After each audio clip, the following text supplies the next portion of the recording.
Good morning, dear students, ladies and gentlemen, friends, relatives of our students who are following this traditional presentation of the project realized by our students. Traditional presentation, yes, but I have to say that it is the first time that this presentation takes place remotely with students all over the world, being at home or being in different location because of the pandemic. And it is the first time that they had to work also remotely, each student working on a certain part of their presentation, and then bringing all the pieces together to make a good presentation, a consistent presentation. And I have to say that the scientific committee who read all papers in the last 3 days was impressed by the quality. So that means the fact that the students were all apart through the good technique were able to make very high level presentation. And it's why we would like already to congratulate them for their efforts. We know it was not so easy, also taking into account the time difference of their different locations. Talking about time difference, we have to take into account the different location and the time difference for each of the students, so that the order of presentation will not be from 1 to 8, but will be different, taking into account where they are, so that we let them present their work at a decent time for them, not being in the middle of the night or whatever it may be where they are located. It's why we'll have a specific order adjusted to their time zone.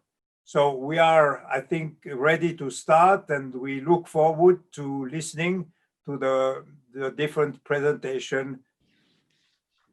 Okay, good morning, dear students of Group 8. For reason I've just explained, we don't necessarily start from 1 to 8, and actually we start with the end, with the 8, taking into account the time zone where you are located. It's a pleasure to give you the opportunity to present the result of your work of several weeks, where we know you have invested a lot, and you have chosen a topic that is on the screen, so I don't have to repeat it, and the name of the students is also on the screen.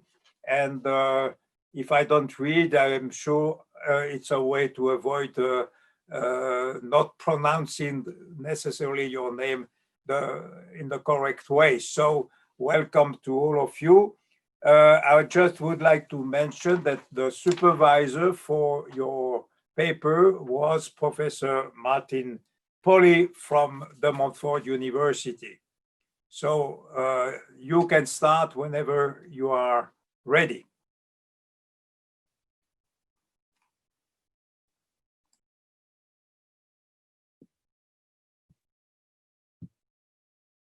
So good morning, good afternoon, and good evening to wherever you are viewing this presentation around the world.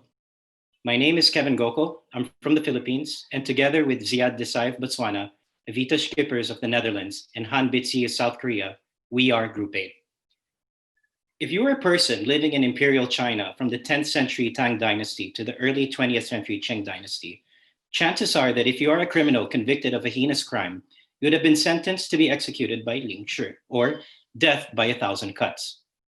Ling Shi is an extreme form of capital punishment, wherein executioners would deliver justice by inflicting multiple cuts on the criminal until he or she would pass out or die. Fortunately, this form of torture by 1,000 cuts was outlawed in China by 1905. But what if we told you that a similar, less apparent, but equally harmful form of torture exists today? Instead of speaking of cuts, we instead replace them with racially abusive language. Instead of physical pain, the punishment endured by victims are more emotional and psychological. And instead of the victims being criminals, the victims nowadays are innocent athletes and footballers of color who are racially abused online. Racism in association football has been around since the birth of the modern sport in 1863. This was around the same time that Charles Darwin wrote his seminal work called The Origin of Species, which was a foundation piece of much of the racist views that was developed and adopted in the late 19th to the mid 20th centuries. A few decades later, after the start of association football in England, it was documented that the first Black players, such as Arthur Wharton of Preston North End and Walter Tull of Tottenham, were racially abused by fans.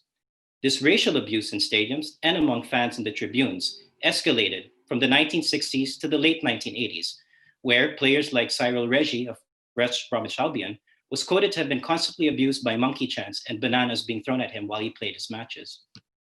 The increase in abuse led to a movement in the early 1990s to early 2000s, wherein anti-racism NGOs like Kick It Out and the Fair Network were founded, together with anti-racism campaigns that were launched by football stakeholders to combat this problem. However, despite the noble efforts of these groups and campaigns, incidents of racial abuse continued to rise. From 2010 up to today, we saw a shift from racism from the stadium onto the digital world, as more fans started to be connected to the internet and to social media. Now, one example of this migration of racism was during our studies last October, when we witnessed a Euro 2020 qualifier match between England and Bulgaria. Here, Bulgarian fans were documented to have sang monkey chants and displayed Nazi salutes to Black English players. The match was stopped twice following UEFA's three-step process to deal with racial incidents. However, after the game, the racial abuse continued. The Guardian researched and reported that there was an 86% spike in online racial abuse against English defender Tyrone Mings, and a 300% increase in online racial abuse directed at Marcus Rashford, both of whom are Black English players. It illustrated a problem wherein the racial abuse against these players moved from the stands to social media. And the situation aligns with a recent study done by Kick It Out, wherein they noted from November 2018 to November 2019, there has been a 600% increase in online racial abuse against football players on Facebook, Twitter, and Instagram. So we know that FIFA has institutionalized a three-step process to combat in-stadium racist behavior.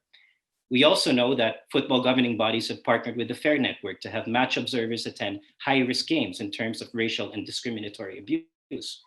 But this then leads us to ask, if there seems to be a big problem online, how do we address it? And the second question is, can social media play a role in the solution? The abuse on social media continues to this very day, so there is need for urgent action here. Only 4 days ago, we noted of this nasty online racial abuse hurled at Wilfred Zaha by a 12-year-old fan of Aston Villa. It is evident that football has a major problem, but the good news is that FIFA also recognizes it. In fact, when we started our course last September 2019, FIFA President Gianni Infantino essentially declared an all-out war against racism. But what has happened since then? Last month, we noted that Kevin Prince Boateng, in his article in the Player Tribune, said, and I quote, "Nothing has changed. If anything, racism has gotten worse." In the case of Zaha and the abuse of English players, it shows that social media has been weaponized by fans as a tool of abuse. But on the flip side, we see the positive role that social media can play in mobilizing society across the world to support movements like Black Lives Matter. This situation leads us to an overall question on our research that my colleague Han will further elaborate. Thank you. And as Kevin has well mentioned throughout his previous slides, this is how we ultimately ended up with our research question of how can football stakeholders make use of social media in their combat against racism? So why is this question important? Well, we try to answer this question by addressing 4 pillars. So first, from an economic point of view, a case study of NFL in the 2016 and 17 season showed that racial tensions can in fact impact and fluctuate attendance. And as we all know, attendance is a significant source of revenue for many football clubs. From a sporting perspective, I would like to bring up our interview with AC Milan, in which they said racist abuses and scandals in Italy has led to severe brand damages of the league. And in some cases, the Black players would refuse to come to Italy to play fearing these racial abuses, which is a big loss from a sporting perspective. And then, of course, this question is very relevant and important from a social and educational purpose. We have recently seen through the Black Lives Matter movement how the only way to genuinely address the underlying causes of such problem is through education and social change. As I have addressed the rationale behind our research, now I will briefly go over how we as a group decided to tackle this research. From a wider picture, we have applied the mixed method approach where we incorporated secondary data, stakeholder interviews, and online surveys. In order to have a better understanding and knowledge in this area, we started off our research with making use of various secondary data that were available to us. These were mostly accessed online and included academic journals, news articles, online data or stats, governing body regulations, and for project-specific fan groups, and other football stakeholders. For our stakeholder interviews, we decided to categorize it into two parts, the primary stakeholders and the secondary stakeholders. The primary stakeholders in which they include parties that are directly in the football pyramid, which included UEFA as part of the governing body perspective, the English FA as part of the member association, and AC Milan as part of the club perspective. We also had the secondary stakeholders, which were organizations or individuals that were not directly in the football pyramid, but they could give some expertise and insights on this field. This included anti-racism organizations like Kick It Out, Sport Against Racism Ireland, and scholars from CIES, SDA Bocconi, and Leeds Beckett's University. Lastly, we also managed to interview Signify, a UK-based data technology company, for our technological expert in this area. We also tried to reach out to the organizations that you see in the triangle, but our interviews were declined or were not made possible for various reasons. As a final methodology, we also underwent online surveys using the Qualtrics premium account software, and we distributed over our respective social media channels. The main aim of the survey was to get a pulse check from a diverse set of respondents around the globe on what the public thought about racism in football, offensive racial posts in social media, and a possible suggestion or a solution to this problem. In the end, over the course of 3 weeks, we were able to gather 368 responses from 59 nationalities. And now, Evita, do you want to explain further on our research findings? Thanks, Han. So during our research conducted over the last couple of months, we kind of saw some themes constantly returning in the interviews, the surveys, and in the literature review. In our aim to connect all of the dots, we were able to centralize the findings into 5 key findings that all have an overarching theme. I will now shortly introduce them before we will dive a bit deeper in each individual finding. So first, to start, what constitutes as racism isn't the same all over the world. Besides that, football stakeholders are unaware of what role they should be playing. Third, the ignorance has led to a duplication of efforts and operations of these stakeholders in silos. Furthermore, education is seen as half of the solution. And fifth, to conclude, a uniform sanctioning system and body is potentially the other half. So to start off, and probably one of the most direct and relatable finding is the fact that all around the world, people have different perceptions of what exactly constitutes as racism.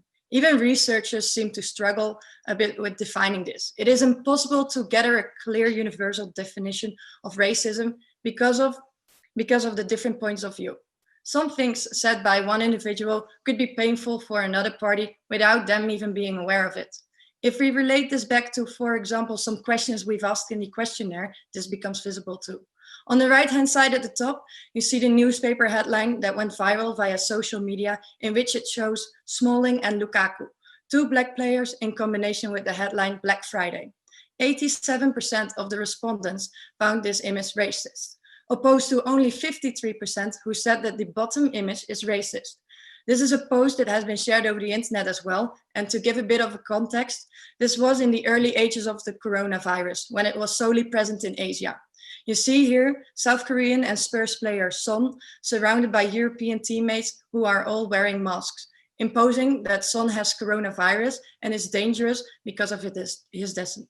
So since what constitutes as racism is very hard to define, it also brings complications in, and that it's hard to sanction and regulate it from a legal point of view. So what role should or could football stakeholders play? Racism is a problem in society, and it's transmitted to football as well. So we touched upon it shortly, but racism can be combated within and through football. We've seen some examples of through football, like the Black Lives Matter movement by kneeling and players making statements online, and some clubs are also actively involved. However, this also raises some concerns of many in society falling victim to performative allyship, a bandwagon effect of organizations, leagues, federations, clubs, and white athletes taking to social media in support of Black Lives Matter without much substance action earlier or thereafter. What we've discovered through our research is that football stakeholders are relatively unaware of the proactive role they could possibly play in an aim to eradicate racism out of football. If we look further in our survey results, fans are scattered and divided about whether football stakeholders are doing an adequate job in combating racism. So as mentioned, if clubs, leagues, and players, etc., are doing something related to racism, this is solely more a reactive approach, and each party is trying to do its own thing and decide what stand they take and the role they want to play. So knowing this, Ziad, can you take us to the next findings? Will do. Thank you, Evita. So in researching this topic, it became quite evident to us that stakeholders are trying their best to combat this problem, mainly through the use of campaigns. However, paradoxically, this is a problem in itself, as the efforts seem to be disjointed and everyone is operating in their own silos. This slide shows a couple of examples in an attempt to illustrate this point. If you look at the right-hand side, you will see that the respondents of our survey listed 36 different anti-racism campaigns. Quite clearly, a lot is going on. Now, if you look at the left-hand side of the slide, you will see that our interviewees, Troy Townsend of Kick It Out and Professor Kilvington of Leeds Beckett University, supported the idea that a united campaign would be more effective than having various ones. However, Monica Nemi of UEFA was of the opinion that various campaigns are not an issue at all, as all parties have the same goal in mind. These contradictions to us showed two things. Firstly, they showed that there's a further emphasis on the previous point that stakeholders are unsure of the role that they should be playing. Secondly, that perhaps a better coordination is needed amongst them all. Having understood this, we can move to our fourth finding, the need for education. So both our primary data and our literature heavily suggested that education has a key role to play in addressing this problem. This is based on the idea that the more educated and open-minded an individual is, the less likely they are to partake in racist acts, but also the less likely they are to ignore racist acts from others. With regards to the role of social media and education, our research again highlighted two things. As suggested by the interview quotes on the left, it firstly highlighted the need for stakeholder education on how to safely use social media. But secondly, it highlighted that social media should be used as the education tool in itself. If linked to the survey results on the right, 89% of respondents believed that social media could be used as the tool to combat racism. However, 45% said that they did not report racist posts online and merely ignored them. Perhaps more worryingly, 47% of respondents said that they didn't know how to report racist acts in the first place. To us, this obvious disconnect suggests that there is an education gap that needs filling. And this leads us to our final finding. So our research suggested that if education was one part of a solution, perhaps a uniform sanctioning body was the other part. This is to guide stakeholders in better addressing the previous issues. Looking at our survey results displayed on the right, respondents highlighted various sanctions that they thought were adequate for anyone found guilty of racism. While perhaps there isn't a common consensus, the results show that most people believe that some sort of action is needed. This is where a uniform body could make things much easier. However, it is important to note that with such an idea, there are hurdles that need to be overcome. Specifically, that we need to be cognizant of the fact that social media companies are now the regulators of online speech, and there is a tension between their profit motive, which thrives off divisive speech, and making their platforms more user-friendly. So in an attempt to address all the findings that we highlighted, we came up with the following 4 recommendations under the umbrella of a more proactive approach. Kevin, please feel free to detail our first recommendation of a centralized body. Thanks, Ziad. So our first recommendation is forming a centralized body that would sort of unite all these efforts together. And for the purpose of this example, we called it the Football Anti-Discriminatory Observer, or FADO. And this organization will have one voice, one campaign, one definition for hate speech, and one sanctioning section across all stakeholders in the ecosystem of football. So the second recommendation is linked to FIFA's anti-discriminatory strategies. FIFA is as world's global governing body of football at the top of the pyramid. The core areas they want to operate in is in governing football and to help the state of the sport and society via social responsibility and education. One could possibly easily relate this to discrimination and racism in football. Currently, FIFA has a well-crafted FIFA Good Practice Guide on diversity and anti-discrimination. However, this guide isn't compulsory for FIFA's member associations to follow. FIFA Forward 2.0 leaves it up to the discretion of member associations on whether to allocate solidarity funding to good governance activities that may include anti-racism activities. Possibly a more powerful way to institutionalize the anti-discriminatory policies prescribed in the FIFA Good Practice Guide is to make it a requirement for good governance criteria in FIFA forward funding and incentivize its MAs to adopt strategies. As our third recommendation, we suggest education programs. We propose that the stakeholders can be educated via programs implemented by the FIFA Foundation. In this way, the youth and the communities of all member associations can benefit. We also recommend that there be a collaboration between the centralized body and parties such as FIFPro, Kick It Out, and FAIR in order to create a players forum that allows them to feel safe to speak out. As a final recommendation, we suggest a more proactive attitude in implementing technological solutions. As mentioned previously by Evita, most stakeholders are currently only taking a reactionary whack-a-mole approach when combating the problem. But thanks to the advancement of technology, these online racism can be prevented if football stakeholders would take advantage of the technology that are available today. For instance, using social media as a medium to monitor and track, current artificial intelligence and data forensic softwares make it possible to capture online abuse across social media platforms, flag and report racist accounts, and identify dangerous potential threats. This technology can be used to power ecosystem that we propose in recommendation 1, and also FIFA Forward funding can be used to develop and spread it all around the world. And now a concluding remark, Kevin? Thanks, Han. So we started our research journey with the question, how can football stakeholders make use of social media in their combat against racism?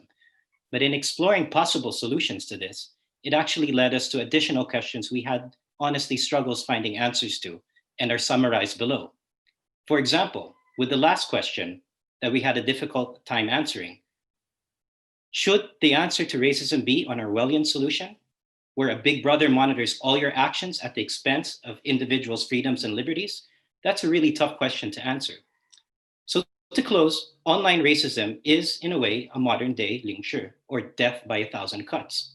A tweet, a post, a private message, or a picture posted on Instagram may not initially harm an athlete, but if it's done frequently and if it's amplified online, it can have a severely negative impact on that athlete's well-being. Solution is needed, but in trying to find a remedy, our research points to a possible Orwellian regime.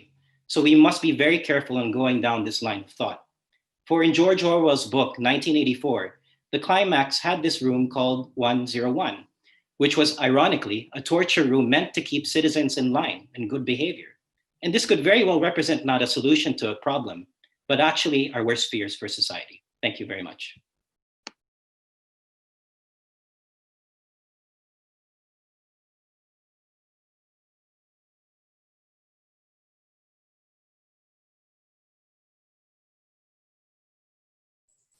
Denis, you're muted, Denis. Denis, ton micro.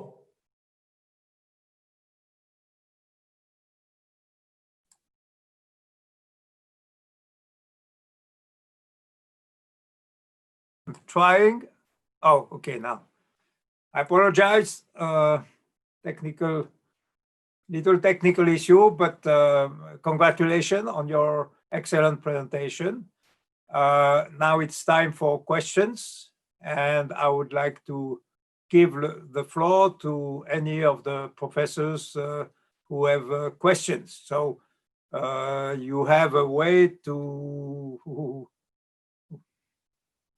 normally you should have a hand to activate, but anyway, first one want to speak, just wave and speak. Antonio, Professor Rigozzi. Yes, thank you. Thank you very much for this presentation.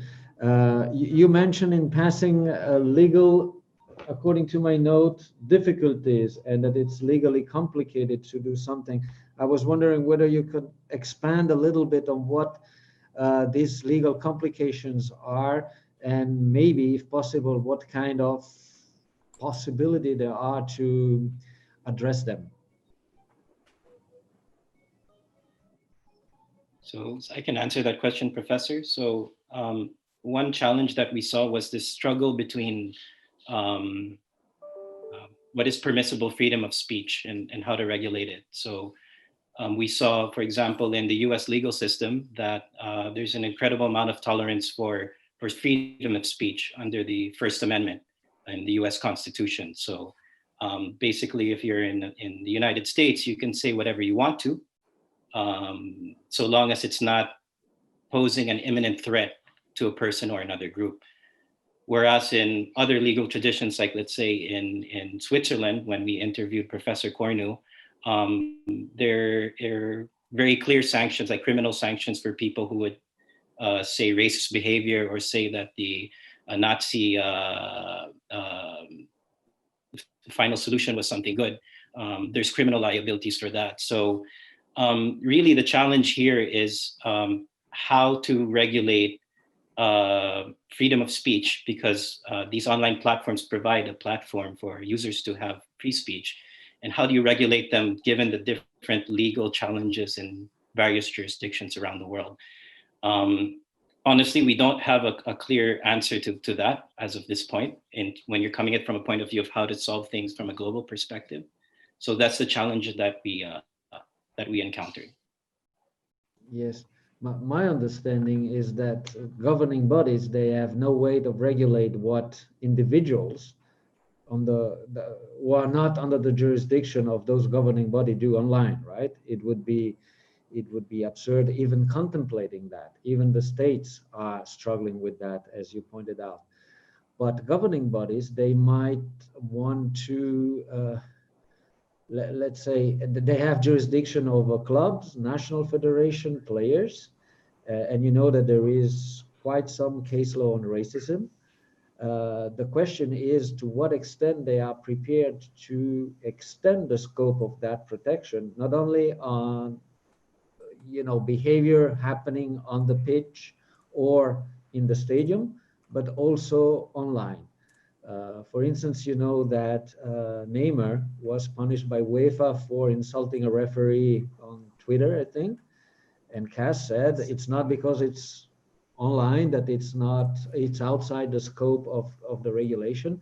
I was wondering whether you have any idea of to what extent this kind of regulation can be extended to online behavior, but people who are considered to be fan. Of course, one of the issue is how do you determine that this guy is a fan or not? But we have the same issue in the stadium. Did you contemplate that possibility? Some of the interviews said maybe we should do something there, or is just me fantasizing? When we interviewed stakeholders, like for example, Kick It Out, and coming from an activist perspective, they say that more should be done. But I think you mentioned a very good point, Professor, is that it's very difficult to draw the line, on what the extent is of a governing body to regulate behavior on social media. I think from what we've learned and what we've researched, the line can probably be drawn where the fan has a direct relationship with a club. So if he's a member of a fan group, then obviously through the concept of strict liability, then the club has a right to sanction that fan either by taking away his access to season tickets or preventing him from entering the stadium based on comments he or she makes online. But if it's a general fan with no relationship to a club, I think that's already outside of the scope of a governing body. And that would be quite challenging, actually, if a governing body would try to regulate it from that point of view. Yes, that's of course the challenge, and that's what the club can do. But also on strict liability, the sport governing body could, if it is established that the person posting whatever is a member of whatever affiliated fan club and so on, could punish the club like we do, you know, for supporters within the stadium. Yeah. Anyway, thanks for your answer. Thank you, Professor. Thank you. Another question?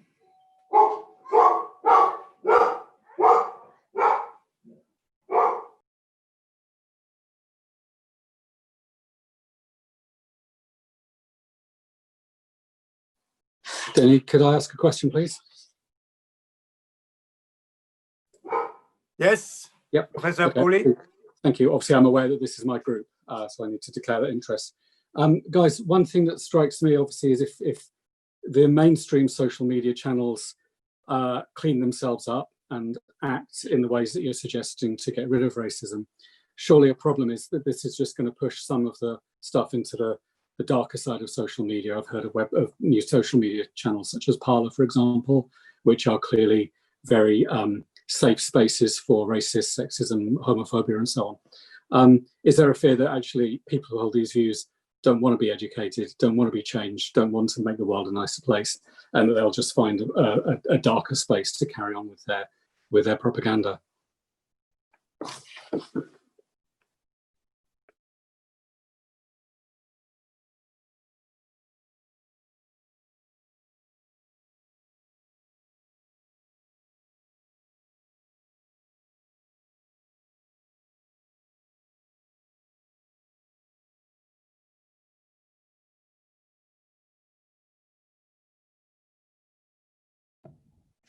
I could try to answer if no one is willing to, but I think the point you make, Martin, is very relevant to today's society because of the various social media channels we have, and not just the mainstream channels.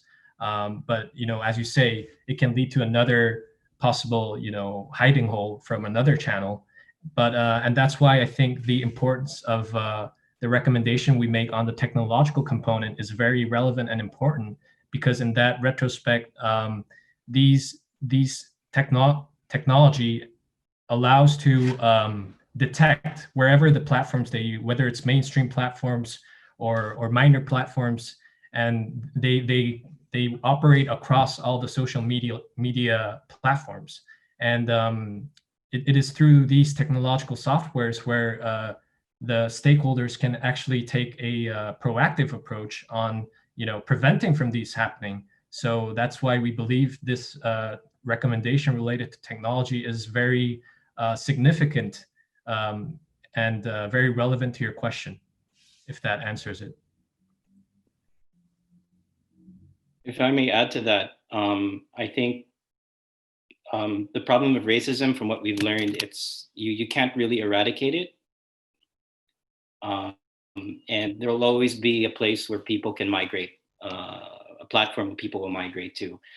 But I think for us with this project, what we saw was that in a platform that's so ubiquitous like Twitter, Facebook, and Instagram, to not really have that much accountability from these platforms to regulate such reach, because in our paper, we mentioned that the powers of regulations have essentially fallen onto the laps of the social media platforms, which has some very dangerous consequences because they also have a profit motive, and that profit is driven by divisive and hateful speech that are on their platforms. So I think it's hard to eradicate the problem. People will always migrate somewhere. And to answer your question, Martin, on whether people want to be educated, we really don't have an answer to that. That's based on surveys or data.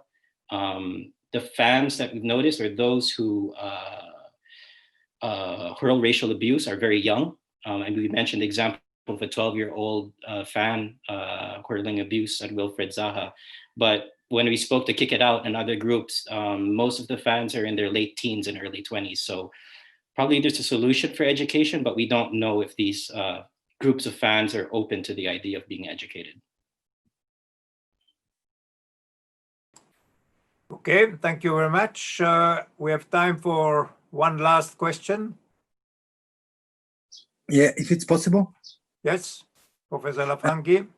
Yes, a remark and a question. The remark is you used some of the lectures, and I'm very thankful that it helps us as well to put our colleagues who come to give lectures inside the final project, and that's very, very interesting. Are you planning to draw a kind of a catalog of the best practices, and who should such a catalog be addressed to? That's my first question. And the second one is, you said that you tried to have some interviews with UEFA, the Premier League and others, and they declined your interview. Can you tell us a little bit more about that? Thank you. Yeah, I can jump in for a second. In terms of best practices, I think that I don't know if there are currently best practices with regards to tackling racism. Otherwise, maybe we wouldn't have really gone so in depth into this topic. Definitely in the interviews that we did, for example, with AC Milan, they did refer to looking at practices outside of this actual topic. So the gentleman that we spoke to there was from the UK, and he said that he took inspiration from the way that the UK battled hooliganism back in the early 90s and 80s. So far, I think, at least from our observation, the best practices that we came across were looking outside of the actual problem. And our point of view was not to bring all of these best practices together, but was rather to really propagate the idea that technology could be better used than it is right now. Then in terms of the interviews, I think we had an interview scheduled with the Premier League, but this was literally just before the COVID crisis happened. So that interview had to be delayed, and then once it got delayed, we didn't have the chance to ever get back to it, as perhaps they had more pressing matters to deal with than maybe speaking to us. And the same goes for Lega Serie A. FIFA, on the other hand, we reached out to them, and they said that they couldn't speak to us at the moment because they were currently working on some sort of solution. And yeah, I don't know if my colleagues want to add anything to that. Yeah, with FIFA, they referred us to the good practice guide, links to their sustainability reports, and I mean, they just politely declined, saying that they're currently working on something that will be shared eventually.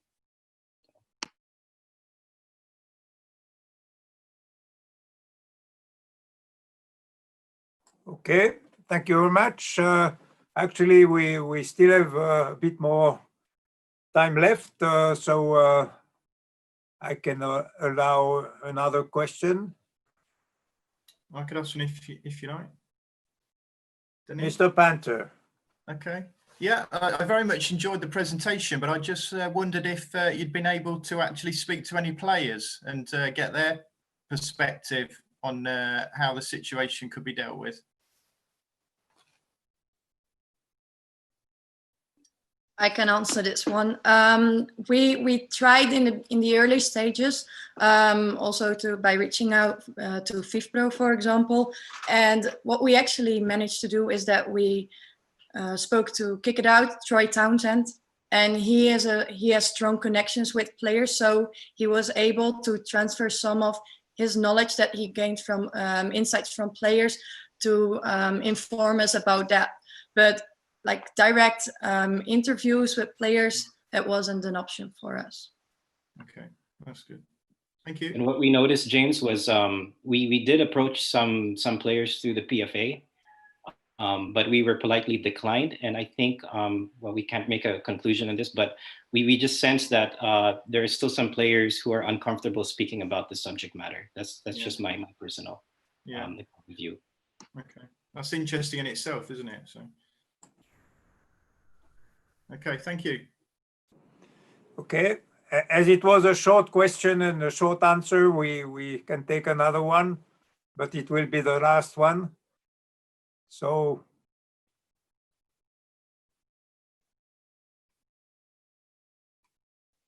no question?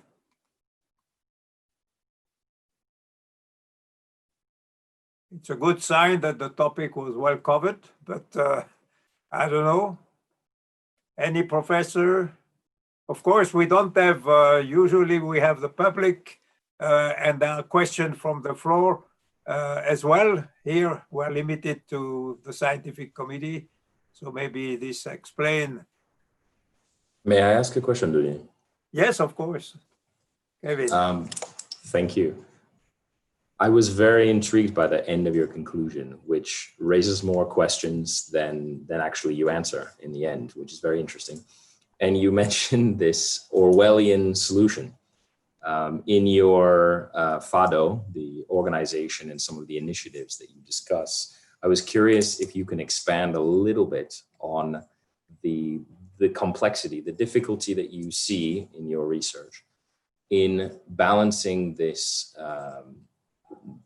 multiple definition perception of what racism is, as you illustrated on some of the survey results, and the idea of having, as you mentioned, a 1-1-1-1 solution that will sanction all cases of potential racism online.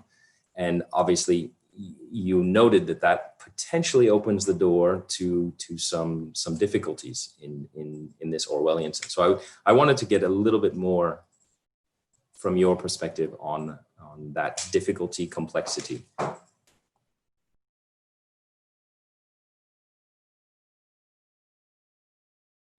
Okay, so that slide or that map that we presented, sort of like this solution that bordered on being Orwellian, was I mean, our research pointed to that, but we saw the issues in having everything controlled by one body, and there are legal issues with it, specifically with regards to encroaching on people's freedom of speech and liberties, for that matter. And the reason why we came up with that was, okay, we talked to the stakeholders. They said there needs to be a unified approach. People are acting in silos. It's all whack-a-mole.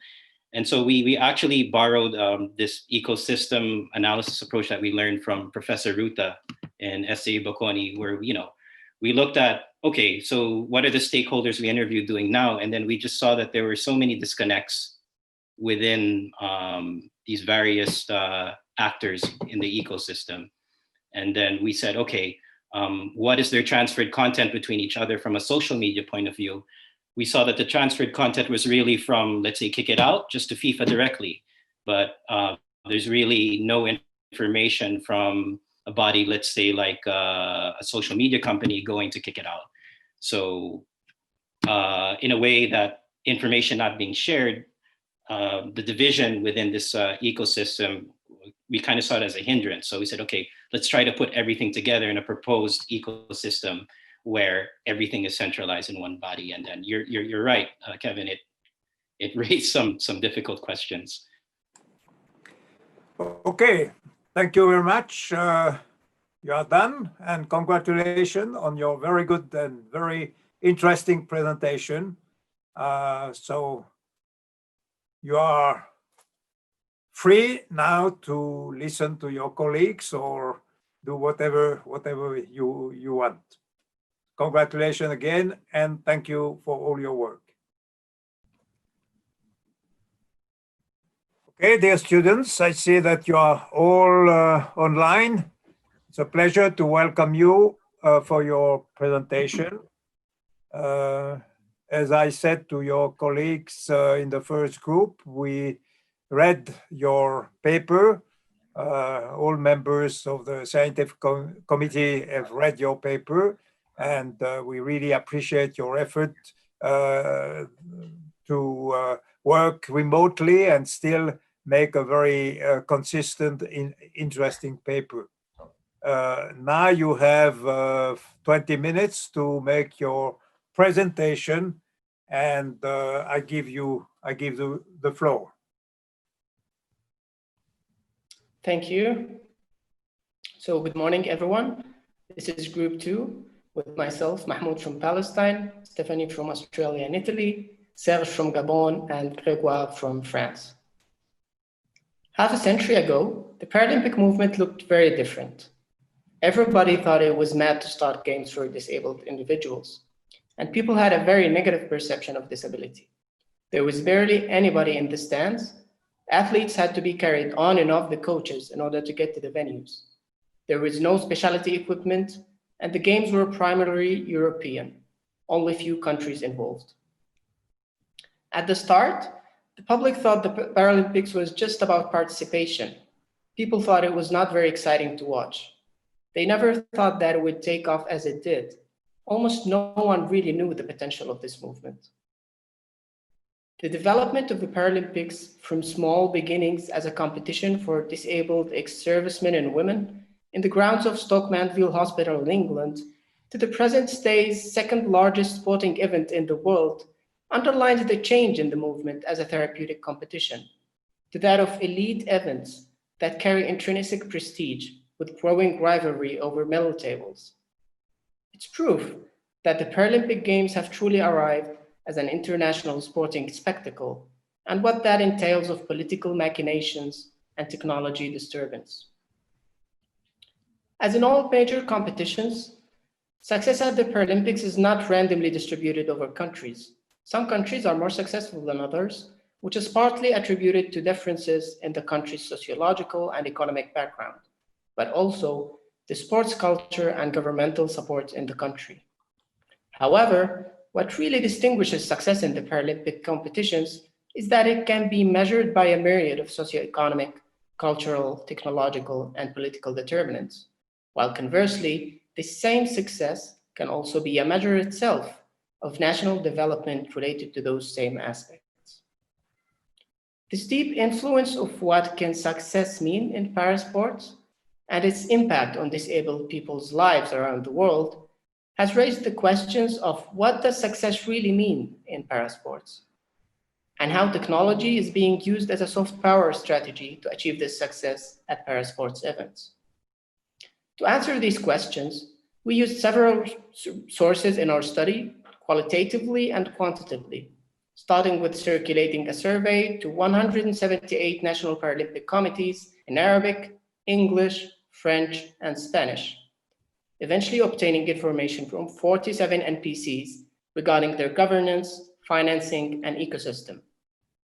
Also, regarding one of the main aspects of our study, which is existing programs and investments on high-tech specialty equipment. Secondly, we conducted several interviews with key figures from inside and outside the Paralympic movement, including former athletes, IPC leaders, leaders of worldwide NPCs, organizing committees, and representatives of technological and scientific corporations. We also picked different case studies to dissect, depending on their relevance to our study's main aspects, while also taking into consideration the cultural and historical diversity that this study necessitates in order to have the most possible authentic information. Those case studies were the Paralympic movements in France, China, USA, New Zealand, Ghana, and Kenya. Lastly, an extensive list of journal articles from specialized authors on disability and parasports were also a main information source for this study, as well as books, press releases, interview transcripts, and official articles. The fact that this study will be the first within the FIFA Masters 20 years to discuss Paralympic sports, and the ever-increasing technological and political disturbance to the Paralympic movement has stopped our curiosity to gauge its actual impact on parasports, introducing us to a very novel terms, which my colleague Serge will elaborate more on. Thank you, Mahmoud. As a group, when we started exploring the possibility to write our final project on parasports, we effectively came across various issues the Paralympic movement is facing since its creation in the late 40s to date. While acknowledging the challenges related to legacy, media perception, and narratives on parasports, we considered as key themes the intensive use of technologies in the para-athletes' performances, referred as cyborgification, and the equally growing potential parasports and the Paralympic Games represents as a new platform for political leadership expression as for the Olympic Games. Jan Britten, a UK author and researcher, introduced for this second key theme the notion of Para-Ganda in reference to Paralympic propaganda. These two concepts drag along a series of challenges our group identified during the research we conducted. Regarding the cyborgification, we identified 4 areas. The first one is the classification. In a few words, classification is the process through which the IPC categorizes athletes depending on their level of impairment. And within this classification area, what we identified was 2 main points: the technology impact on the classification of athletes in function of the technological assistance they use in their sports, and the necessity of a continuous adaptation of the existing classification code in order to integrate a wide range of impairment. Secondly, regarding law and ethics. In this specific area, we identified 3 points, three main points: the inequality among athletes regarding the equality of opportunities and the equality of playing field, the dehumanization of sports regarding how disruptive technologies might change the very nature of the humanity in the future, and a third point, cyborgification and the notion of techno-doping. Regarding the next point of economic accessibility to high-tech equipment, we identify that it's key for the IPC that any single technology that is used must be available and accessible to every single athlete or to every single NPC. And we also identified equipment support opportunities through, for example, the Agitos Foundation, which is the developing arm of the IPC, or another foundation, for example, which is named the Challenge Athlete Foundation, based in the US and operating also in the Paralympic world. The next point, in relation to the protection of the health of the athletes, made us learn that due to the nature of some disabilities, certain athletes require taking certain medications for their own safety. These medical prescriptions can in fact enhance an athlete's sporting performances. However, they are absolutely necessary for the athletes. Artificial implants in the human body are also an important point, as they might produce unpredictable consequences and in some cases, long-term and chronic damages on the body of the athletes. And then the ethical issue, even more than ethical, philosophical issue of what is a human being, and also the notion of the free will that every individual has to decide what to do of his own body. Now, regarding the Para-Ganda aspects, we identified 3 key areas as well. For example, the first one, the promotion of the national agenda. And as you can see in the slide, how, for example, a country like China used the 2008 Beijing Paralympics to showcase themselves as a Paralympic powerhouse. The second aspect is about storytelling, about the country policies regarding awareness and advances on inclusion of disabled people. And now, in this specific example, we can relate to New Zealand and the extensive work they are doing in their community regarding awareness about disabled people and integration about disabled people. And then the third point is the quest of sporting success at any cost. And there you can see in the slide the example of Russia and Spain. The Russian example relating to the state doping program that was sanctioned by the IOC and the IPC, resulting in the ban of the Russian team from the games, the Rio Games, and the quest for sporting success as we saw in the Sydney Games with the Spanish team, which are 2 of the examples we can illustrate in this absolute quest of sporting success. In the next slide, my colleague Greg will elaborate more on cases where cyborgification and Para-Ganda are adequately illustrated.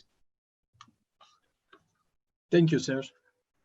As Serge and Mahmoud mentioned, Para-Ganda and cyborgification are 2 new concepts that are becoming more and more predominant in the parasports world.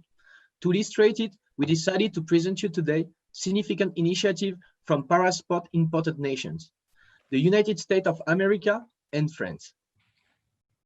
In 2004, the US Paralympic team, under the patronage of the US Olympic Committee, launched the Paralympic Military Program.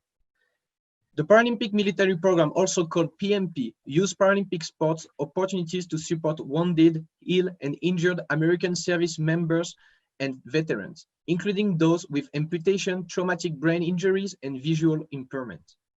The PMP was established to answer the fast increase of injured soldiers in the Iraq and Afghanistan wars. Medical and protective technologies reduce the number of battlefield deaths. Whenever the soldiers who survive often come back with psychological damages, impairments, or permanent paralysis. The necessity to create such a sporting military program for elite athletes was even stated in the United States Olympic Committee Paralympic Program Act of 2008. We can argue that PMP is being used domestically as Para-Ganda political influence by promoting elite athletes for social well-being and greater social inclusivity. As a success, USA keep improving its elite performances by increasing the number of veterans in their Paralympic teams. In fact, the proportion of veterans in the US team has gradually increased in the Summer Paralympics from providing 16 athletes in 2008 Beijing Paralympic Games to 35 in Rio 2016. This figure is even triple when it comes to Winter Paralympic Games, as you can see in the graph. In total, over 2,000 athletes are annually served by the PMP, with grants being $13 million per year. When we read between the lines, the governments implement domestic Para-Ganda by suggesting that through risking your life, you will be rewarded with additional benefits and other opportunities to defend your nation.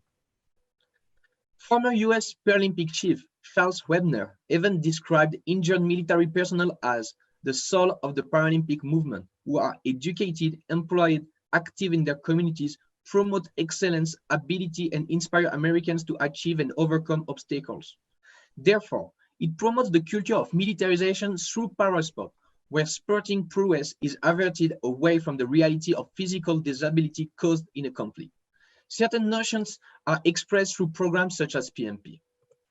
For example, when individuals risk their life to defend their country, returning alive will grant you hero status, and by returning injured, you will be able to become an elite athlete with all the funds and opportunities provided.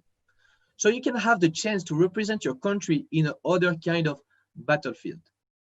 Remember the quote from George Orwell about sporting spirit, war minus the shooting. But governments and NPCs can also enhance elite performance with strategic partnership in order to give their athletes every possibility to win international sporting competitions. A great example is currently happening in France. Indeed, France is putting in effort to show their Paralympic power through the cyborgification of their athletes in parasports. The French Paralympic Committee developed the project CIES 2024. The project is a cluster created by the Paris 2024 Olympic Games Organizing Committee that involves several stakeholders with the ambition of technological advancement, not only on the sporting field, but also to give para-athletes a better quality of life. As Christophe Clanet, director of CIES 2024, is explaining, the project will continue through the development of technical innovation, which can potentially be of use to a wider public, for instance, with the prostheses or wheelchairs developed in the Paralympics. CIES 2024 is organized around 14 high standards and engineering schools, and 3 ministries are involved: the sports one, the defense one, and the higher education and research one. In total, there will be 500 projects that will be delivered with a focus on the Paralympic athletes. In fine, the aim is that with the help of technological improvement, France wins 15 Paralympic gold medals at Paris 2024. Of course, as has been mentioned, countries cannot allocate the same resources to the development of technology in parasport. Consequently, as cyborgification grows, the gap between developed and developing countries increases. This gap is a consequence of investment in technology and ultimately decisions made by the government. This new paradigm that we are witnessing in the parasports world also brings new consideration on what NPC or athlete see as a success. As Greg just mentioned, the differences in technology affect the competitive balance of each country. Competitive balance we refer to as reaching an equal playing field regarding the use of technology, as subsequently this improves the playing field during international competition. Seen throughout our research, specifically through the case studies, it is evident that different countries have different priorities when it comes to their NPCs, and financing and making technologies more accessible could narrow this gap. Assistive technology can create and develop elite para-athletes, which in turn gives more media attention to the Paralympic movement. From this attention, governments can then use their soft power to show to the global society what they value and prioritize. As you can see on the chart, there are NPCs that have little communication with their NOC, which would guide them in improving the whole sporting community of their nation and assist them to be more competitive in the international competition. To achieve competitive balance in parasport, certain NPCs require assistance from the IPC as well as increased funding. From our survey, the majority of NPCs are funded by government aid, and they'll only be funded if government believes that it is beneficial for society or that it can provide an advantage in some way. From the survey, it was clear that certain NPCs need more support in day-to-day tasks so that the NPC can increase their visibility in their country. Lack of sponsorship also creates difficulty in achieving competitive balance, with the majority of NPCs surveyed having little to no sponsors or only sponsor the NPC during events. Being able to attract long-term partnerships is vital knowledge for NPCs which are lacking.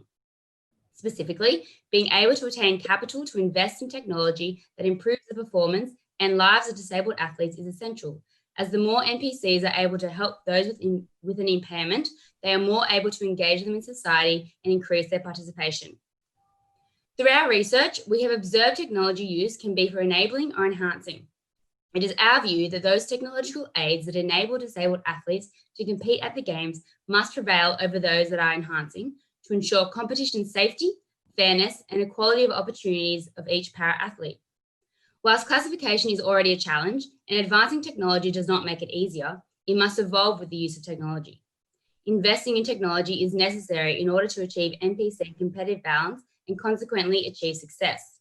However, if we refer back to Mahmoud's question in the introduction of his presentation, what is success at the Paralympic Games? Our research has allowed us to understand that with the continuous growth of parasport and the Paralympic Games, the notion of success can be interpreted from different angles. Governments, sporting institutions, including the IPC and its member NPCs, parasport events and organisers, researchers and other stakeholders offer different interpretations of what it means to be successful, and this can be applied outside the sporting framework. The Paralympic movement offers a different profile to other international sporting events in the sense that it allows one to question the capabilities of people seen as different and open to discrimination in society, and understand and appreciate the tools needed to not only function in society, but to participate at an elite level. Winning medals and finishing first is not the ultimate goal of the IPC. Referring to their strategic plan, they aim to just transform the international society and change global attitudes towards persons with disabilities and celebrate diversity and uniqueness whilst doing so. So, in saying this, success comes from rehabilitating injured soldiers returning from war and still being able to defend their country. Success comes from empowering the disabled person to do what society tells them they cannot do, building their confidence and resilience to adversity. For governments, success continues to come from winning, but also developing programs and laws that are relevant and applicable for the whole of society to follow. In this way, they become leaders in creating a society of inclusion that is looked up to by other countries. Contrary to this, in some case studies Greg mentioned previously, the peculiarity of parasports and the relationship with governments enables those governments to use their Para-Ganda for a wide array of purposes, specifically rebranding themselves diplomatically and through narratives to maximize their influence in the global sphere. Therefore, we conclude with the ambiguity of success. The medal table is not the only way to measure success in the Paralympics and not the sole strategic interest of nations. The cases of France, USA, China, New Zealand, Kenya, and Ghana have detailed how governments invest or not invest in a variety of programs that offer different end goals. Para-Ganda is exhibited in some cases and creates implications for parasports, as we have discussed previously. Thus, the word is equivocal and means different things depending on which society you belong to. A powerful statement from Gandhi is applicable in this context. A nation's greatness is measured by how it treats its weakest members. So, we must talk about the Paralympics outside the shadow of the Olympics. Perhaps the measure of success is not Citius, Altius, Fortius, but rather how the human, regardless of abilities, is treated in global society. Thank you for your time in listening to our presentation. If you have any questions, please do not hesitate to ask. I guess you have finished your presentation. Thank you very much and congratulations. So we have time now for questions. I open the floor to the professors, members of the scientific committee for questions. Denis, I have a question. Yes, Martin. Hi, thank you. Thank you very much, group. That was excellent to hear and really good to see the historical roots within your presentation. I guess my question is very straightforward. Obviously, what Ludwig Guttmann did at Stoke Mandeville in the 1940s was about creating therapeutic sport and then competitive sport for the war injured. Do you think we're just coming full circle with the kind of ways in which the parasports are now linking into veteran communities? Surely this is what the Paralympics in one way was always about.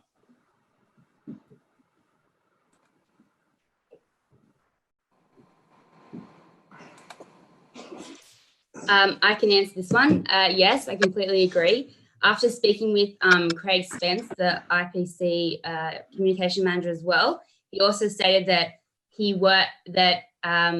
rehabilitation is obviously very significant, and he works with other competitions such as the Invictus Games, which are specifically for injured soldiers, and he sees that as a grassroots event for elite athletes coming into the Paralympics. So so the IPC is very much in agreement that it is full circle.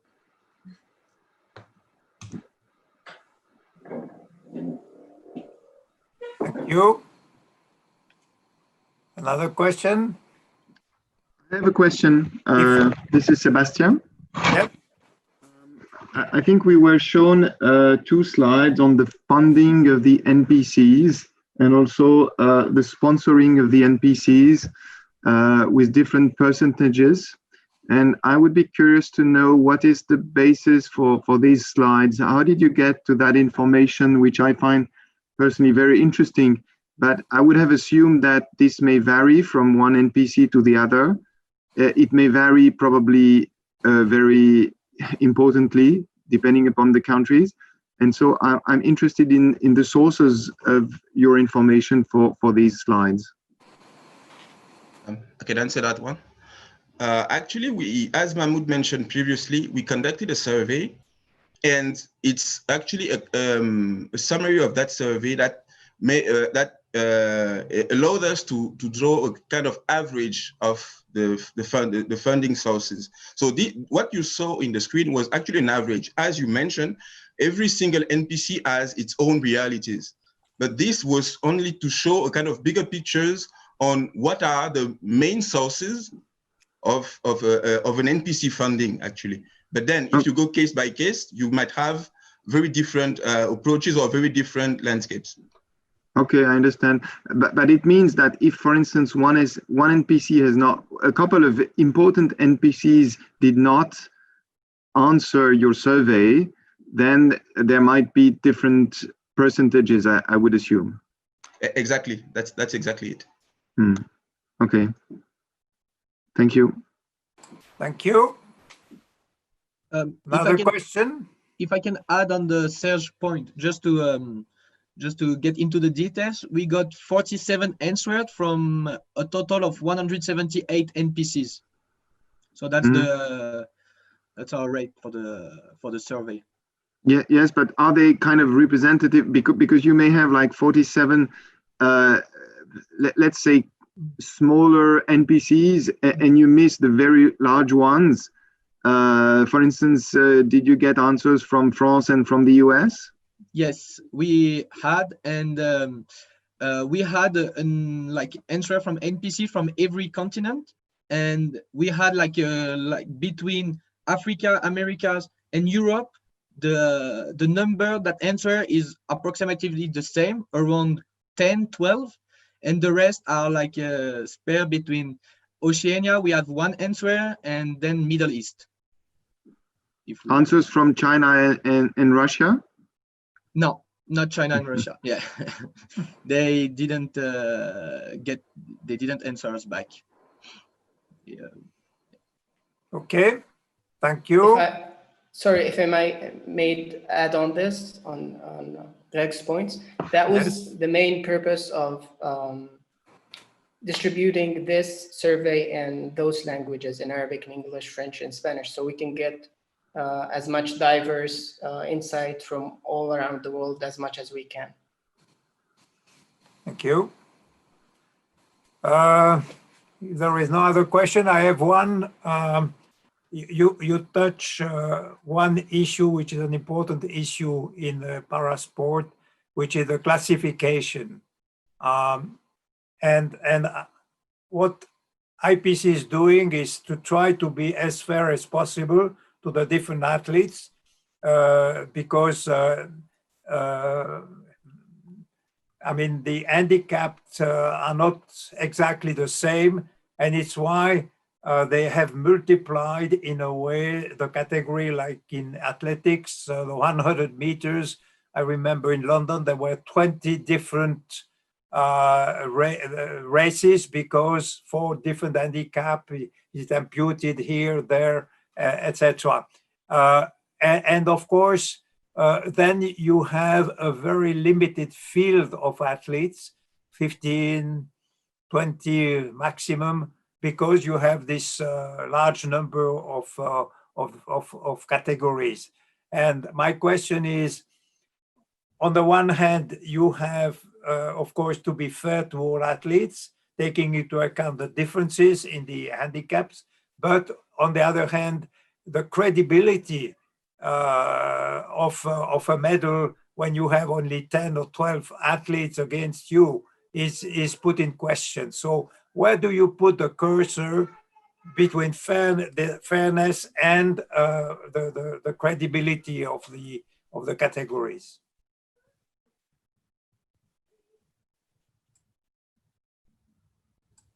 I will take that one.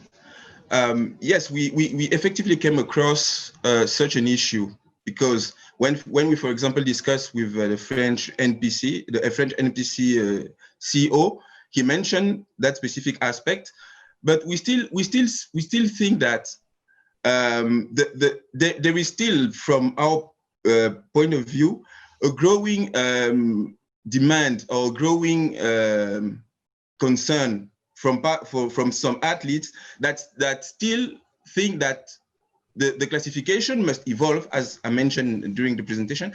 The classification must evolve in the sense that as the games are evolving, there are also new opportunities, and these are also linked with, maybe I would say in a more general way, with maybe the world context, in the sense that we are now in a situation where there are several wars around the world, and as Greg mentioned in his presentation, in his section, that these wars, fortunately or unfortunately, produce potential para athletes, and then there are also a lot of new possibilities to develop. And we still think that the IPC as an institution has to deal with the credibility thing by putting forward the fact that they have to consider the growing concerns that are coming from athletes that are claiming for much more fairness regarding the classification code.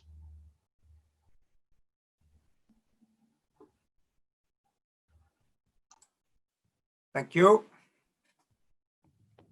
Other question?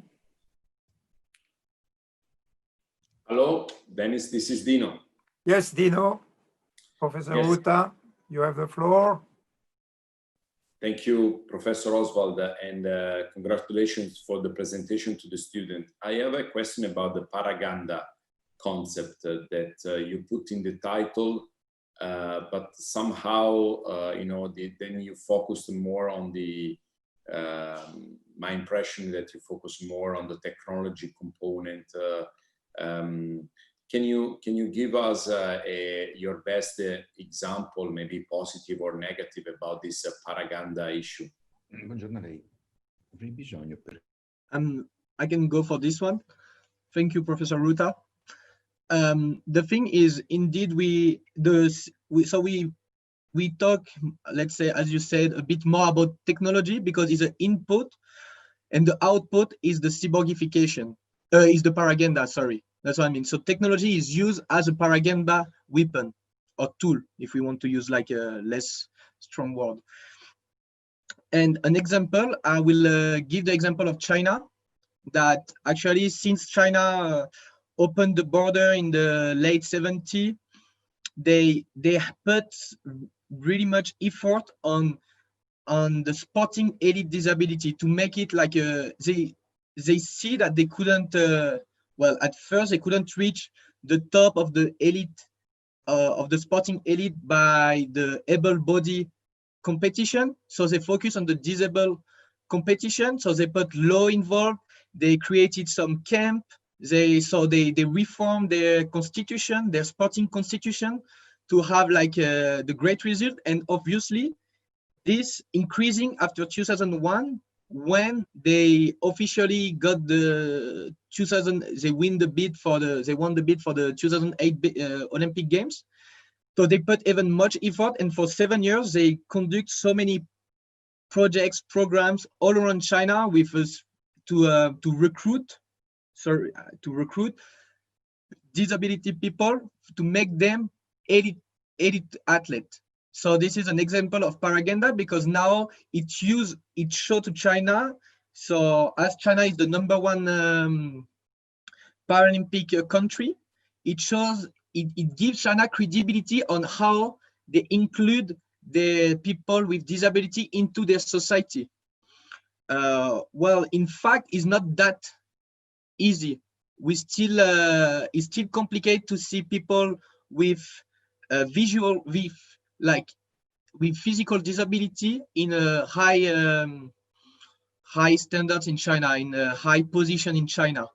So that's why a fact. So if we ask like the Paralympic world, people will say, yeah, China are doing great policies about how they treat people with disability. But in fact, and I can witness this, I was there.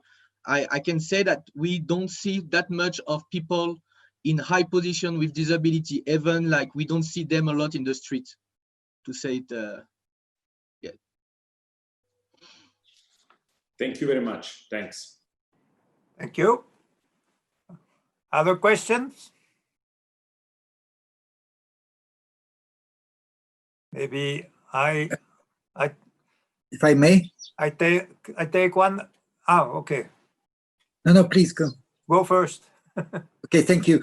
Well, we had some years ago a project in Palestine with students who were working on vertically challenged people and their difficulties to be involved in disabled sports. And it really connects to the previous question.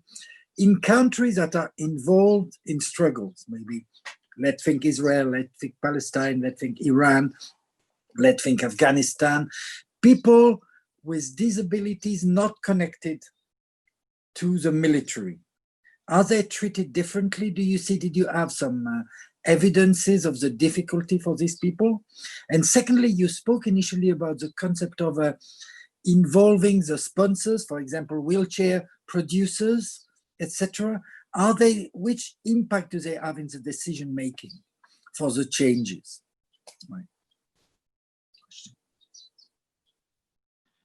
So for the first part of your question, I think it depends on the case we're speaking about. For example, if we take Israel, the veterans has always been, as my colleague mentioned, the soul of the Paralympic movement in the country, and the fact that hosting the Paralympic Games in 1968 was also a Para-Ganda tool, because it was just 1 year after a massive war for the country. It was in a time that the country is facing dozens of condemning international resolutions, and it was a golden ticket to just prove that we can rebrand the nation, which is Israel here. We can redefine the importance of our veterans and merge them more in the Paralympic movement in the country, and to change perceptions and brand the country and celebrate 20 years of its establishments. And after such a war, I think that games was till nowadays, it was one of the major, or if it's not the major, competition that Israel has hosted, and it helped changing perceptions in that delicate time. If I can add on the Mahmoud and on the first part of your question, Professor Lafranchi, is that I would give you a quote that we put into our project. It said it's from a senior manager of the Paralympic military program that we mentioned during our presentation. It said, if all things are equal, it's harder for a non-veteran to get their start and get their resources that it would be for a veteran. So it clearly shows that in USA, a veteran will have more possibility, we have more opportunities to get involved in the parasports world than a person that is not a veteran. If I can take the second part of your question about sponsors, Toyota is actually a really big sponsor for the IPC, and the Igor Foundation and IPC really value their contribution. So the company have reinvented themselves from a traditional car company to one that's focused on mobility as an essential part of living a whole life. They support research into robots for the elderly, all-terrain wheelchairs, a guidance device for the blind, and vehicle pods that use artificial intelligence to bond with their owners. And additionally, they have an NPC development program in which they have locations in several parts of the world, including developed and developing nations, where they educate and train disabled people and encourage them to participate in sport and then hopefully lead themselves to elite sport. But yes, so the IPC and Toyota have a very close partnership.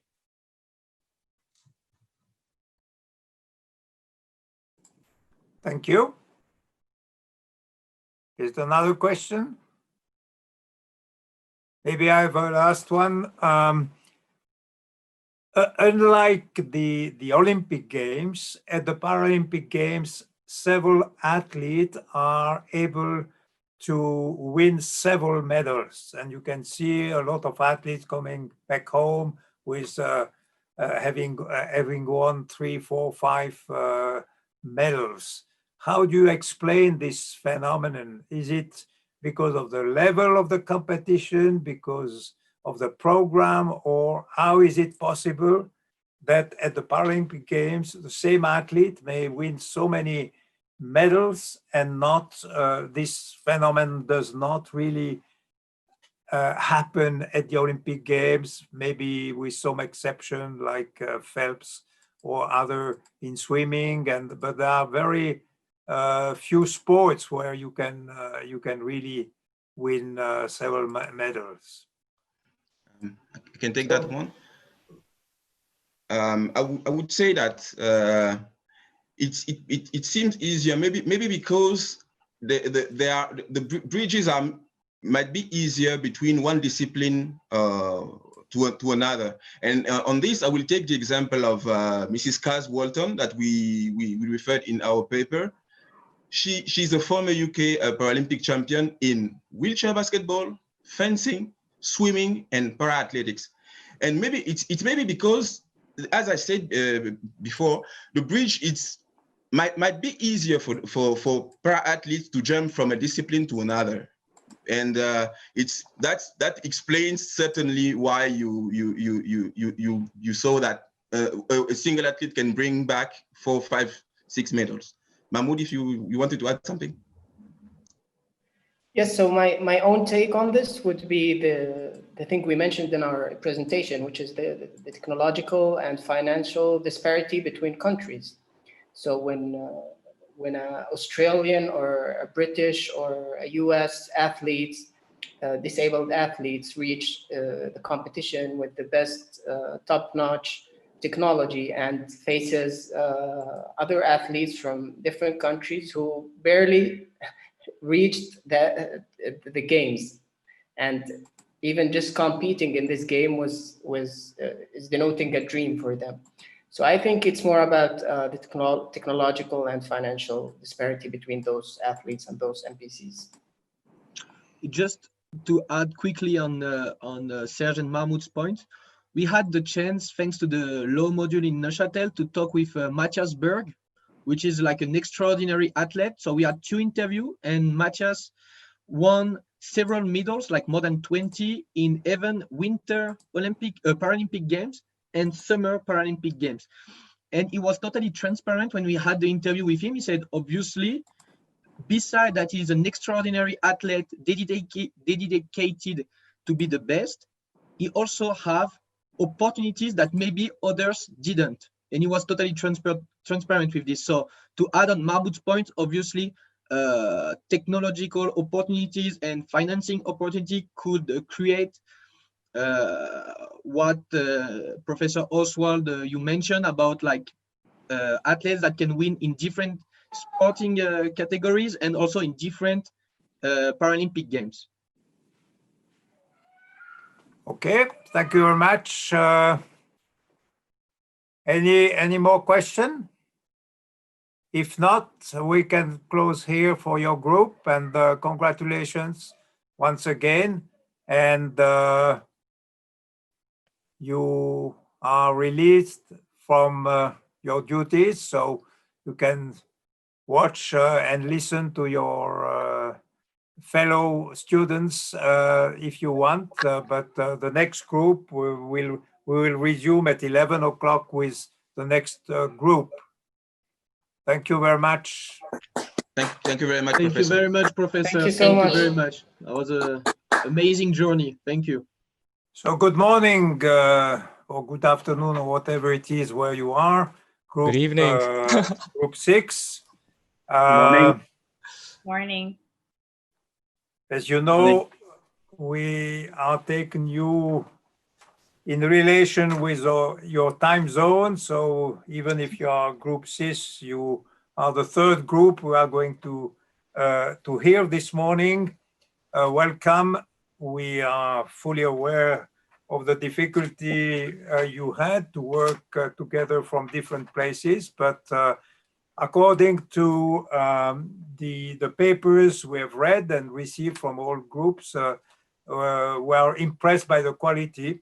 And so it means thanks to technology, you were able to work in a consistent way, even if the different pieces of the puzzle were created at different places, but at the end, they all fit well together.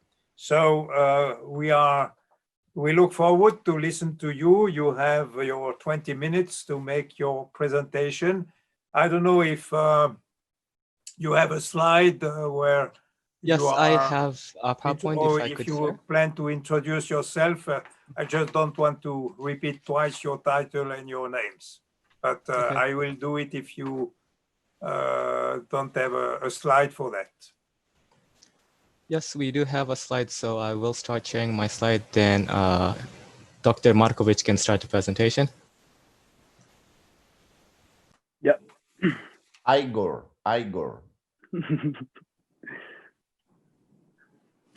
Okay. Exactly.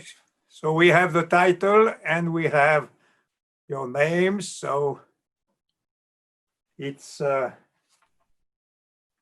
fine. So if everyone is okay, we can start. You can start. Yes. Okay, perfect. Hello, everyone. It is a pleasure being in front of you all, even though virtually, to present you with a research on the role that whistleblowers have in achieving integrity of sporting governance. We're Group 6, Yash, Chugh from India, Sara, Bilali from Morocco, Taizo, Uchida from Japan, and myself, Igor Markovic from Italy and the Balkan.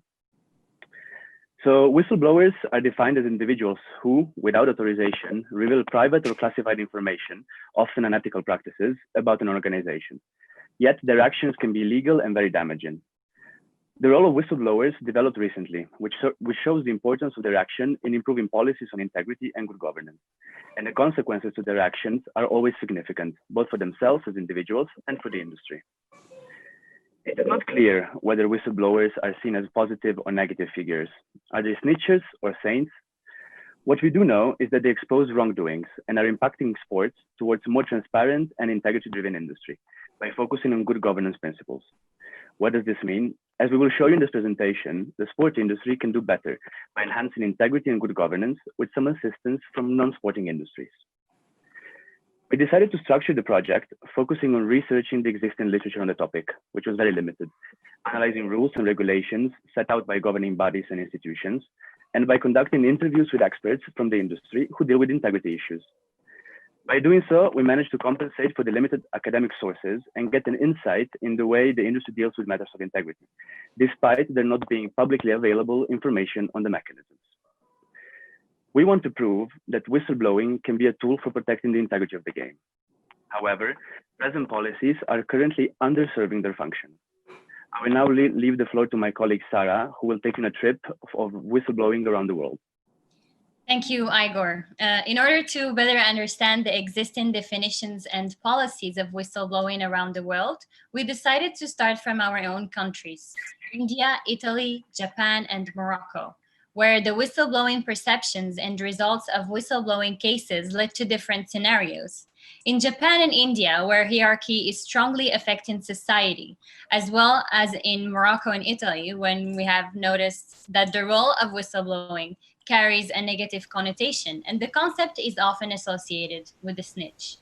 Even when the four countries have ratified the same international convention that stipulates establishing measures and systems to facilitate the reporting of acts of corruption in the public sector, known by the UN Convention Against Corruption, the domestic laws and local law enforcement on whistleblowing cases prove otherwise, as we trace risks of being fired, sued, blacklisted, arrested, threatened, or in extreme cases, assaulted or killed. We also found that there is a lack of use of the terminology in domestic laws, and the protection statutes depend on many factors, among which the nature of information provided by whistleblowers. Taizo will illustrate the controversy of this information provided as evidence against wrongdoings. Thank you, Sara. So we now consider the following 3 points to be the controversy of whistleblowing cases. First, since UEFA is lacking a comprehensive law for whistleblowing cases, it is needed to apply with the national laws, but the national law differs by countries, which complicates the investigation and jurisdiction. And at last, what about the unobservable whistleblowers?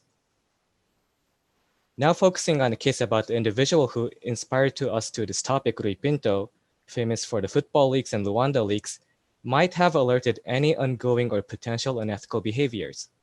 However, on the other hand, he obtained the information through cybercrime, which the discussion of defining unethical action still needs to be pursued.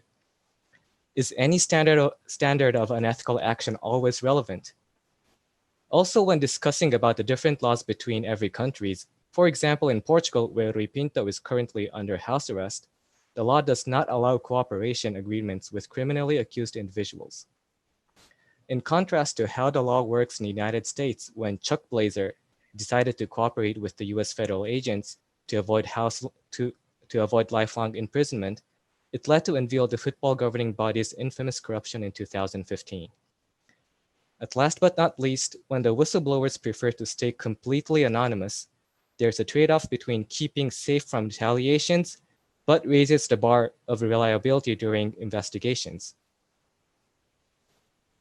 The recent case, which went to the Court of Arbitration for Sport between UEFA and Manchester City, was initiated by Rui Pinto, a whistleblower. While awaiting for the publication of the full decision how the evidence obtained by Rui Pinto was evaluated, we will next take a look into our core focus, how UEFA, is working with integrity issues. Igor, the floor is yours. Taizo. Considering that UEFA has the most voluminous regulations, we have decided to focus our research on the governing body of European football. In recent years, UEFA has been very active in implementing policies on integrity to increase the fairness of football and work towards the integrity of the sport. Actors subject to its jurisdiction have a duty to report. The association aims to protect all aspects of the game, both on and off the pitch. In this respect, integrity is a key concept. UEFA has been very active in the fight against match manipulation, which is the main focus of the association, especially considering the fast development of the gambling industry worldwide. UEFA has limited jurisdiction, with little to no power to investigate, prosecute, and sanction criminal activities. That is why it needs to cooperate with the relevant authorities. There are three main reporting platforms: the Integrity app, which is the main one, an internal reporting mechanism only for UEFA employees, and Vault, which focuses on on-site issues. Unfortunately, there is no publicly available information relative to these platforms, meaning that we do not know whether they're effective or not. This is further proof of the sensitivity of the topic. Furthermore, having three separate mechanisms could be counterproductive. All stakeholders have individual approaches to the issue, which makes cooperation and a coordinated policy difficult to implement. This is made even more complicated by the differences in culture and perception on whistleblower in each of UEFA's members associations. UEFA's policies have strengths and weaknesses.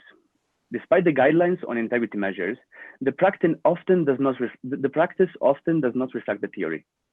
There is no mention of the term whistleblower in UEFA regulations, proof of the negative connotation that the concept has, which goes against the nature of the sport industry, wanted to keep all issues internally.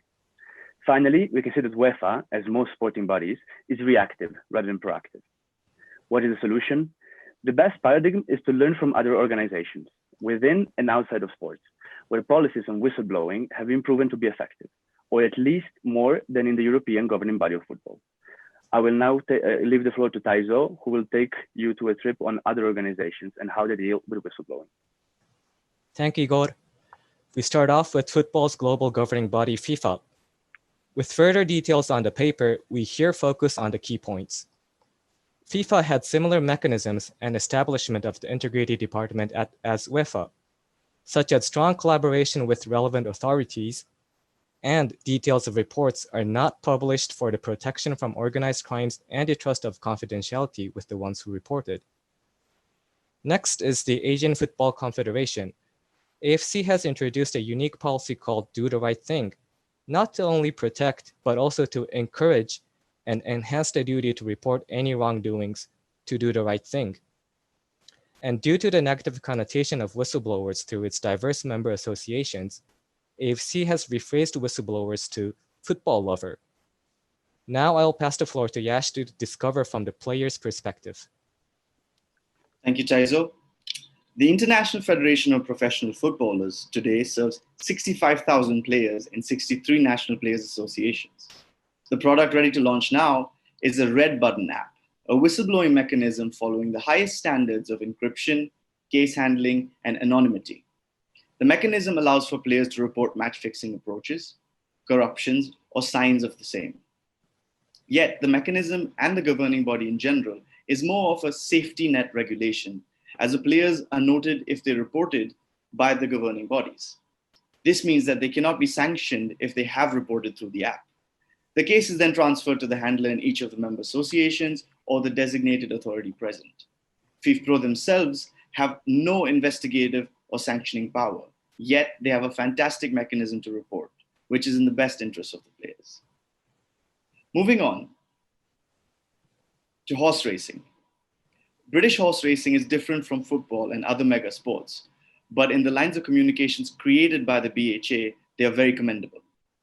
The mechanism has 4 avenues for reporting, which 2 are online and 2 are offline, and they even allow you to check the progress of the report made anonymously. If unsatisfied on the case, the whistleblower is even allowed to escalate the matter to the General Secretary of the Federation, thus creating an incredibly robust structure that feeds off of a positive whistleblowing culture. Now my colleague Taizo will speak about the TIU. Thank you, Yash. TIU the Tennis Integrity Unit is a joint initiative funded by major tennis stakeholders, which means they do not face conflict of interest. And since they are a fully independent integrity association, they do have jurisdiction for disciplinary issues. Next is the Athletic Integrity Unit. This list of phone numbers is how they tackle the irony we found while researching about the aforementioned organizations. While there is the duty to report wrongdoings, the limited language support raises the bar to actually report. So the Athletic Integrity Unit provides toll-free numbers or interpretation partners for languages recognized by the United Nations, which enables the whistleblowers to report with their mother tongue. Next, Sara will introduce how the Association of Summer Olympic International Federations, ASWAF, has enhanced and improved the implementation of whistleblower policies in several international federations. Thank you, Taizo. To further advance in our comparison across sports, it was very helpful to look into the report of ASWAF Task Force for Good Governance. This report is based on the findings of a questionnaire answered by the 31st members of the association, identifying confidential reporting mechanisms for whistleblowers with protection scheme for individuals coming forward as a tool of integrity. The latest report published last June shows significant improvement where 15 international federations provided at least an email address or online reporting from with an option to remain anonymous. And 11 international federations could demonstrate that a system was in place and that action had been taken in response to the reports. Now, to sum up what my colleagues have said and all the previous cases, we want you to leave with these takeaways on good practices that UEFA can learn from. First, it can shift to a positive connotation to whistleblowing. It can also insist on the confidential feature of the report and create a positive reporting culture with simple and effective escalation. It can aim to full independence and jurisdiction to reporting to make the reporting more reliable. It needs to add more languages to their reporting app and website to cover their geographical presence. And it needs to show more proof of action on confidential reporting as a good governance practice. Now we'll zoom out of sport to observe EU competition law and its latest directive on whistleblowing enforced last December. A 2017 Eurobarometer on corruption commissioned by EU highlighted that less than 18% Europeans would speak up about corruption if they witnessed it in the workplace. And almost a third believed that there is no protection for those that do expose wrongdoing. The directive is intended to change this reluctance on reporting by requiring EU member states to transpose the whistleblowing directive into national laws under the name of National Implementation Act. The protection statute of this directive covers all the necessary ingredients that incentivizes whistleblowers to come forward. UEFA can learn from the 6 main procedures of the Act that go from implementing reporting channels and training employees, which UEFA already does, to provide with protection measures and processes so that potential reporters know how their report will be handled, including what an investigation looks like, who will be conducting it, and who will decide if wrongdoing has occurred, all of which UEFA doesn't implement. The protection policies of this directive show that sometimes, in order to serve sport governance properly, we need to move outside of sport. Now, Igor will take us back to the research question. So what have we seen so far? Whistleblowers are impacting heavily the integrity of sporting governance. The changes adopted following their actions have been significant in the fight towards an industry based on good governance principles. Despite this, the role of whistleblowers is under continuous scrutiny, making them controversial figures. It is time for the sports industry to understand the value of whistleblowers in creating a more transparent and integrity-driven ecosystem. We can do better by learning from others, which in turn can make the whole system work better. We're now going to look at some recommendations, tackling issues with legal institutions and organizational infrastructure. And we're going to do so by backing up our arguments with this quote from Delia Rubio, Chair of Transparency International, in which we can identify our 3 main points: further explained by my colleagues, and in specifics with Sara. The first point is recognizing whistleblowers. We need to first harmonize the definition of whistleblowing across sports and include cultural aspects while designing an adequate policy implementation. Legal institutions will play an essential role by driving text laws that grant the protection statute and giving law enforcers a solid basis to build upon. Whistleblower may not be the term organizations such as FIFA, UEFA, and AFC prefer to use. Just like a referee blows the whistle on an unpermitted action, the terminology has carried a pejorative attribution due to cultural and historical events. Rather than using a specific term like AFC replacing it with football lovers, we would like to draft a new definition inspired from our research. Individuals that, for personal or societal interests, report activities internally or externally that are illegal and or unethical within the private and or public sphere. Taizo will present our second recommendation. Thank you, Sara. Next is to protect the whistleblowers. We recommend clearly to prohibit retaliation, threatening or intimidation to whistleblowers, any negligence of investigation, and to disclose the anonymity of whistleblowers who wish to stay anonymous, because these aspects could potentially ruin their career or even their lives. Argentinian tennis player Marco Trungellitti was ostracized and chose to step away from tournaments held in South America for 2 years because his anonymity was unfortunately disclosed during the process of investigation after reporting match manipulation. Next, Yash will explain how to ally changing the law with enforcing protection. Thank you, Taizo. Our third recommendation would be creation of this standalone body. But not just its creation, the understanding of the various stakeholders involved regarding the necessity of the same, their usefulness, and the outcomes of its creation being in the best interests of sport. The body should be a metal shield for the whistleblower, not a cardboard shield. Moving on, we recommend an independent anti-corruption body created along the lines of WADA. We call it WACA, the World Anti-Corruption Agency. The 4 key defining features to be useful in improving integrity of governing organizations would be power, safety, funding, and independent.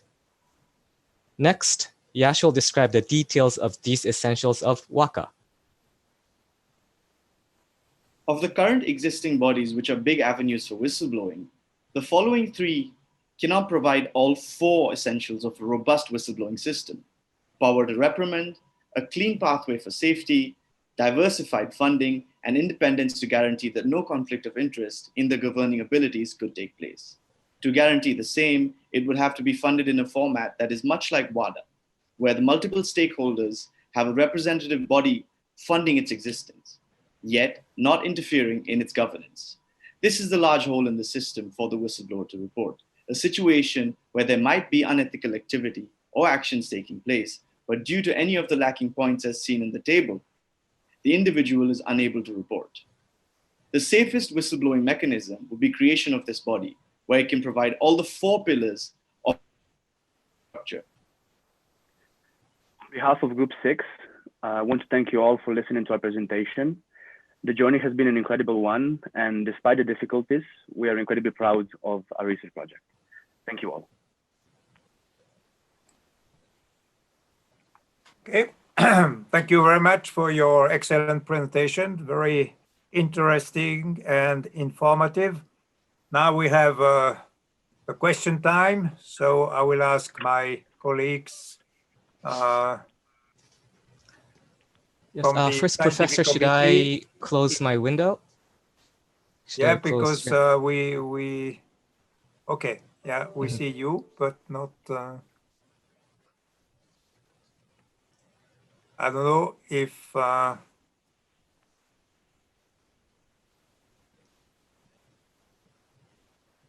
Sandro, if you can.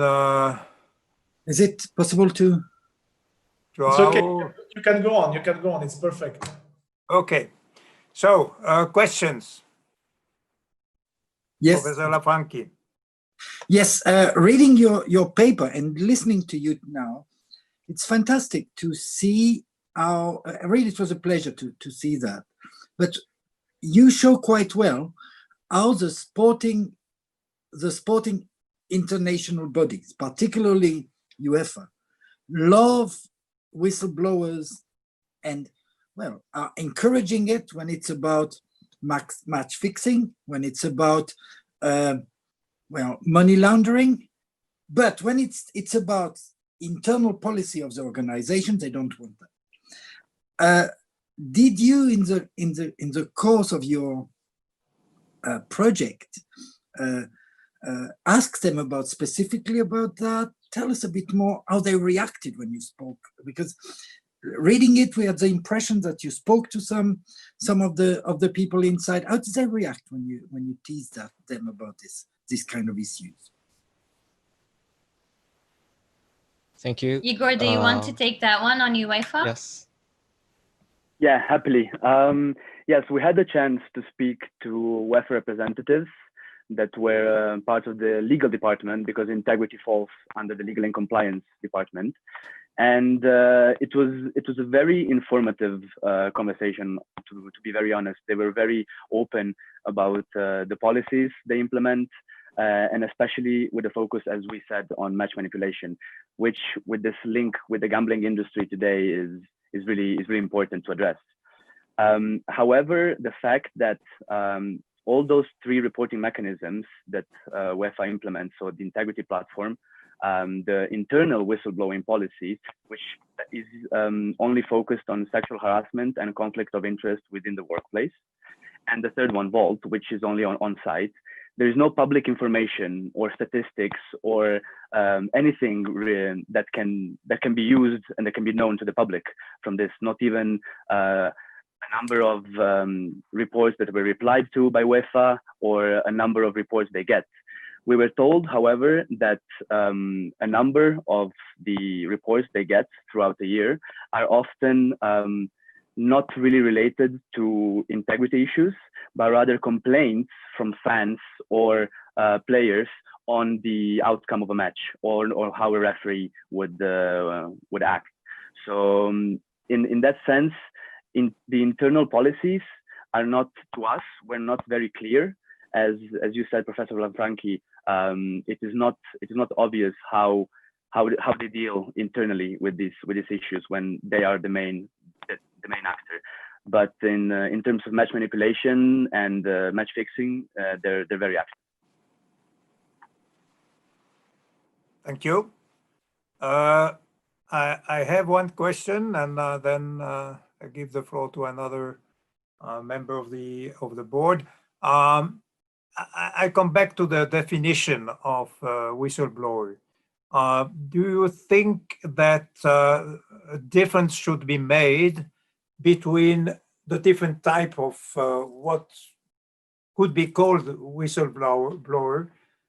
For example, if you have people, probably in your readings, you went through the name Stepanova, the two Russian athletes who disclosed the doping scandal in Russia, but actually they were part of the system.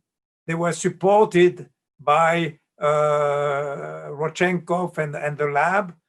And the day he said, I don't want to help you anymore, suddenly they spoke out and left Russia and so on. So are they credible? Are they true whistleblowers? There are other ones. Rodchenkov, I've mentioned, is another example. He was part of the system, and because he was fighting for his life, suddenly he left for United States and then disclosed everything he knew. So that's the question of the definition of what is a whistleblower. Should we make a difference between those? Also, the one who are prosecuted and then decide to cooperate with the judge, for example, are they true whistleblowers, or they were caught first and then suddenly decided to participate and to disclose a number of information. Do they deserve the same protection than those who have no personal interest in a way, but they heard something that they want to disclose?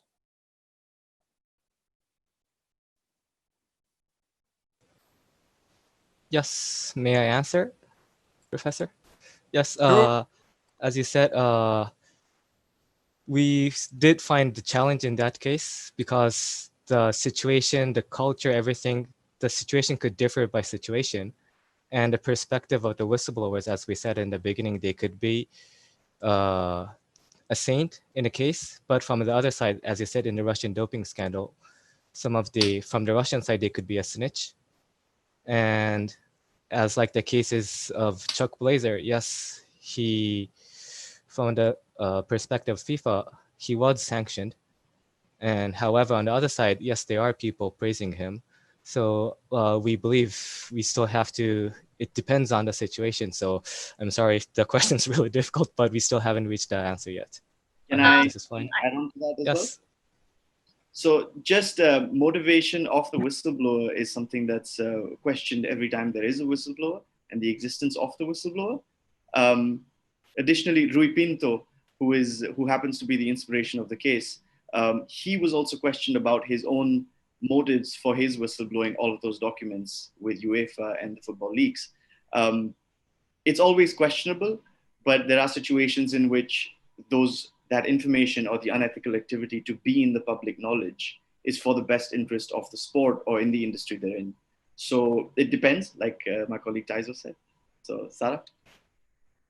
Yes, I wanted to revert back to the whistleblowing directive because it does mention this among the articles. And it says that in granting protection, it does not in any way take into account the whistleblower's motive for reporting. And for that, it means that national legislation should avoid terms such as good faith and abusive or malicious reports when transposing the directive. Then, can I step in with a question? Yes, Professor Rigozzi? Yes. First of all, great presentation. I agree with the last point. I think that as soon as we go into the motive, I mean, that's toxic ground, and it's fishing for troubles. If you want to be serious about whistleblowing, should not start by questioning the motive, and we have to look at the bigger picture. But I had two questions. Because basically your main recommendation is the creation of something similar to WADA, right? Which of course begs the question, how successful was WADA with whistleblowing in anti-doping? I could not read your paper. It was not on my list. I don't know whether you discussed that, but I would be interested in knowing what your view of that. Because before suggesting something, I want to make sure that it worked in the similar context. And the second point is anonymity. I think that this is crucial, and at least in my small experience, this becomes very difficult when the whistleblowing is successful, meaning that then there are action taken and disciplinary action started, and they will end up in court, in CAS, and then the issue is how and to what extent that whistleblower should be cross-examined, and whether there are successful or let's say effective way of protecting anonymity in that context. And I don't know whether this is something that you have explored.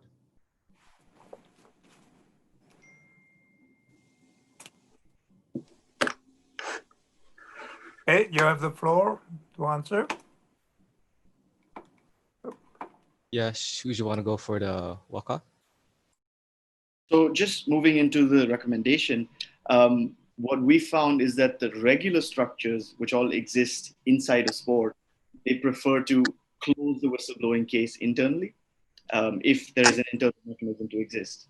That is the first pathway for the whistleblower to go to find out if I'm understanding correctly. The question is, did you check if it works and it exists somewhere? We actually have one case in our paper where we've interviewed and gone through a system that is a standalone body.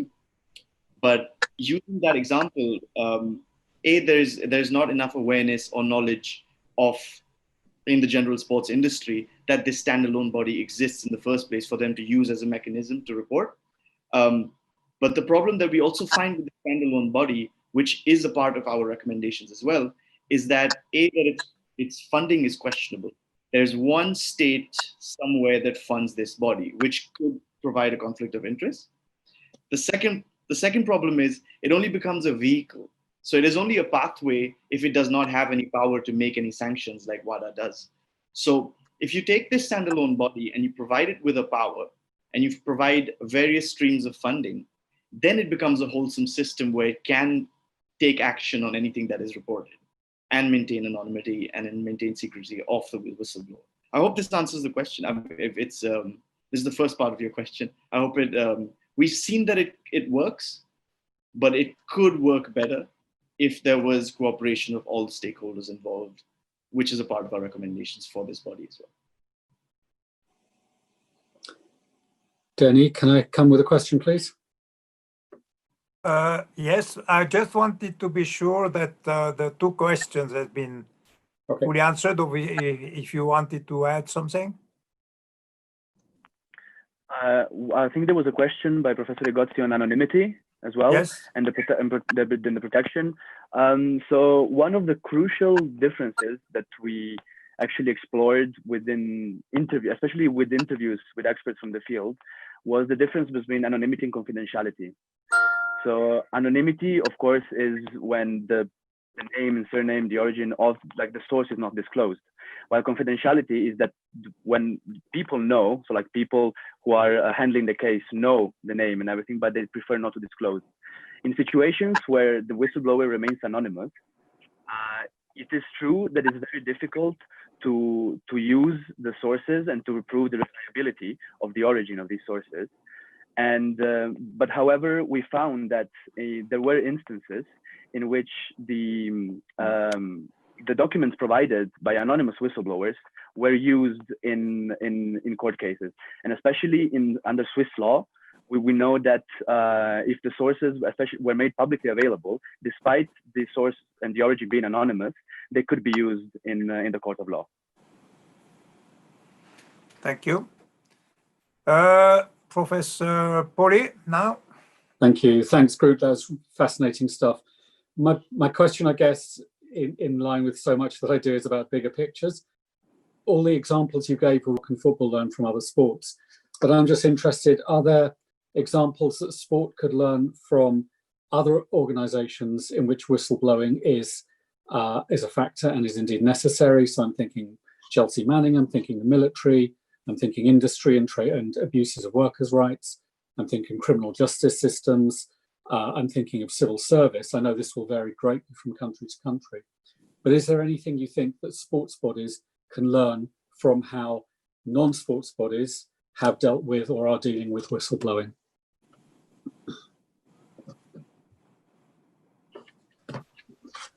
Sarah, you want to go with the DG competition, and if you have anything else?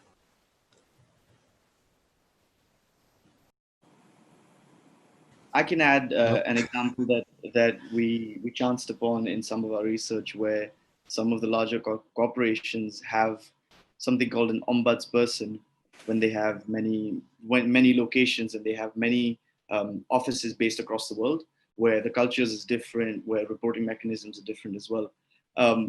As an example, they have this person appointed as an ombudsperson. If I'm not sure if I'm not very knowledgeable about it, but the ombudsperson can report straight above and has a direct link to the head office, wherever it may be in the organization.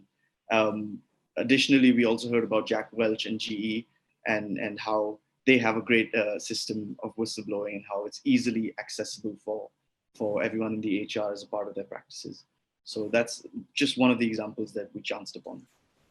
And something that comes in our research was, a research paper was cross-governance. We do not mention industries in particular, but we do underline how learning from other good practices of governance in industries can benefit to the sporting industry. And if I could add one case study from Japan, which I read, was yes, not only in sports but in the whole the governance is applying a law, but however, there's still it was also seen in sports, but also in the outside of sports that organizations with less employers, which means yes, having less funding also, it's still having difficulties to apply whistleblowing policies due to human resource reasons or funding reasons. And yes, we saw the reality of, in some organizations, whistleblower policies not being the first priority currently. And especially during the COVID-19 situation, it seems really difficult and complicated. And if I can add just one final point onto that, we started the research paper by looking into the regulations and the cases in our respective 4 countries. And we saw that one of the biggest issues, without taking aside the industry factor, is the cultural aspect. Culture is a huge factor that plays into this. And the way whistleblowers are perceived, the connotation that the term has, it's really, really important. And of course, I mean, there are constant cases of whistleblowing in other industries. One of the most famous, of course, is with Julian Assange or with Edward Snowden. These were all examples of, to a certain extent, policies and regulations that were effective. But on the other hand, we saw the consequences that these cases had on the life of these people. And it is questionable then whether these policies are effective or not. Thank you. Other question? Maybe I have one which is pretty much a follow-up question of what Professor Rigozzi said. In my view, one of the reasons why the system is not very efficient, or has not been very efficient so far, is that those involved in the organization are reluctant and if you are a player and you disclose something you have heard about match fixing or whatever, then you will be considered as a tweet, more or less, and it's why they are reluctant now. Could it be a system where you don't have to report to your own organization, where the risk of leak is great, and in this organization type WADA with 20, 30 or more employees at the end, personally, if I would be reluctant to disclose something to such a large organization with many people, because the risk of leaks is big. And I've seen, once we had a project by a group of students, and they were saying the only way is that for each organization, each federation, for example, to have one individual person alone dealing with these cases, being completely outside of the organization, and this person will deal with the case and will only then bring it to the organization concerned after having checked a number of things, and which is really helpful for the organization to protect this anonymity of those who have disclosed information. So be happy to hear what you think about it. Yes, if I could start.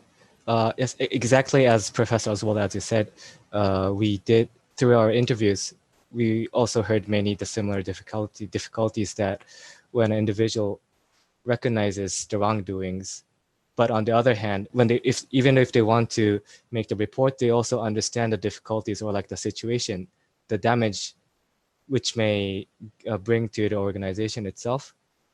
However, yes, as in the Asian Football Confederation, they also have an individual who is completely independent, NAFC, as you just spoken, who works with those cases. And yes, they have also said the importance is, yes, not only to have an individual who's completely independent in the confederation organization itself, but also to enhance the member associations to be individual and to work proactively against any malpractices, such as educating the individuals to be courageous enough and to understand why do they have to do the right thing.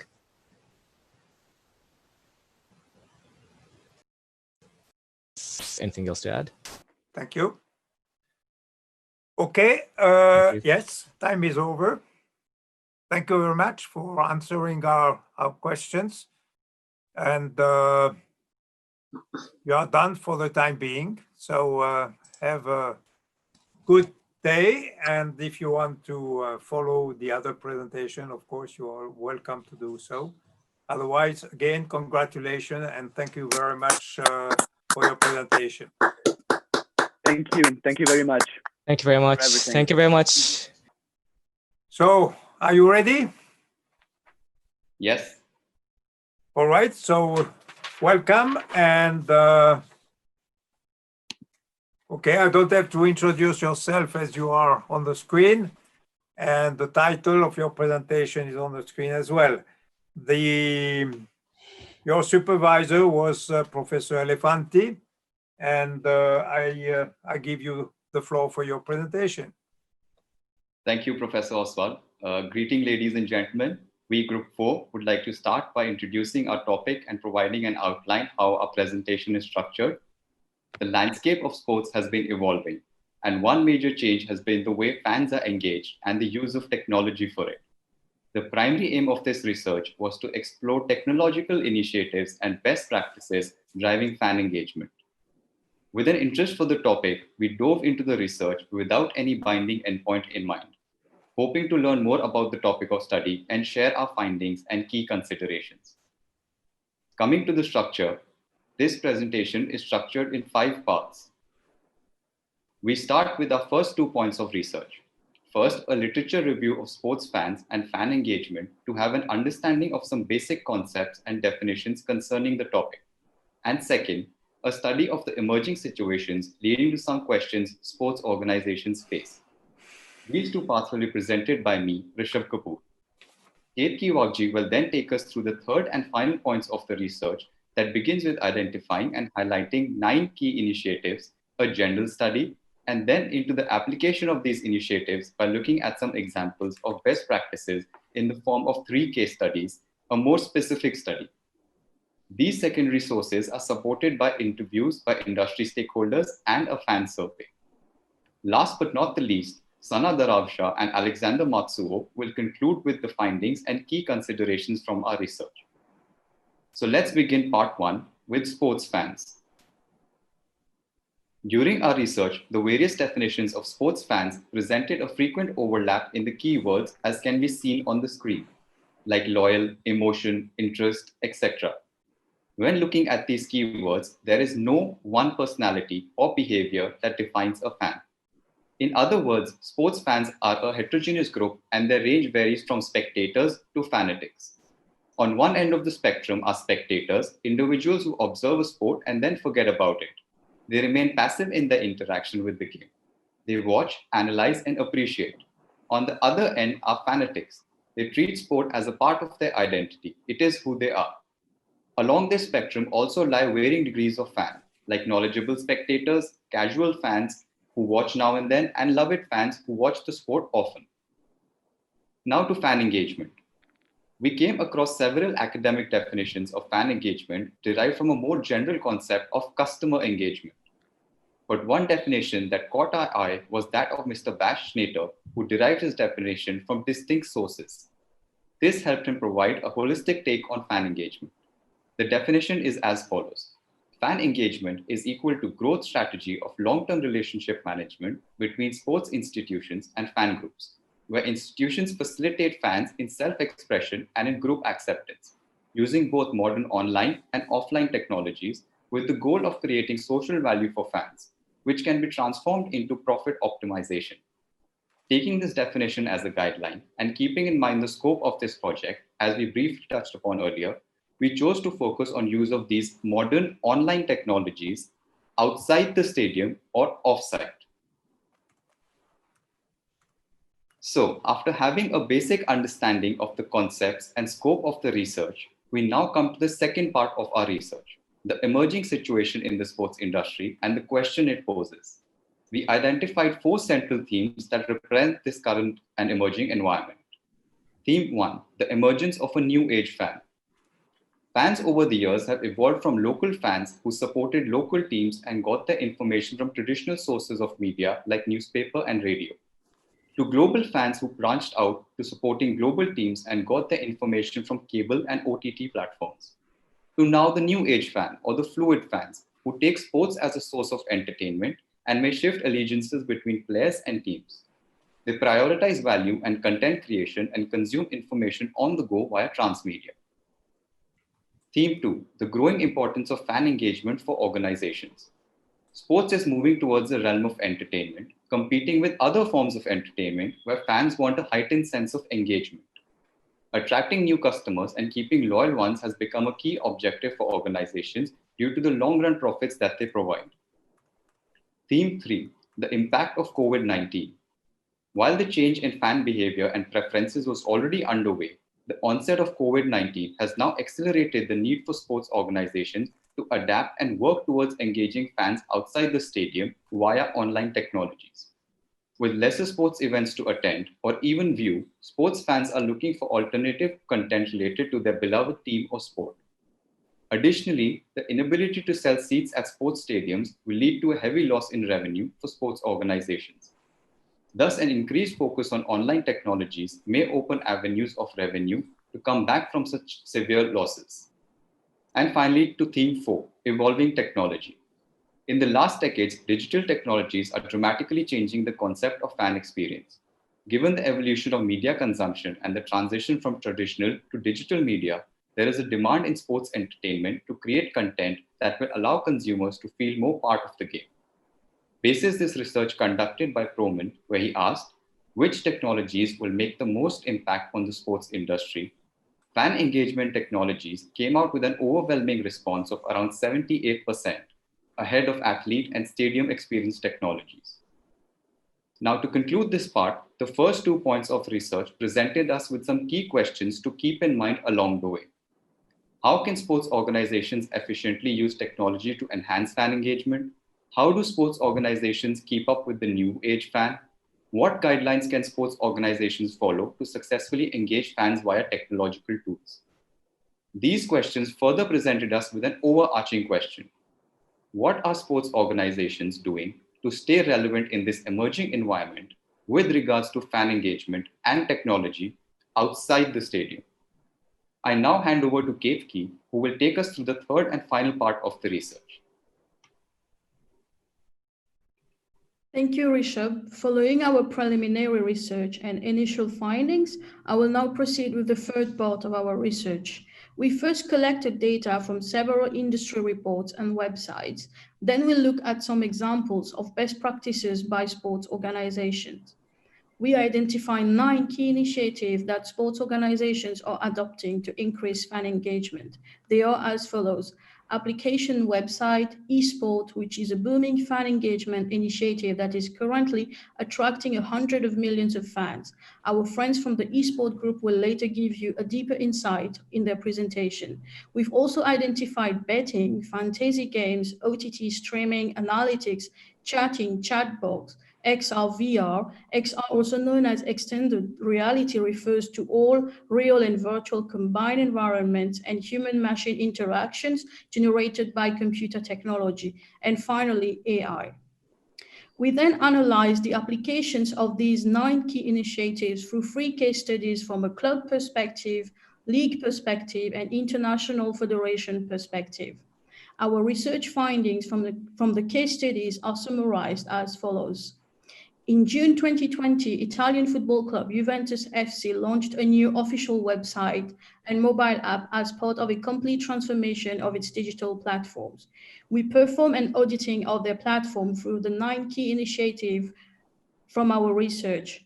Juve ticked all the boxes regarding fan engagement initiative. We visited the NBA website to determine what kind of steps and actions the NBA is taking to enhance fan experience. We identified 8 initiatives being done by the NBA. According to the FIA activity report, a core aim of the FIA is to foster greater engagement across its worldwide network. We identified again 8 initiatives being done by the NBA. Next, we conducted interviews with stakeholders from the industry from an international league, media health, and sports tech startup viewpoint. While many sports administrators could resist change and find new technologies intimidating, FIBA, Sports Pro, and Champ-Tracks are using digital developments to their advantage. All our interviewers shared a commonality on the concept of fan engagement and value creation, and the fact that technology and innovations will always be in the forefront. But they also highlighted the importance of data security and compliance for the sake of brand reputation and trustworthiness. From the interview conducted, we obtained further information that helped us confirm the primary objective we had set when doing the research. The interviews also brought forward additional elements that we had not taken into consideration in the first place. That fan engagement of the venue has many more challenges in terms of just accessibility for different federations and sports. Data protection is a key component in setting up fan engagement platforms. And finally, the model can take away one-to-one interaction and make fan engagement mostly a profit-making model. Finally, since fans are the most important component of our research, we conducted a sport fan engagement survey to complement our research. This allowed us to discover a certain common trends and practices of fans when they make use of fan engagement platforms. Our findings are as follows. The sport fan engagement survey had 365 respondents. Most of them were mainly from Europe and Asia. 63% identified themselves as ardent sports fans. Social media was chosen as the most preferred platform used by fans who cannot attend games, along with club app, esports, and fantasy games. Free platforms were preferred by most of our respondents. Expensive subscriptions were chosen as the most common difficulty fans encounter to use fan engagement platforms by respondents from Africa and Asia mainly. Internet connectivity and low quality contents were also chosen as barrier for fan engagement. Lastly, 76% of our respondents revealed that they do not read all the terms and conditions of fan engagement services before using them, but yet they chose data protection to be very important for them. I will now pass on the floor to Sara, who will elaborate on the overall research findings, insights, and recommendations. Thank you, Kate. Hi, everyone. As you could learn from Kate's part, 9 key initiatives to increase fan engagement have been identified in this research. Moreover, 3 case studies help us to identify some of the best practices to follow. Lastly, primary resources from such as interviews and survey allowed us to become aware of some of the challenges that both fans and sports organizations could face. Therefore, we can declare that technology is important to engage fans in the modern sports industry, especially during the current COVID-19 situation. Moreover, it's important for sports organizations to re-innovate technology if they want to keep their fans and to keep themselves in business. The question is, how can sports organizations efficiently use technology to enhance fan engagement? To answer these questions, our research that have been presented by my colleagues, Rishab and Kate, led us for four key considerations that sports organizations can follow while formulating their strategy to enhance fan engagement. We as a group are aware of the fact that there are other aspects to successfully engage fans, not just via technology. However, Alex and I will highlight the 4 key considerations we found out from our research. Starting first with partner with technology firms. Most sports organizations are not experts in technology. Therefore, collaboration with specialists and professional figures in technology would maximize success. such partnerships will definitely be broadening fan base and consequently enhance their engagement. From our research, we find that such strong collaboration exists between those who hold experts in sport and those who hold experts in technology. The NBA and Intel, Game On, Microsoft, Formula One, and AWS are great examples to demonstrate the benefits of such collaborations. To illustrate more, existing platforms, experts, cost savings agreements, which gives for both partners to excel more and to invest more effort to reach the best outcomes, and legal protections are all opportunities from partnership, especially legal protection, because the technology company will be accountable for the legal aspects, and the sports organizations will be protected by a contract. Second, adapt content for a new age fan. We all grow up on TV or radio. Nowadays, it seems like Stone Age. During the last decade, we all exposed to the evolution of fan behavior. Fans want to be connected 24/7 through their mobiles, computers, and tablets. This behavior change has raised the demand for content. So the main interest of sports organizations is to meet this demand. Moreover, behavioral fan change led to a new formula called not only loyalty, but also entertainment, anywhere, anytime. By focusing strongly on delivering the best user experience directly to the user's hand, the sports organizations can gather a high amount of data to enhance fan engagement and therefore converting this into earning opportunities. Third, adapt the digital ecosystem framework. In order to maximize the efficiency of any actions taken, we recommend sports organizations to have a complete vision with strategy including all technological tools in relation to fan engagement. Following the 9 key trends and innovations that are applied in sport fan engagement, we have analyzed this section into a framework that could serve as a guide for sports organizations to follow. This is what we call the digital ecosystem framework. Now, I will leave the floor to my colleague Alex to expand more about this framework. Thank you, Sana. So let's go deeper in the digital ecosystem framework that we created. First of all, the platform. It is a holistic destination which presents itself in the form of an app for smartphone, tablet, PC devices. This is a one-stop destination where the fan can go and find all the information, interaction, and activities related to the sport organization. A dedicated website mirroring the app could also be considered as a platform.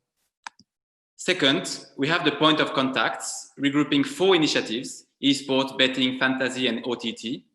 This represents the main points of contact with the fans, involving an activity or interaction between the sport entity and the fans through technology. And all those points of contacts are fully integrated in the OneGo platform. Third, the technological support regroups 3 innovations: analytics, the data, XR, and chattings. And it represents the more technical aspects of it. It plays multiple roles of A, supporting the different points of contact, B, acting as an independent point of contact for some fans, and C, make the experience tailor-made and personalized when the fan is navigating the platform. And finally, the AI is at the base of this digital ecosystem and at the center of every single technological trend and innovation discussed in this research. It starts and closes the loop of the digital ecosystem. On one side, the AI processes the billions of data obtained from the platforms in order to generate comprehensive insight from the fans' behavior. And once these insights are interpreted, the AI understands each fan's preference and behavior and can then automatically generate personalized content for each of them back into the technological support, point of contact, and platform. And why we created that digital ecosystem is because for main 2 reasons. First, we wanted to frame all those 9 different main initiatives from an unstructured way into a comprehensive and integrated framework. And secondly, we strongly believe that this replicable and adaptable holistic ecosystem could allow sport organization from every size and financial capacities to have a starting point on the strategy regarding technology and fan engagement. Indeed, this framework is replicable, but also adaptable, as the sports organization can start with one aspect, for example, the platform or the OTT or the esports, and build on it slowly, depending on the situation, preference, and capabilities.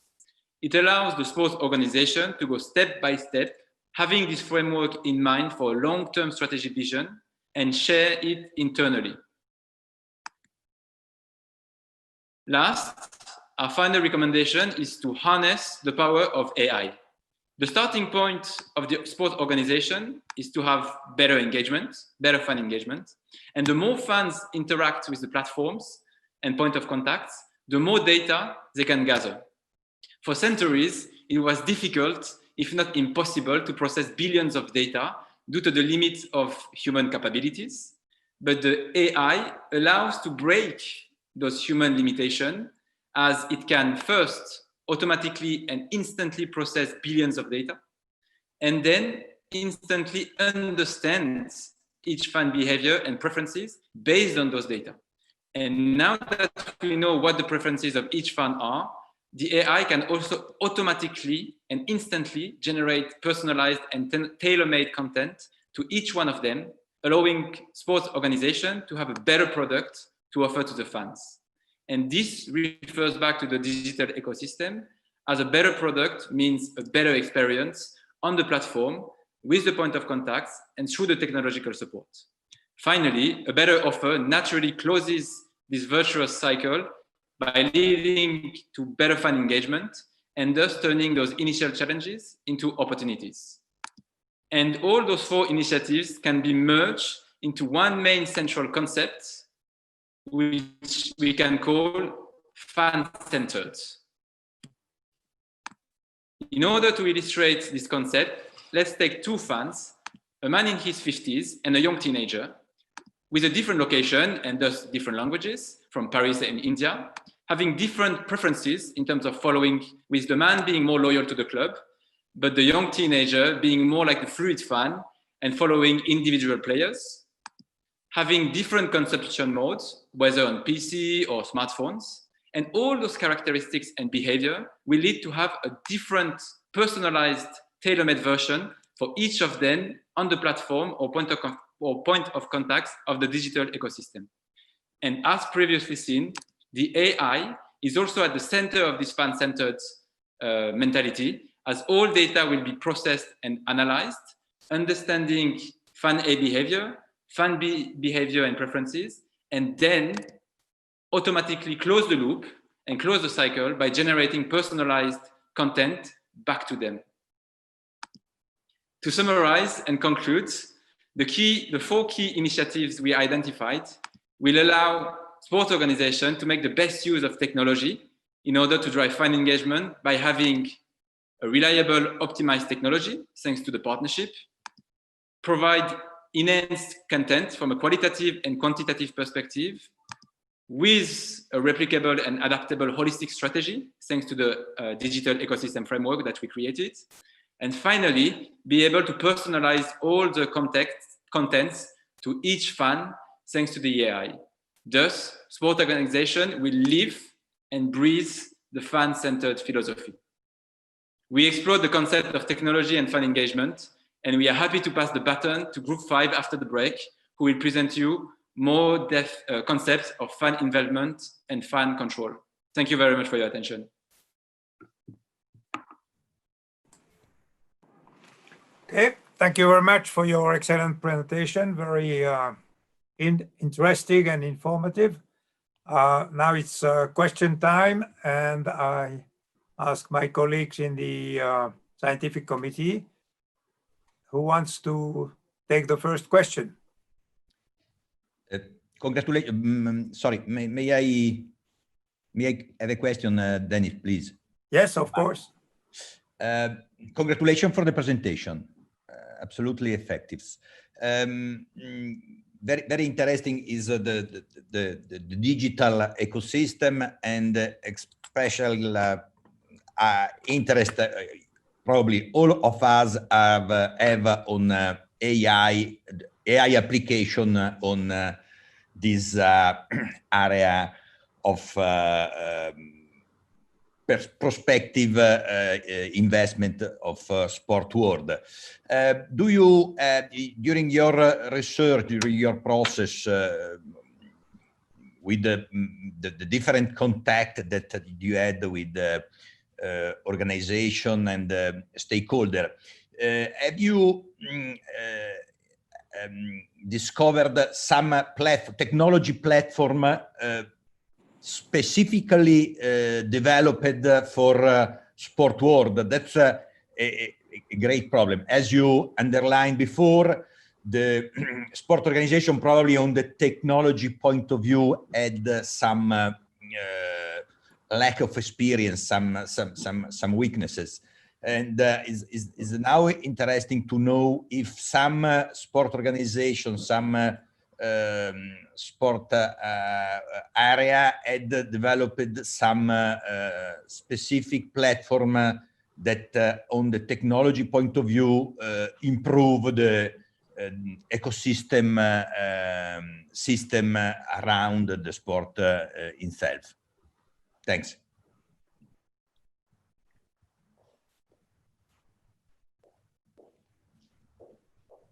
Can I answer this one? So we interviewed the head of digital at FIBA, Mr. Nicolas Chapar, and he explained to us that when COVID happened, FIBA was one of the most ranked federation getting into fan engagement. Though they were already on their way to implement a new fan engagement strategy, the COVID-19 situation accelerated the plans of the FIBA in implementing their strategy. So their main focus was to celebrate basketball as a whole, and they kind of use AI and technology all across their social media platforms, and started resurfacing the best moments of the history of basketball and showing hundreds of classic games. And they also had lots of user-generated content that were used to try to find the best possible basketball pitch around the world. And they kind of had a partnership with a technological company called Atrium. So with that company, they worked together and kind of found engaged fans into finding the best basketball pitches or the best basketball games around the world. Okay, thanks.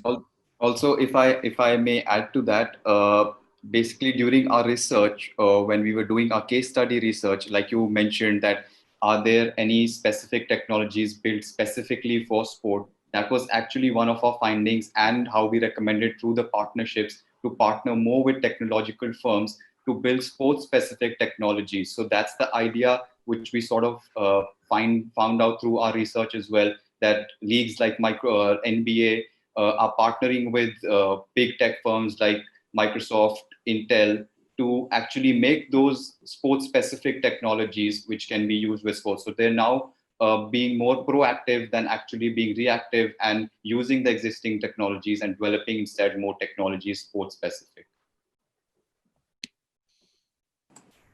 Okay, thank you. Next question. I have one, Denis. Yes, Professor Besson.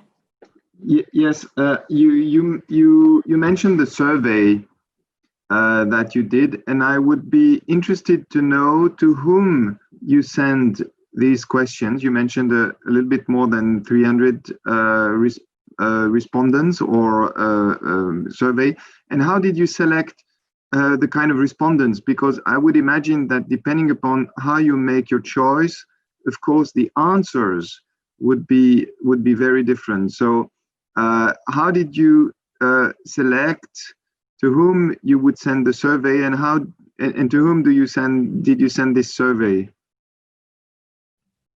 Okay, I'll answer that. We had two approaches. Firstly, looking into our networks, because being all in different areas around the world, so we kind of first looked into our own network, which comprises of young fans like us. And then we kind of used contacts from people we know in federations or in sports organizations who work in sports or work in IT companies, and try to see what is how they use fan engagement platforms.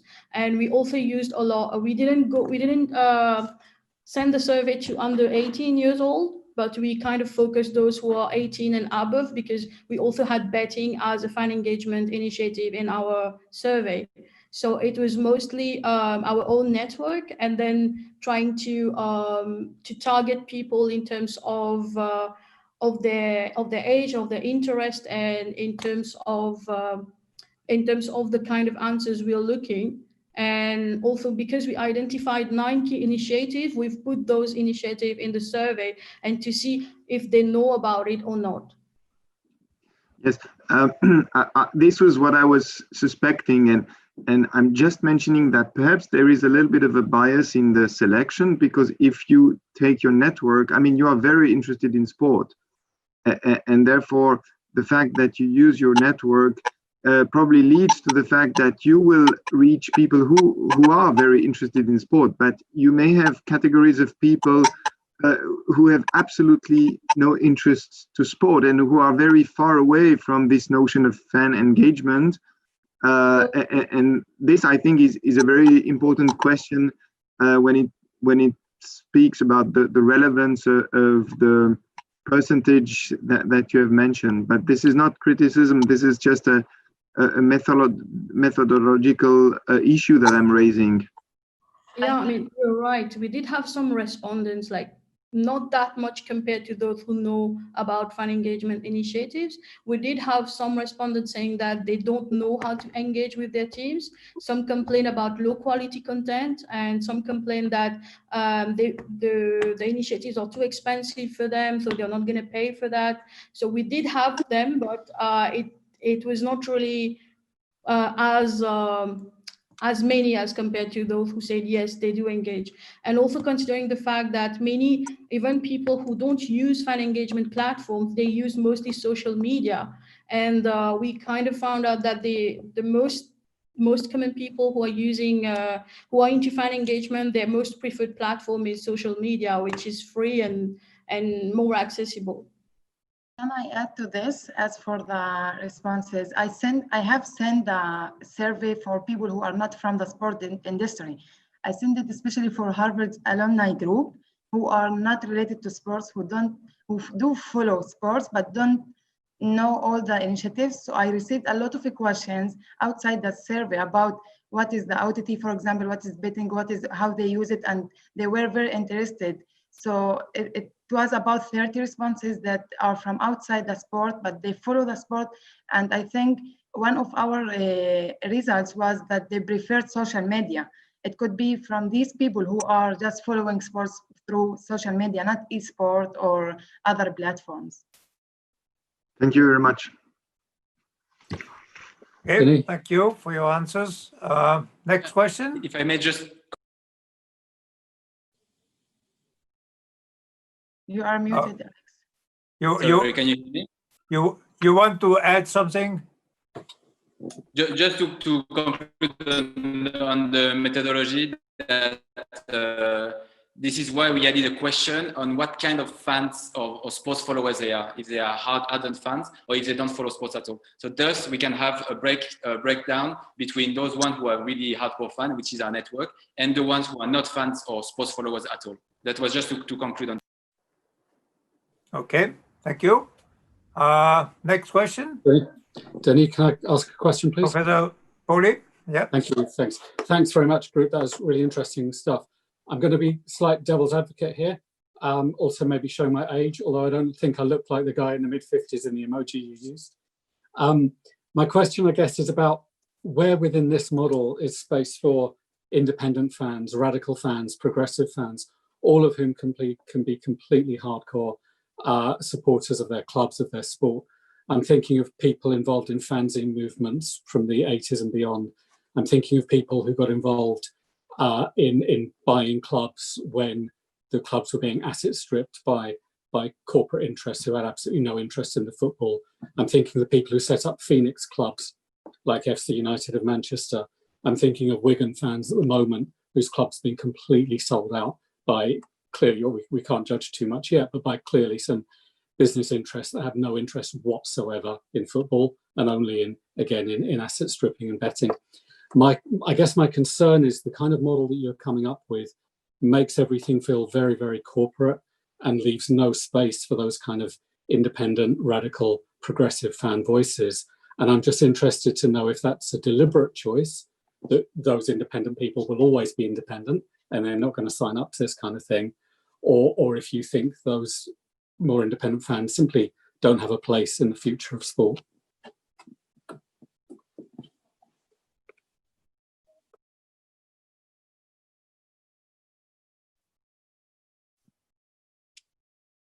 I think I can go on this one. Thank you very much, Martin. Indeed, that was a crucial point throughout our research. The reason why we didn't focus in this particular case on hardcore fan or outside the normal way fans is because we think that we were talking about future fans and also the future trends of technology and innovation regarding the new consumption, of the fans that we identified along the way. So that's true that in this case, technology may not reply to those outside of the society or the norm fans, but we believe, and also based on our research, we saw that in the future years, more and more, if not all of the fans will become, adapted and for institutions. I think Rishabh want to add something on it. Yeah, thank you, Alex. Thank you, Martin, for the question. It's just to add to Alex, it's basically our research is also more focused towards how organizations are using this technology rather than more being a specific fan focused. We tried to have different definitions of fans along the spectrum and see what kinds of fans there are. But it was more towards how organizations are using the technology to engage with fans on that front. Hope I was able to answer that. Okay, thank you for your answers. We still have time for one question. Yeah, if it's possible. Yes. One of the problem I had reading your paper, and I think you touch very important elements, but one of the problem is the question of the algorithm. You don't question the algorithm that decide who the fans are like. And there is, in the whole relation between customers and algorithm, we have seen in the last decade a lot of problems. Our Facebook see me, it's really based on elements that very often doesn't represent really the people. And this is an issue you didn't touch in your paper. Can you explain why? Yeah, I just want to confirm with you the question. I don't know if you can hear me. Yeah. So are you thinking about the legal side, legal protection based on Cambridge Analytica? Yes. You say about 5 times in your presentation, and you say various times in the written document, that to know better your fans, but you will know better your fans through all the data based on algorithm. And the problem is, what do algorithms present is an image of the individuals that very often the individuals don't feel they are represented well by this algorithm and this representation of the industry. You see what I mean? Let me try to answer that. So I understand the question of understanding how the algorithm represent the fans. Having said that, the fact that the AI and the algorithm is constantly and instantly always checking what are the fans looking, will naturally, how do we say, automatically represent the reality of what the fans likes and what the fan is engaged. Because if the fan is not on the platform, or if the fans don't pay attention to this kind of content or are following other, let's say, sports organization, the AI will notify that, will see it, and thus will adapt the content based on that. I don't know if it makes sense what I'm saying, but it's really always adapting based on the fans, what they're looking, what they're researching, and also what they're not looking and what they're not researching. So in that sense, the algorithm should represent perfectly perfectly, not perfectly because it's an ongoing improvement, but should represent the fans' preferences. I can add to this an example of NBA and FIBA. They have a strategy called fan focus, and this is the main, I can say, the main factor for their successful to enhance fan engagement. They are fan focused. They do it by AI, and they collect data from, for example, comments, hashtags, posts, ratings, where they are comment more, where they are active more, and by this way, NBA brought different contents in different platforms.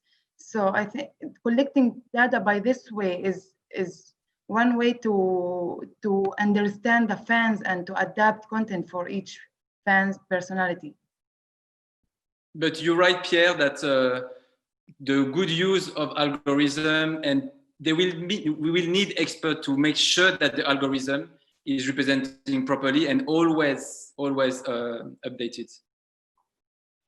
Also, just to add to what Alex and Sana just mentioned, especially Alex, that it's a constant improvement. It's continuously being improved. It's not 100% proof model right now. But even if we say in terms of saying what the brand value of certain athletes or companies are, they sort of take into account the number of likes or the number of followers they have, which is again a technological aspect. So these aspects are coming in, and people and the organization are trying to build on it to make them 100% foolproof in terms of involvement of technology, in terms of fan preferences. So that's one aspect which I just wanted to briefly touch upon as well.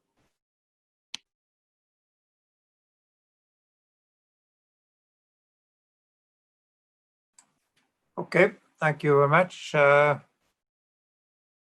Any more questions? Yes. Professor Ruta, and this will be the last one. Very quickly, I've seen your presentation, and you present a comprehensive model. What is my question is also to help you in presenting what is the main innovation that you are bringing into this digital interpretation of sport, because some of the things that you said are already in the market, are there. What you did discover as a completely new? I know that you already said this, but I would like to conclude with this kind of a statement from your side. Thank you, Dino. So, as you said, by definition, most of those initiatives is bringing unstructured initiatives, those 9 initiatives, and framed it into something that sport organization can use because it's replicable and adaptable. It's a really ecosystem framework that they can use, and not just be lost in a way because they have several initiatives, but they don't know how to frame it or where to start or what are the next steps. And in this case, the digital ecosystem framework is really here, and this is what we created because it was nowhere on our research or internet. And that's why we created it, to make sure that we give a framework for sport organization to follow, and not unstructured way.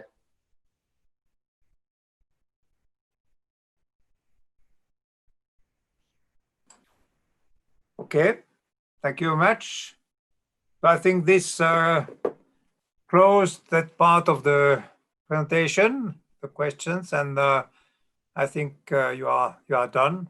Congratulations and thank you for your presentation and for answering our questions. And now you are free. Thank you very Thank you very much, everyone. Thank you. Very much. much. Thank you, you. Kevin. Marco, Bye. thank you. Bye. Thanks, Salut. everyone. Au revoir. Martin. And go on the beach in Mauritius. Lucky you. You're welcome. Well done, everybody. Well done. Okay, dear students, good afternoon or good morning or good night, depending where you are located at the moment. It's a pleasure to welcome you for this presentation. As I said this morning, it's a very traditional presentation, but this time it's quite special as you are not all at the same place and we are not face to face with you. It was the same situation for the preparation of your paper where you had to work remotely and put at the end all the pieces of the puzzle together to make a good presentation. And just would like to tell you that the scientific committee read the different papers the last few days, and that we were impressed by the quality of the work which has been done in spite of the circumstances. So we look forward to listening to your presentation. We had 4 groups this morning, and we'll have 4 groups this afternoon. So I again welcome you and let you introduce yourself and your topic. We have been informed, and we can start with this formality that Erika has her birthday today. So it's a pleasure to wish her all the best for this special day and for the rest of her life. Thank you very much. Happy birthday, Erika. Thank you. Happy birthday. It's a birthday period because yesterday we celebrated Nejat's birthday. So I have to mention it as well. So I don't know who has birthday tomorrow, but maybe nobody from us. I think you are the best. So Petros is happy because I did not forget to mention Nejat. Okay, group 4, you have the floor. Thank you. Whilst Bruno gets the slide ready, I'll just take a quick moment to thank everyone for providing the opportunity to present our project. We are group 7, and in our group we have Erika Urbina, the birthday girl from Costa Rica. We have Bruno Van Hellemont from Belgium, and we have Bonnie Mugabe from Rwanda. So without any further ado, we will get started. Balancing books and balls, an athlete-centric approach to women's football. As women's football continues to boom, it's time to prioritise one of the game's most important stakeholders, the players. And dual careers could be key to achieving this. The concept of success in football seems like a simple one. Winning is success and losing is failure. But if we really want women's football to grow sustainably, we must look beyond wins and losses.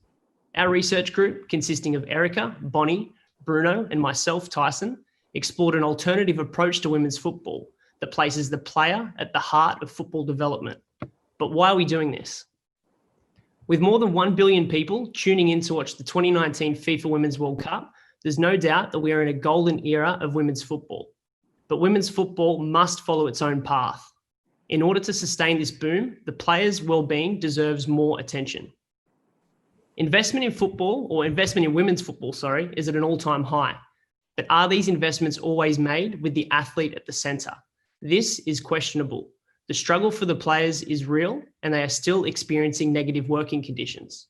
Enter an athlete-centric approach, an approach that focuses on the well-being of the player, an approach that encourages the balance of education and sporting success, an approach with proven positive health implications. This alternative approach can empower women who play football to become successful women in parallel with successful footballers.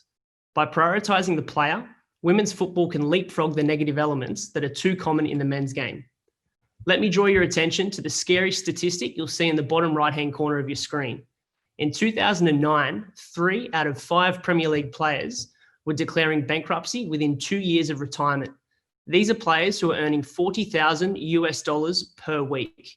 This is a crazy scenario, and this is a scenario that we must avoid in women's football. With the men's game so rigid in structure, the time is now to focus on women's football and the importance of the players' lifespan health. Yes, education is valued in women's football, but there are still far too many cases whereby winning a football game is pursued to the detriment of the individual's lifespan health. With women's football booming, our research group asked, how can we find out more and how can we use our findings to assist in the sustainable development of women's football? I will now pass to my colleague Erica, who will talk you through our research question. Thank you, Taizo. Although men and women are playing the same game, an alternative approach should be considered to ensure its sustainable growth. This alternative approach should aim to develop the women's game in a way that it responds to its current needs and not just copy-pasting what happens in the male's game. Let me draw your attention to a research question on screen. A holistic view of women's football. Can an alternative approach combining football with education broaden the concept of success to sustainably grow the women's game? This takes us to the scope of our research project, our home countries. Since we were grouped together, we were told that the special thing about our group was that we represented 4 different countries. What began as a way of bonding became the heart of our project, the CRAB Nations, an acronym for Costa Rica, Rwanda, Australia, and Belgium. Little did we know that this would also be our biggest challenge, different time zones. It's safe to say that it has been hard to coordinate between us. Just look at our map. It took many early mornings and many late nights, but not even a pandemic was going to stop this research project, because we believe that our nations are an interesting ground for women's football. From our questionnaires, we obtained several similarities and differences regarding our countries. For example, the vast majority of players said that they continued studying while playing. When we asked them to describe their careers, most of them used negative words describing the challenges of it, which gave us a concern, but also an opportunity for this project. However, we noticed some differences, especially when discussing about the involvement of the government. For example, in Costa Rica, the government is not involved in football development. It relies solely on the National Federation and FIFA to do so. But in the case of Rwanda, the government is full hands-on with football initiatives. The same happened when we discussed about the female representation at senior management.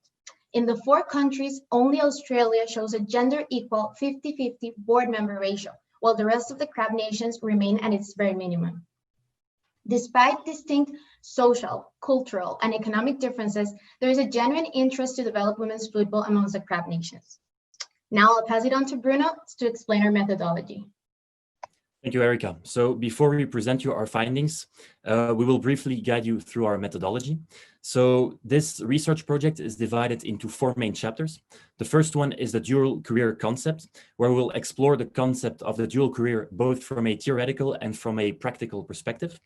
Next, we will situate the concept of dual careers within the current context of professionalization. Then we will explore a revised governance model focusing on the needs of the player. And lastly, we will discuss the meaning of success in women's football. The basis of our research were online questionnaires, which were distributed to the various stakeholders within the CRAB nations in the 4 different languages of our home countries, being French, Dutch, English, and Spanish. Each of the questionnaires were tailored to the 4 categories of respondents, being the youth players, the elite players, the retired players, and lastly, the coaches and administrators. The questionnaire data allowed us to perform a country comparative analysis with the aim of identifying any consistencies or discrepancies between the 4 countries in scope. The questionnaire data was then complemented with data from in-depth interviews, along with exhaustive desk research that allowed us to explain and strengthen our main findings. We will now straight jump into the first chapter, the concept of the dual career. This was obviously the first element to consider, as this would be the foundation of an alternative approach to the growth of the women's game. To gain an in-depth understanding of the concept of dual careers, we first adopted a theoretical approach based on academic research. So we identified the various benefits that are tied to the concept of the dual career. The dual career is said to be much more than a plan B, as it provides the player with a more balanced lifestyle, as it promotes mental and physical health, as it teaches life skills that allow to establish a social network, as it increases the overall wellness of the individual, and lastly, some even argue that it may lead to a potential increase in the on-pitch performance, as it allows the player to train their intelligence and therefore improve their tactical capabilities. These benefits of the dual careers are also confirmed by Italian international and Juve captain Giorgio Chiellini, who basically confirmed that studies enabled him to keep his brain sharp and to take the quick decisions that are needed to reach the top level in football. Other researchers studied the negative impacts of dual careers, referring to injuries caused by overtraining, the incapacity of solving personal problems due to a lack of time, the early withdrawal from elite sport due to financial difficulties, and lastly, contradicting a previous finding, a potential decrease in on-pitch performance, as the dual career is said to prevent the athlete or player from only focusing on their sporting careers. However, the authors of these academic studies found that those issues only arise if the holistic approach is disregarded and when the focus is placed only on the athlete, not on the whole person. We then took a more pragmatic approach in defining the concept of dual careers. The next step was to explore how these female players actually experience and live their dual careers beyond their capacity as elite athletes. The findings from our questionnaires were very consistent across the CRAB nations. So players on average follow very intensive training regimes with often 3 to 5 training sessions per week, and at many occasions even more. And at the same time, we found that female players generally spend more time on education or work in relation to their football activities. Both findings provided a very strong indication that female players struggle to sustain their dual careers, characterized by frequent training sessions and a significant amount of time spent on education or work. This finding was also confirmed by the players themselves when we asked them to describe their dual careers. Surprisingly, not only did they all use words with negative connotations, they all used very similar words when describing the difficulties they faced throughout their careers. In a nutshell, we found that dual careers are essential, yet very challenging, that they're financially unviable, that they require a lot of sacrifices and planning, and that a huge passion and commitment is needed in order to play at the highest level. To finalize this chapter, we explored the educational arrangements that are currently in place across the CRAB nations. While schedule flexibility is still the most common educational arrangement across the CRAB nations, we still found that a considerable number of players, 32% to be more specific, do not benefit from any special educational arrangements to ease their academic learning process. I will now pass the floor to my colleague Bonnie, who will explain to you where exactly we can situate this concept of the dual career within the current context of professionalization. Thank you, Bruno. Stakeholders are calling for the prioritization of player-centric investments, revealing that by focusing on the working conditions of the players, women's game has an opportunity to leapfrog the negative working conditions in the men's game. While determining the investment priorities in women's football, we found that the full professionalization and the visibility of the game were the #1 priorities. Interestingly, Rwanda is the only country to identify the dual career as the most vital component. Coaches and administrators were then asked about dual careers to which they attested the importance of education or work alongside football activities. These two findings raised an important question. How does professionalization and dual careers go hand in hand? In summary, those in favor argue that dual careers are more than a plan B, but instead may provide athletes with a broader, more thoughtful and critical perspective, giving them support both on and off the pitch. Those against dual careers argue that further investment in dual careers would delay the professionalization of the game. With the positive responses outweighing the negatives, it could be argued that a climate exists to explore the possible integration of dual careers in the context of women's football professionalization. The next step was assessing whether a dual career was a realistic expectation. This question raised an interesting contradiction. 63% of the youth players and 75% of the elite players argued that a dual career was an unrealistic expectation.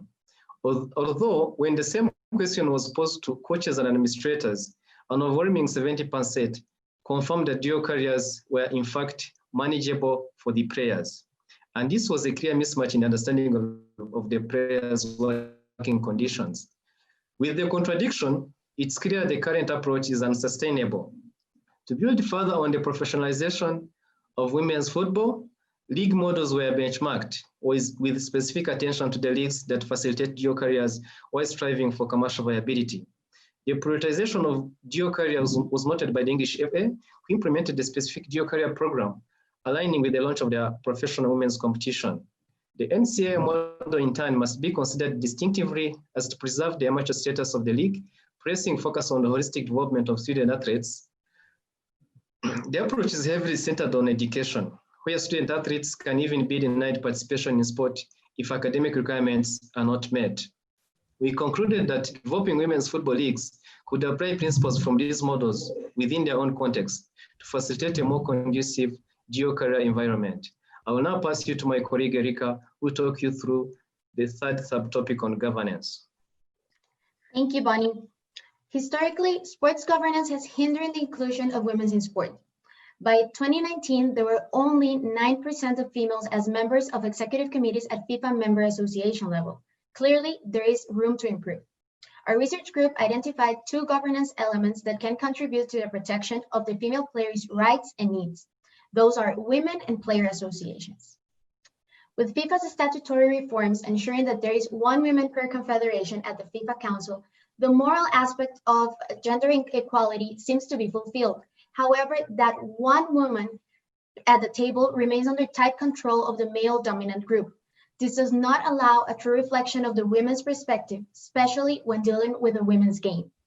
Strategically speaking, gender parity can deliver improved economic performance. For our project, we consider that this parity would translate into a strong voice for the female players, since women are in a better position to understand the social and also the physiological needs of a female player. Take, for instance, the case of Chelsea Football Club, that has designed a program to tailor the trainings of their players around their periods to improve sporting performance and reduce injuries. It is no surprise that at the club, they have a strong female voice at director level and technical staff, considering this kind of situations that men just don't have to address. On the other hand, we have the player associations. By principle, its core is to protect the players. However, when it comes to women, only 40 player associations worldwide represent them because most of them aren't professional. This opens a huge opportunity to support them and help develop the game in order to recognize them as workers too. Now I'm going to leave the floor to Tyson to kick us off with our success section. Thank you, Erica. So by looking at how success is measured, we then found an opportunity to broaden what it means to succeed in the women's game, to focus more on the player as a human being. Traditionally, as we mentioned, success in football is measured by on-pitch accomplishments. But what if we reimagine success to consider a more holistic approach? Our questionnaire revealed that 81% of players identify football indicators as measurements of success. One could argue that players who place this much focus on short-term football outcomes are doing so to the detriment of their quality of life. Let me draw your attention to an interesting finding, where the opinions of the players are again contrasted by the coaches and administrators, of which only 19% identified that sporting achievements is the most appealing aspect of women's football. Herein lies a contradiction, but herein lies a huge opportunity. The decision to promote an athlete's off-pitch achievements now aligns with what the supporters are perceived to be most interested in. We must shift the culture of risk towards a culture of sustainable growth, whereby high-performance sport is utilized to develop successful human beings in parallel with successful athletes. This brings us to the detachment of high-performance sport from general wellness principles. There is an opportunity in women's football to address this concern, which Erica will explain in more detail. Ambiguous success leads us to a highly stressful working environment associated with negative health implications. This demonstrates the detachment between healthcare and high-performance sport, like Tyson just mentioned. In addition to the contrasting opinions of success between administrators and players, we must also consider the motivation behind success, which for most female players comes from an external short-term point of view, like winning trophies or a medal. We also have an issue where elite sports tend to focus on the athlete's mental and physical strength to overcome any adversity. Take, for example, an athlete who suffers a horrific injury and is able to come back and win an Olympic gold medal. This athlete is considered to have succeeded, as sporting success celebrates sacrifice. We believe that by broadening the concept of success, there is an opportunity to develop women as a whole and not just as footballers. By promoting education and off-pitch achievements, the women's game can consider success as more than winning a medal. Now I'll pass it on to Bonnie to present our final recommendations. Thank you, Erika. Based on the research findings, we came up with a set of recommendations for the key stakeholders of the women's football ecosystem, namely FIFA, national federations, player associations, clubs, and coaches. Some of these recommendations may be applicable to more than one stakeholder, as each is influential in placing the player at the center of women's football development. To name a few, FIFA should continue to encourage more female representation within the top positions of their member associations. They can do this by providing incentives from the FIFA Forward program or rewarding national federations to host tournaments. Incentives such as this would serve as recognition for proactive nations amongst their peers and might even motivate other national federations to follow suit. Secondly, national federations should engage more with former players and players eyeing retirement.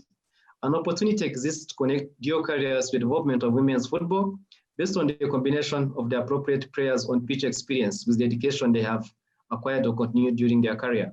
So by identifying players who aspire to work in football, the concept of dual careers can be leveraged to benefit both the athlete and the game. Player associations could introduce personal development programs as a new division. This way, experts on labor law can focus on the employment aspects, while another set of experts can focus on the player development as a person beyond football. This would be a mid and long-term plan establishing goals and assessing the players' progress regarding education. Clubs and leagues could forge mutually beneficial partnerships with organizations that could assist in the dual career of a player. For instance, clubs could seek partnerships with the universities, whereby universities may leverage the goodwill of association with the women's football team in exchange for providing scholarships to the players. And finally, coaches and administrators should understand the needs and limitations of their players. Having a more attractive game, the players need to be in a good state of mind, while flexible training schedules will help players meet their sporting and academic expectations. I'll now pass you to Erika to give our concluding remarks. Thank you, Bonnie. To finalize, we would like to end with a quote from the FIFA Raising Our Game 2020 report. Women's football cannot follow in the footsteps of the men's game, nor be positioned as its little sister. We must learn from the challenges and opportunities we have seen develop across the football industry and use this knowledge to help lay the foundations for a sustainable global employment market built on healthy and safe working environments. Thank you very much.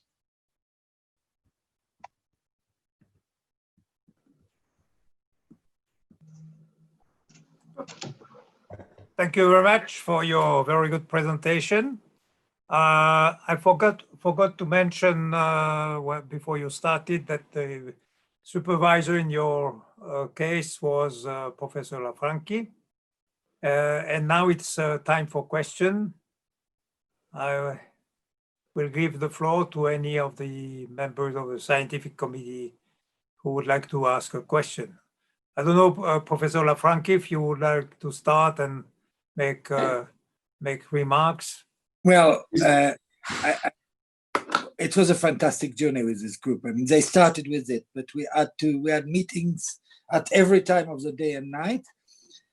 What is interesting with this group is probably I never had in the past a group that so much gave importance to their questionnaires and tried to have it as good as possible. I mean, if you could explain us, you were facing some extreme difficulties because in some countries the answer was not there.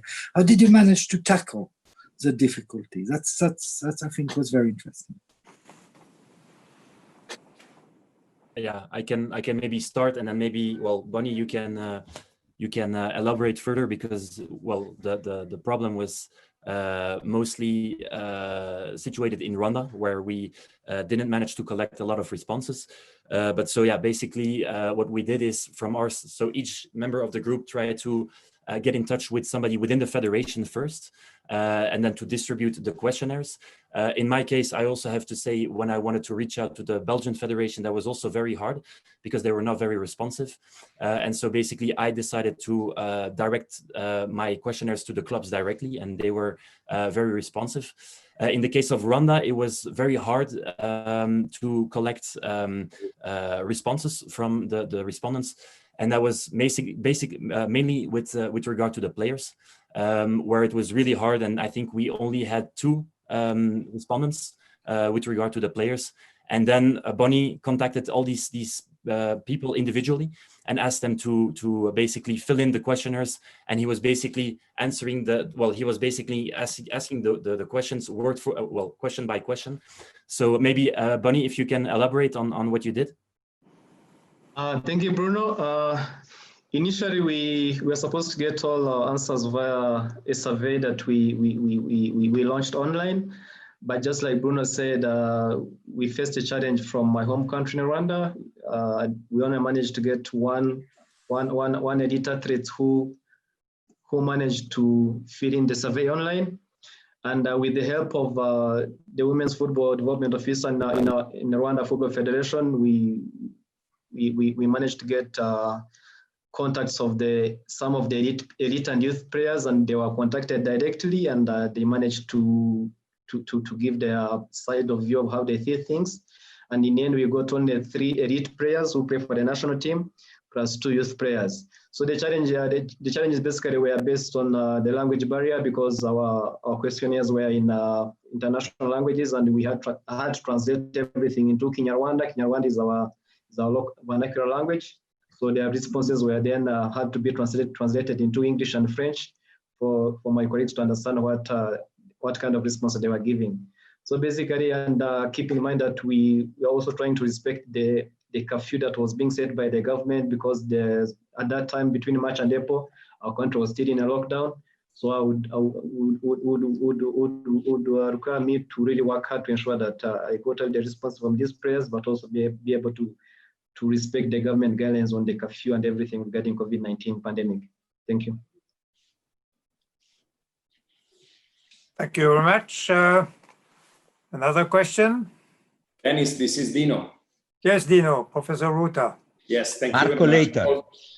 Also, congratulations from my side. I've been studying the women football evolution, and I have a question that in my mind that I want to ask to the students. For the sustainability of the system, it's important to guarantee commercial development of the tournaments. And this cannot be applicable only to the every 4-year football World Cup, because a lot of the salaries are paid by the clubs. So my question is the following. Would you suggest to go for an expansion of the national tournaments, national competitions, or would you prefer to invest more on continental competitions, like what basically now the men are thinking to do, a Superlega? So should we just more directly on a Superlega of women football in Europe, or more developing the national federation? What, in your opinion, is more suitable considering the overall sport system?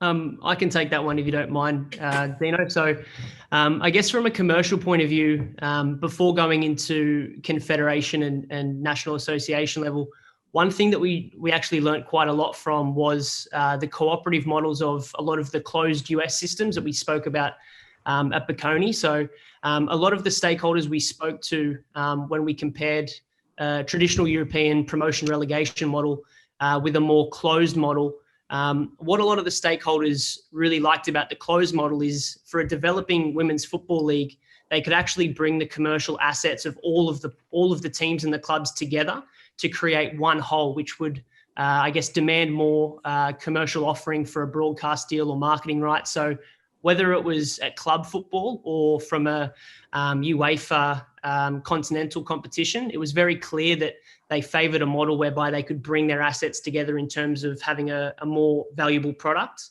To draw on Africa as an example in the women's football side of things, and Bonnie could probably elaborate more on this, you touched on one of the biggest problems, which in women's football, particularly with national teams, we see a huge trend that there are particular women's teams that are only active during the end of the World Cup cycle. So as an example, a team in Africa may not play for 2.5 to 3 years. The World Cup qualification will roll around, they'll play, and then they'll get smashed, and then you won't hear from them again. So I think at that level, there's a huge opportunity to, we need to create more game time for the players. From a continental or a domestic point of view, there's a clear trend that national federations as a whole are investing more in women's football. But at club level, there is a big issue that even now we're seeing some of the big traditional men's football clubs only just starting to invest in women's football. So I think it needs to start domestically, specifically from club level and national team level. It needs to stay local before it can go bigger. Specifically, again, in Africa or places like Australia and Asia, that the teams are so far apart that it becomes very costly to travel around the continent to play one another. So I don't know if any of my colleagues wanted to add to that, but yeah, the trend was very much keep it local, combine all of the products, although you're competing on the pitch, coordinate off the pitch to offer, I guess, a more valuable commercial product. Maybe if I can add on from what Tyson I just said, and I think even you can have a strong and a viable continental tournaments or continental leagues, but what kind of level do your representative players have? So basically, from the case of Africa, I think it's better if we put much efforts in making our national leagues more strong and viable. So at the end of the day, these national federations can be able to send strong teams to continental tournaments. And then at the end of the day, then having representatives, let's say from CAF, being able to compete on a worldwide basis with teams against US or Australia, that would make a major impact. So the best thing, make national leagues more strong and viable before we can elevate to another level of making or expanding the continental tournaments. Thank you. I would like, Denis, please. Yes, of course. I would like to ask to the member of the group if in their judgment, in their evaluation, if the dual career is a real opportunity for the women's football movement.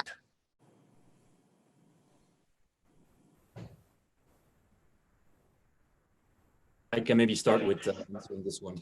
I think, as you know, the findings of our research showed, I think there is a clear opportunity here, since I think still nowadays we don't see enough competitions where this dual career concept is brought in, and which actually benefits the league as a whole, as we see that, for instance, in cases of leagues that focus on preparing these athletes to a post-retirement career, that these players actually benefit, that the leagues benefit from these players being educated at that level. And I think a really good example is the English FA, which has now, as Bonnie mentioned in the beginning, has now a dual career program in place that basically prepares these athletes for a life after football, but equally also allows these athletes to maybe have still a role within English football. So that's, I think, a very, very big opportunity for women's football to basically utilize these dual careers to basically strengthen and develop these players further, and to use them in the product of, in the establishing and creation of their products. And if I may quickly add to Bruno's point, I guess another limitation of our questionnaire was actually contacting retired players across all of the nations, which drew to a conclusion that generally a lot of the retired players aren't kept within the game in any official capacity. We're seeing more of them appear in the media now, but there's an opportunity there to keep those retired players connected to the game, like Bruno mentioned. And at the moment, it's almost like they finish their career and then they completely move on. So yeah, to kind of keep them within the game, we think would be a huge value add. Denis, I have a question, please. Yes, Professor Poli. Thank you. Thanks, group. That was really interesting. I love your emphasis on holistic development. I think that was great. I remember very early on in the journey, we had a few chats about scholarship systems, and you mentioned scholarship very briefly, I think, Erica, just in passing today. I just wondered, had you had a chance to look at college or university soccer scholarships at all? And if so, if there's any good practice or bad practice, you don't need to name names, but if there's any good practice or bad practice you've seen in those systems towards developing a more rounded individual with education and health and well-being, as well as sporting success coming together. I just wonder, is there much we can learn from college and university scholarship systems here? I can respond to that question. We did, Bonnie mentioned it briefly on our presentation due to time. We looked at obviously the NCAA, which is a good example here in America and in women's football in general. I actually spoke with a Costa Rican player who went to the NCAA and was part of it. And she did it first here in Costa Rica and then got a scholarship and went to the US. And she was telling me that here in Costa Rica, it was very hard for her because she was still going to the university, but it was her adapting her schedules or her training schedules to the university. Once she got this scholarship, she had the opportunity to do both equally, study and train. And it's something that they don't get usually right now, because it's their will to study that makes them do this sacrifice. But the institution and the structure of women's football right now does not allow them to do it. So of course, the NCAA is a good example and has a lot of good practices because it gives them this opportunity to do both and balance it out a little bit. But I think that Bonnie can maybe add a little bit more because there's also the side of NCAA of still being an amateur league. So Bonnie, maybe you can help me out with that part. Thank you. Basically, what I can only say is that even the way these scholarships are being offered, it's not like really structured. Even the way the national federations should be working with the universities to ensure that to ensure a smooth running of the professional leagues, it's not really structured. If I can give like an example from back in Rwanda, we used to have a university that specifically offers education related to sports management, and but over the years, of course, that it has managed to produce different products that managed to come from this university. But if you to see the kind of its approach, the way it's structured, its communication with the sports ministry or the football federation, it's not like a clear approach of. It's not like it does not really depict a good professional framework of how things should be running. So it's not like something systematic. It's not something that that everyone should be proud of, such that it's implemented, and at the end of the day, it's able to produce the results that everyone needs. But when it comes to football scholarships, mainly for women footballers, in our case in Africa, it's really none. It's not existing. That's what I can say. And as well, too, I guess the one thing that we uncovered that really surprised us about the NCAA, that a lot of people neglect in women's football because they speak so highly of the NCAA, was in a lot of the cases the fact that it is still underpinned and funded by men's sport, by men's basketball and men's American football. And without those two sports, they wouldn't be able to support women's football. So to find an example where it stands on its own as a commercial product that has a dual career element, we found the English FA to be the closest thing to that.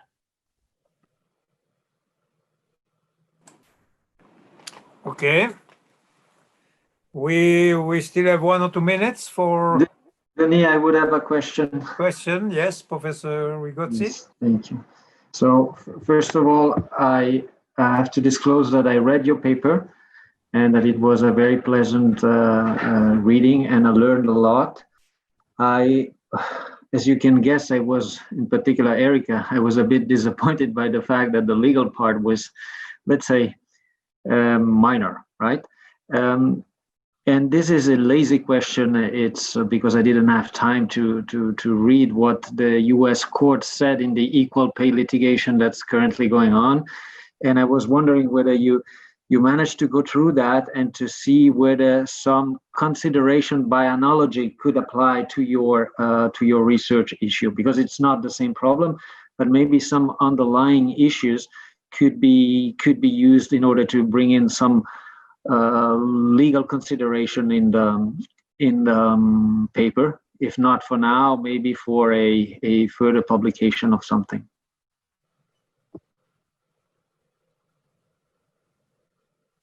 And you can say no, because I didn't do that, so you can do the same. Well, I'm gonna be completely honest, and yes, I didn't read it. I can speak from my experience being from CONCACAF and having the US here. Like in women's football, we have to do a big separation between US national team and the rest of the women's football in America, because there's a huge difference. For example, here in Costa Rica, we do not pay our national team players.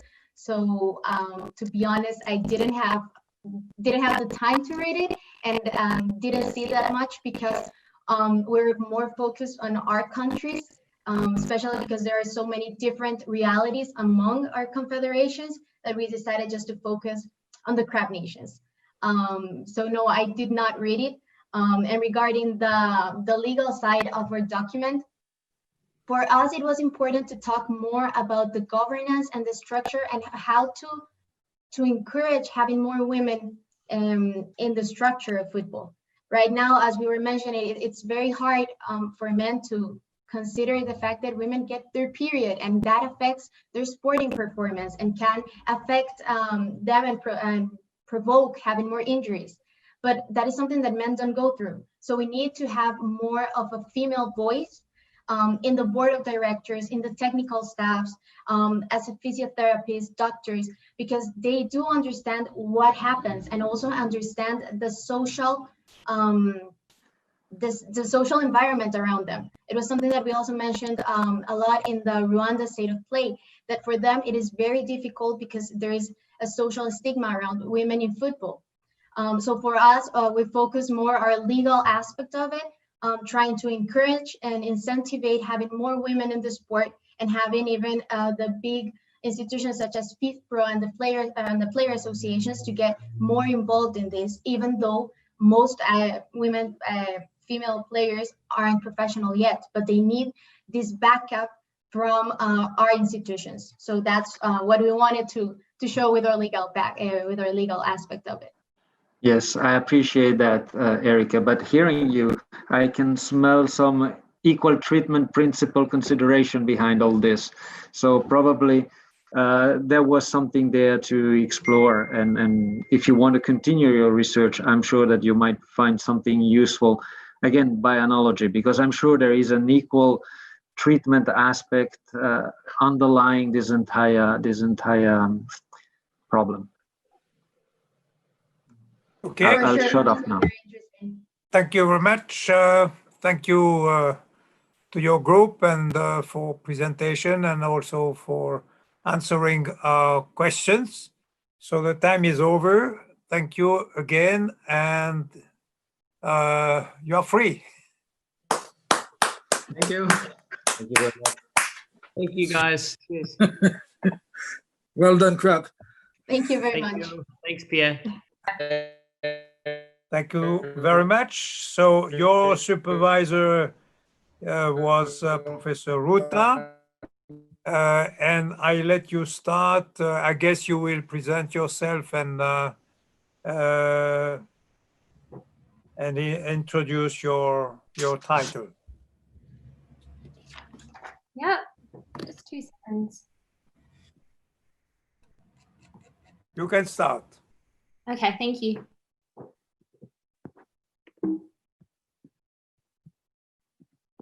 Okay, so imagine this. You're an elite racing driver competing at a prestigious event. You're in the lead, approaching the finish line at full speed. when suddenly, out of nowhere, your main rival gets closer and with incredible pace overtakes you to win the race. All this thanks to a boost of energy that your rival had at their disposal due to being voted favourite driver ahead of the event. Sounds crazy, but it already exists. Fan Boost is an initiative of the FIA Formula E series, and its concept is not as rare as you may think. There are other sports that allow fans to enter the sporting arena and influence athletic performances and results in some way. Project Franchise in the US created an American football team that let fans call plays in real time, and now they are launching a brand new league of their own, which puts fans at the centre of the action. Monster Jam and Monster Truck Freestyle Tour have put fans in the judges' seat, allowing them to determine the outcome of some competition. And many other leagues and tournaments around the world have enabled fans to select the starting lineups of special teams. These are examples of fan control, the phenomenon our research endeavours to understand. Hello everybody, my name is Laura Judd and I'm joined by my colleagues Jean Lee, Diota Carrera, Eduardo Tavares. For our final project, our group decided to study the concept of fan control to discover whether it has the potential to radically change the way fans engage with the sports they love. As part of this exploration, our research attempts to understand and answer the following questions. What are the characteristics of fan control? How successful have past and current cases been? Does it suit some organisations and sports more than others? Does it attract a certain kind of fan? And if all willing, how can it be implemented? But before we answer these questions, I'll first show you our agenda. So firstly, Dio will give you a brief rundown of how we structured our research. Jean will then explain the contextual circumstances in which fan control exists, as well as the theoretical framework of which our research is embodied. We will then return to our research questions and present our findings. Finally, Edu will outline our recommendations and proposals for future research. I will now pass it over to my colleague Dio, who will take it from here. Before my colleagues and I dive deeper into our findings, I will take this opportunity to outline our methodology. We divide our research in three main phases. First, we analyze several case studies of past, present, and future examples of fan control. We also use this phase to understand the different terms and definitions that relate to fan control. We then interview industry professionals in order to test and validate the findings we discover in the initial phase. Due to our own industry experience and interest, we chose to focus our attention on how fan control can be used to attract fans and promote sport events. As such, we primarily adopt a sport marketing approach to the topic. So when identifying what industry experts to interview, we reference this sport marketing framework. This framework has four main pillars: the offer side, which includes the sport right holders; the demand side, which includes actors like broadcasters and sponsors; the intermediaries, which connect these both sides and are generally agencies; and finally, the fans, who make up the foundation of the framework. For the purpose of the interviews, we chose to focus just on the right holders and the intermediaries they work with.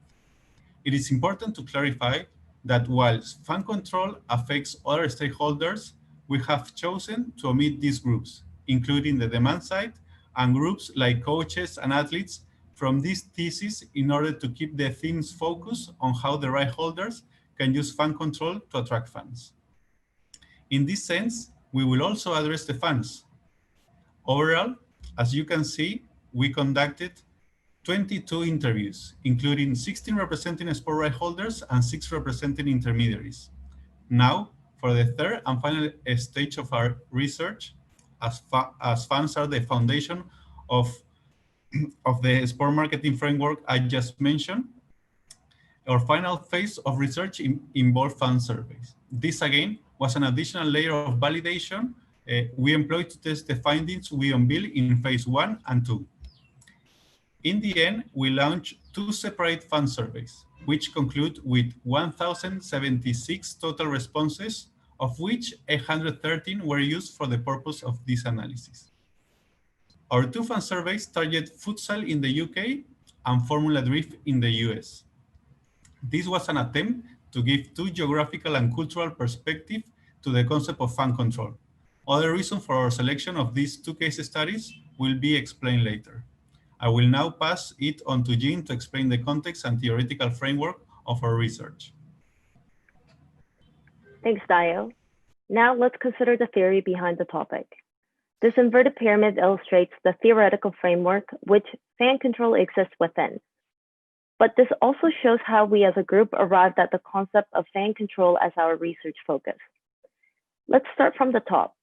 We all know what a sports fan is, but what intrigued us about fans is their changing behaviors over time, especially in the ways that they consume and interact with content. As rapid technological advancements have reshaped society, so too have our spectating habits. Fans now have more access to content than ever before, which includes beyond just the sports realm. This elevated level of consumer choice means sports are constantly vying for attention, not only among themselves, but also wider entertainment industry. So moving on, it's no surprise that the term fan engagement emerged as a buzzword within the sports industry, as you've already heard today in one of the earlier presentations. Since the rise of social media, sports rights holders have increasingly searched for ways to better engage their fans. This has included new and shorter format, exclusive content, behind-the-scenes access, 24/7 news updates, OTT live streaming, fantasy sports, and gaming. Through the interviews we conducted, it was clear while there remains still no industry-wide definition of fan engagement, most sports marketers agree that the ultimate goal of fan engagement is to monetize the fans. As we look deeper into fan engagement, we uncovered the term fan involvement. Fan involvement is a more specialized term than fan engagement. It explains how sports rights holders are increasingly giving fans the opportunity to be actively involved in decision-making surrounding a sports product. This includes fan voting on things such as player of the match, jersey colors, crest design, beer brands at stadiums, and the list goes on. In extreme cases, fan involvement also includes co-governance aspects where fans become part owners of a sports team, such as the case of FC Barcelona or Green Bay Packers. Some scholars include Formula E fan boost and other examples we've mentioned earlier in this category. But what we notice is a clear distinction between decisions made by fans that have an effect off the pitch and those that are made in which have an effect on the pitch, specifically impacting results. This is how we deducted the term fan control. This term was developed through consultation with our interviewees to ensure that fan voting strategies that affected the experience around the sports event were not compared to those that affected the essence of the event itself. Therefore, we define fan control as fan engagement method that allows fans to influence the outcome of sports events. To further put this framework into perspective, sports rights holders have gone from a focus of engaging their fans to more recently involving them in decision-making processes, and we're investigating whether sports rights holders are willing to push the boundaries even further to give fans control on the pitch. With that being said, let's now look into what we've discovered about fan and control. Thank you, Jean. So to answer our first question about fan control, we began with a case study analysis of several examples like Dio discussed. It's important to note that fan control is actually not a new concept because some of the case studies that we looked into dated all the way back to the ancient gladiators, where spectators used thumbs up and thumbs down to help determine the results of combat. Through to the 1930s, where the Major League Baseball in the US began allowing fans to select all-stars rosters, through to the present day now, where we've mentioned Formula E Fan Boost exists and the fan-controlled football league is about to launch, where they center the whole concept around fan control. There are many more examples, as you can see, in between these. Some survived, some didn't, some were only meant to be temporary. Nevertheless, we began to categorize these case studies based on different elements they exhibited, and we came up with the following breakdown. So from what we can tell, fan control exists in three main stages: before the event, during the event, and after the event. For example, when selecting drivers to be awarded a boost of energy, or power, that happens before a race in Formula E. Giving fans the ability to call plays in real time obviously happens during the event, and judging, while it can happen periodically throughout an event, it's technically the final element of performance. This leads us to another set of categories that relate to the type of sports and the potential fan control possibilities that come with that. So we have objectively evaluated sports, such as a game of football, which is determined on points scored, or a race in which the first across the line wins. And then we have subjectively evaluated sports, where a panel of judges use a certain set of criteria to award a score to a performance. At first, we thought these categories were quite concrete, but after testing their efficacy through surveying fans of an objective sport, in which case we selected the FA futsal, and a subjective sport in which we use Formula Drift, a judged motorsport series in the US, we discovered that the categories were not as rigid as we originally thought. Now, we will go into further detail about these in question 3 of our research, but first let's take a look at our second research question to see whether any of these examples were actually successful. Thank you, Laura. Through our secondary research and interviews, we began to research how to best measure success in terms of fan control. You've heard it several times today. How do we define success? As we were investigating fan control, based on its ability to engage fans, we asked several of our interviewees about how they measure fan engagement, and we received a multitude of different responses and approaches. On the one hand, it was measured if quantifiable revenue conversions such as attendance, merchandise, and viewership. And on the other, it was considered the quality of a long-term relationship between sports entities and their fans. But no one could quite define how to measure this. One defining factor amongst both types of responses was the element of growth. However, in that sense, we noticed that in a majority of the fan control examples that we analyzed, the fan control mechanism was part of the core sports product. And so there was no way of measuring what changed after the implementation of fan control as it didn't exist before. For example, Fan Boost was what changed after the implementation of fan control. It was part of Formula E already since its inception in 2014, so we could not really measure how the success of Fan Boost was. The next question we aimed to answer was whether fan control could suit some sports better than others. Our first hypothesis was that only emerging sports can implement fan control. From the interviews, we discovered that this is not entirely true. Even though established sports will naturally be more conventional and have more traditional fans, it was also possible for them to implement fan control. Not necessarily in their main competition, but they could introduce it in a spin-off competition, such as FIBA 3v3 basketball, or in an exhibition game, such as the MLB All-Stars game. Our second hypothesis was that free-flowing sports cannot implement fan control. From our research, however, we found that the dynamics of sports don't necessarily prohibit the use of fan control. Even though sports such as American football, that have a lot of interruptions, can more easily implement fan control during the game, it was also possible for more free-flowing sports such as futsal to implement fan control during the game. From interviewing the English futsal, for example, we discovered that objectively evaluated sports could add subjective measurement during the game. In futsal, for instance, there is a potential interest for having fan judges award extra goals for freestyle tricks during the game. But what about fans? Are some more interested in fan control than others? Daya will explain what we discovered. Our surveys were also designed to answer this question. Our first hypothesis was that younger fans, particularly Gen Z, will be more interested in fan control than their older counterparts. The results in the survey showed that younger fans, particularly those under 25 years, were more interested in fan control than older respondents. We also considered that the sport fans who already engage in eSports and fantasy leagues will also be attuned to the concept of fan control. With the survey, we discovered that people engaged with eSport show more favoritism towards the ones that don't engage as often. On the other hand, as we can see from the chart, it goes the opposite way for fan engaged with fantasy league. Our third hypothesis was that fans will be very interested in the concept of fan control. We test this by asking fans their interests first with no context of the concept, and secondly, after we show them current examples such as FanBoost, Fan Control Football League, and Monster Jam. When we analyzed all the responses from both surveys, we found that while fans like the concept overall, some of them actually no longer show a strong interest with fan control after seeing these examples. 3 more findings stood out from the results of the research.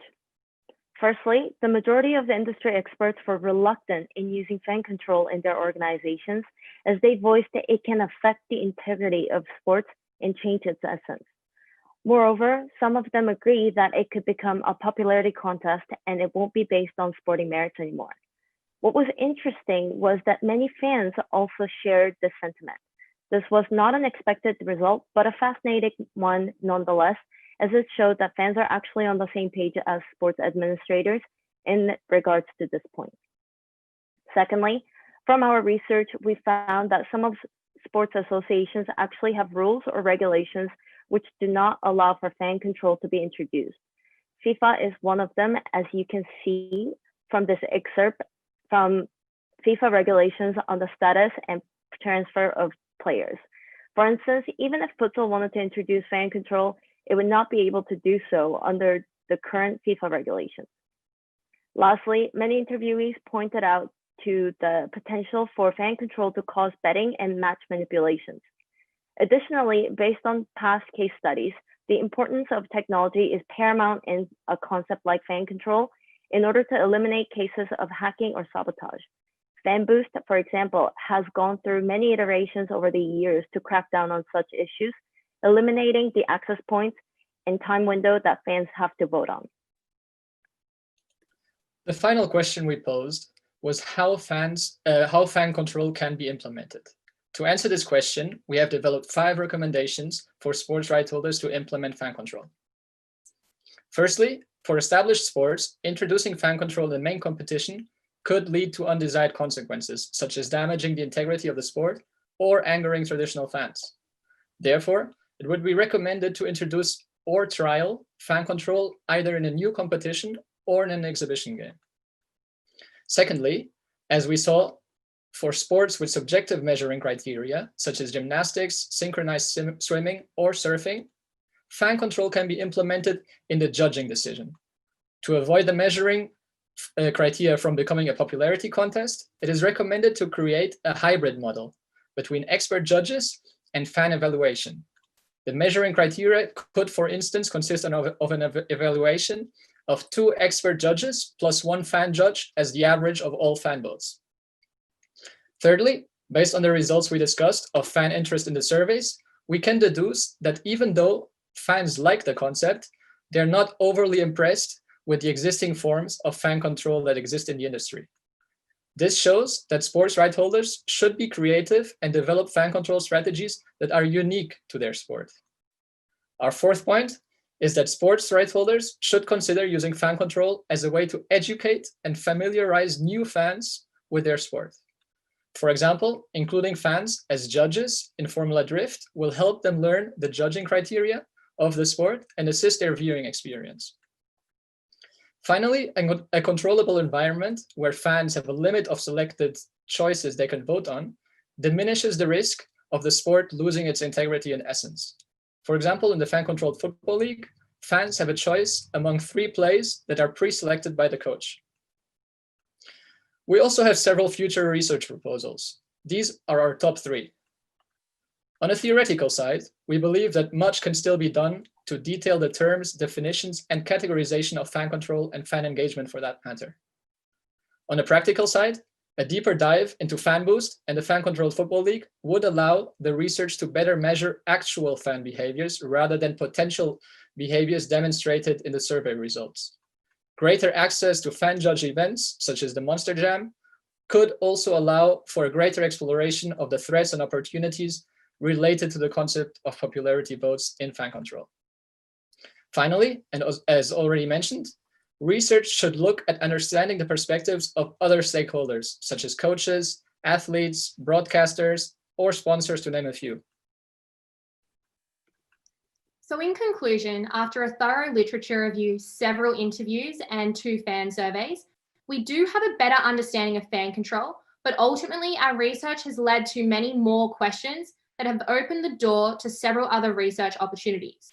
What we do now know, though, is there is a level of viability for the existence of fan control to engage fans in the professional sports infrastructure, but time will only tell whether this insurgence of new examples is just a passing fad or a mainstay of the growing sportainment product. This concludes our presentation for today. Thank you for your time and attention.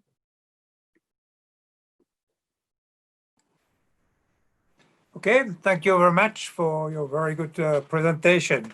Before we move to questions, we have a, let's say, preliminary question. We would like to hear your explanation for not having been able to finish your paper on time, because time difference has affected all groups in a way. So we would like to hear your explanation. Is it a question of planning or other reasons? Yeah, thank you. No, it's a very good question. So obviously we all had, every group had time limits, and we just struggled to reach the final hurdle, I guess. We had an insurgence of results come through at the last minute, and we really wanted to do them justice, especially considering that we had the Fan Control Football League, which is this new league, like we suggested, that has fan control at the center. And so we were doing interviews right up to the very end. And as we were producing the content, we just realized that we just weren't going as quickly as we would have liked. So there's no real excuse as to why we didn't hit that time frame. So we did submit on time with what we had at that point in time, but we wanted to resubmit a final product that we could be really proud of, that showed all the work that we had put in and really did justice to the people that we interviewed and surveyed, because we felt we had a responsibility to really finish the project for them as well. So yeah, we don't really have an excuse, a good enough excuse for not finishing on time completely. So that's why we did submit what we had at that time. If any of my group members want to add to that. No, I think you gave us the explanation, and I don't think we will go further into that. So we prefer to ask questions related to your work, and it's why I will start with Professor Ruta, who was your supervisor, to see whether he has a question he would like or remarks he would like to make at the beginning.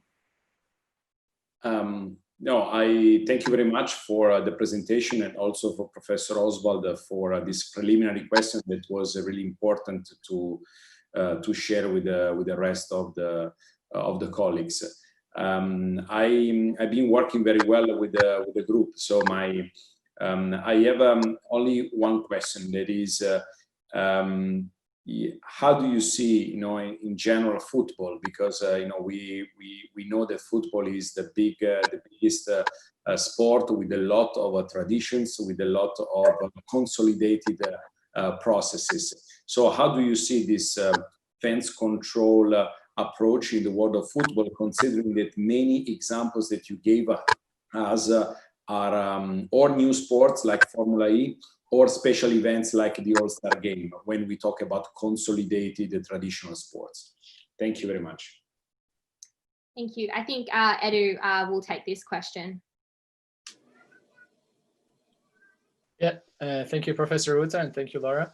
Yeah, I think it's a great question, and it's also personally, and I think also for Dio as two big football fans, it was always a doubt of ours if fan control could be implemented in football. But throughout the project, I think we discovered that football, first of all, is already including fan involvement. So in the World Cup, in the last World Cup, you had fans choosing on music in the stadium. Of course, this is still very far from what we presented to you in terms of fans voting plays. And as we showed you, the dynamics of different sports make it have different forms of fan control. However, I think one thing that we noticed and that we recommended also was that even for established sports, it's possible to implement fan control. Of course, it depends how you implement it, but a great example is the MLS All-Star Games. So every year, as you know, it's also in other American sports, the fans vote on specific players that they want to play between the Eastern and the Western Conference.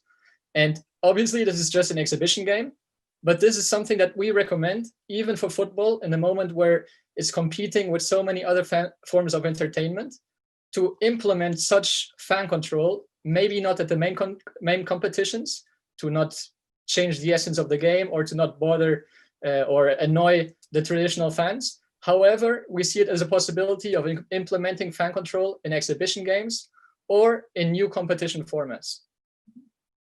And if I can just add to that, so this was one of the particular questions we continually went back and forth on, particularly in terms of free-flowing sports like football, as opposed to American football, which has interruptions. But we also wanted to look at the viability of if it could actually be implemented. So that's why we went and got a legal perspective on whether the football regulations under FIFA would allow for this. So at this stage, even if football wanted to introduce it, they couldn't. But there's sports like, for example, cricket, which are also a very established sport. They don't have any regulatory barriers within their laws of the game. So as long as you're not affecting the laws of the game, you can actually change the playing regulations. So that's why we can see in cricket that there's several different versions of the game. And it's a good question to ask whether, like, one-day internationals, for example, whether they are established now or not, but once before they weren't.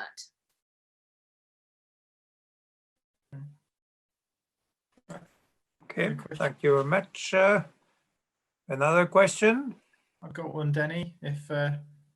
Mr. Panther. Okay. Yeah, thank you for that. So, just proceed. Thank you. Thank you. Yeah, my question was if you'd looked at the issue of stability and whether this could help improve stability of clubs and teams. Surely, by definition, if you're taking major tactical decisions out of the hands of coaches and giving it to the fans, and then they go wrong, then you can't blame the coaching team, and they sort of can't be replaced. So maybe that would help a team to maintain a bit more stability if the responsibility is given over to the fans. So I just wondered if you'd looked at that. Yeah, I might take this unless, and then anyone can also add to this, but it was something that we considered looking at, but obviously we wanted to kind of remove the coaches and players' perspective at first to just focus on whether fan control would actually just attract fans in the first place. So that was one element. The second element is we did ask the Fan Controlled Football League about this. And so one issue that came up is that sports really still want to maintain their integrity. So just giving a free-for-all for fans to essentially call anything they want isn't exactly the essence of fan control. So in the Fan Controlled Football League, the coach still has a role in that he or she would give out 3 options. And then the fans would then make a selection of those options. So the coaches still have a role in fan control in that sense. Same with in All-Stars games, there's some element of the fans don't just select all the players in general. There's still coach selections and media selections. So there is this kind of hybrid model. But one other thing that we noticed is that in terms of coaching. Sorry, I've lost my train of thought, but yeah, so in terms of the stability, for example, we looked at My Football Club, which was a football example of this in Europe, who the fans took over the football club. They wanted to make all the decisions, but halfway through this process, they actually voted against them having their own voting rights. So that was very fascinating. And it also came through in a lot of our open-ended responses within the surveys that fans, while they were interested in the concept in general, they were reluctant in how much power they should have because they didn't want to mess around with it too much and really upset their viewing experience. They almost didn't trust themselves. So they wanted power, but they didn't want ultimate power in that sense. That's interesting. Okay, Denis. thank you. No worries. Denis? Yes. I have one question. Professor Mavroidis, you have the floor. Merci vielmals, dat is zeer net van dir. My question is this. I mean, I'm a little bit familiar with the NBA idea of voting for, it was just a device to ensure that you increase involvement. And that's all, there's nothing more to it. But in your work, what is the defining criterion? How do you decide which questions go to fans and which questions are immune from fan control?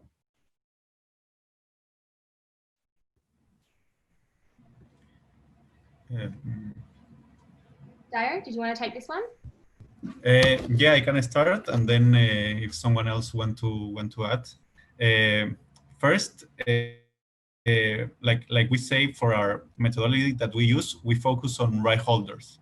So we start asking them how and we analyze in past cases also how they implement fan control. But it is based on what they think it can be implemented in the sports, and through an analysis of how the sport developed. But it's like we say in the beginning, this is a topic that is just completely new and still have so much to develop. So there is no established floor for what can be the main base to implement a specific fan control strategy on the sport. I don't know if that answer, or you are... I mean, you see, this is exactly what I thought your work was about. But in my view, this is totally endogenous, because you take it for granted. You say, I'll look at 5, 6 sports, whatever, and this is what they give to fan control. But this doesn't say anything about the question, what should go to fan control and what shouldn't. It is a very positive analysis. Well, I look at the world, this is what I see. Maybe there should be some guys can be inspired by other guys, but there's no exogenous criterion. Well, this is what should go and this is what shouldn't go. Right. So just to add on that, the defining factor that we found in the case studies between involvement and control was this element of what effect had on the pitch and what effect had off the pitch. So in terms of defining it from a theoretical point of view, we didn't feel that it was a great way to measure in terms of fan engagement, comparing something like selecting the team walkout music to a fan having input on what players actually taking the court. For example, in the NBA, we saw that there was a difference, and it was really hard to compare those two aspects. We also looked at things that didn't succeed as well. So, for example, in baseball, in minor league baseball in the US, there was the Shamburg Flyers back in the 90s. They also had this system where they took one season, they gave fans full control for half the season, and then they gave it back to the sports administrators. And what they found was actually that when the sports administrators were in control, the results were much better than when the fans were in control. And so therefore, the idea of fan control never went ahead again the next season. So we did also look at the negative aspects, and the fact that looking at what shouldn't go into head, we could say that then in that sense, fans shouldn't have an effect on like gameplay, but we couldn't really fully say that, because the proof of concept for the fan-controlled football league, which hasn't launched yet, was the Salt Lake Screaming Eagles in the American Indoor Football League, and they had tremendous success. So they had a whole season where fans called the plays throughout the whole season. Their quarterback got the #1 player of the year. They actually went ahead and made the playoffs. So we couldn't make a 100% decision on that being not a good way of implementing it. So that's why one of our recommendations was that you have to be very unique and strategic in what you implement, because it will only work if you can't just plug and play. So I can't take Formula E fan boost and just implement it straight onto Formula Drift, for example, because as the fans showed from the Formula Drift surveys, was they actually really didn't like, they thought, I think one of the quotes was, this is a very stupid idea and would never work in Formula Drift. So again, it has to be very unique to your sport, and we can't rule out anything, because it depends on the dynamics, it depends on the situation and circumstances. I don't know if it's possible to have one more question. Okay, Petros, are you satisfied? I mean, within the parameters, yeah. Okay, next question, Professor Lafranchi. Yes, well, reading your paper more than and listening to you, I thought that sometimes I'm not clear about what you understand about the term fans. You know, it remembers me a lot reading the Taylor report. In the Taylor report, they said you have in front of you customers, but call them fans. That's what they want. But you don't care about the specificity of the fans. What is interesting in your case, and I think that's a difficult question, I know, but it may have a very big impact, is the impact of COVID seems towards this idea of a new relationship between the customers and the sports. And now they need to be more friendly with the customers using the word fan.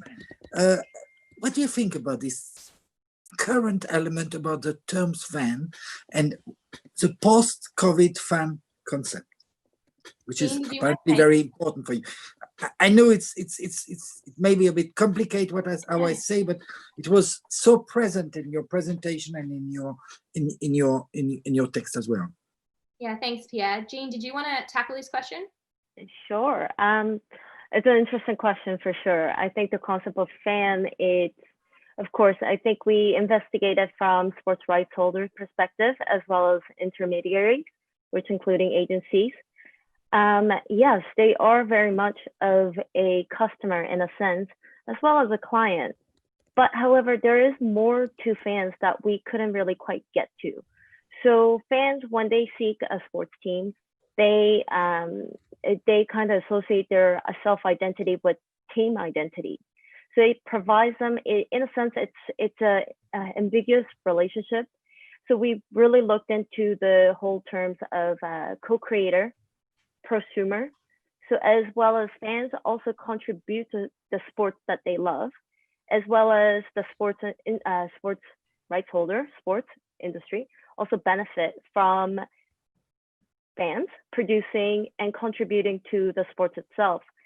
So it's in a way, it's a two-way relationship. And post-COVID, it would be very interesting because as you've seen, like Bundesliga and Premier League playing without fans, and sometimes they actually play the fan crowd noise in the background. And I've seen games without any fan noise in the stadium, and it was quite interesting in a sense.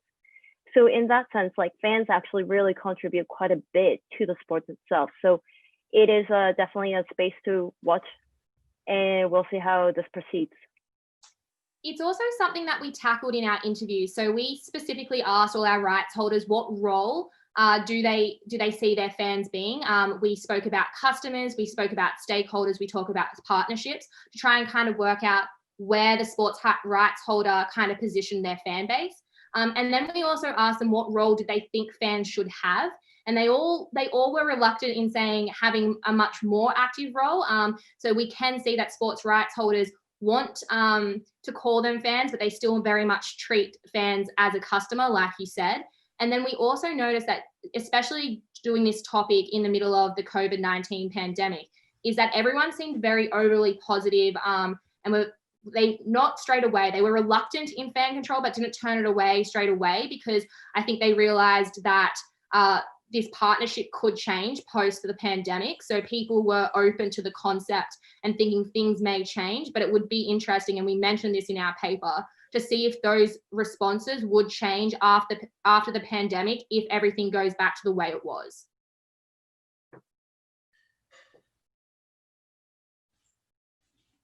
Okay, thank you. We just have time for one more question. I deduct the time for the preliminary question, so it's why I allow Kevin has a question. Denis? Mr. Dr. Marston. Thank you. Oh. Thank you, Denis. Yeah. Well, thank you very much to the four of you. I want to pick up on something that Petros spoke about with respect to how your analysis is very positive and it's not normative. You don't say what should be, and trying to figure out where the dividing line is between what should be fan control, what should not be. And I want to ask you specifically related to the question of integrity. because you mentioned this in passing in your paper, and you talk about the fraudulent voting system. And of course, if you give voting to fans for various different topics or their implementation into the sport, there's obviously a question of fan voting, and then can that be manipulated? The question I want to ask you, and something that you don't really pick up on in the paper, and this is where it links to Petros's question, is where should the limit be? Is what do you think about sports where there is a strong and important betting market, either legally or illegally, sports which are more niche, which don't have a betting industry around it? And if there are voting systems that have an effect on play, okay, outcome of play, performance, measures of success, then where does that line sit?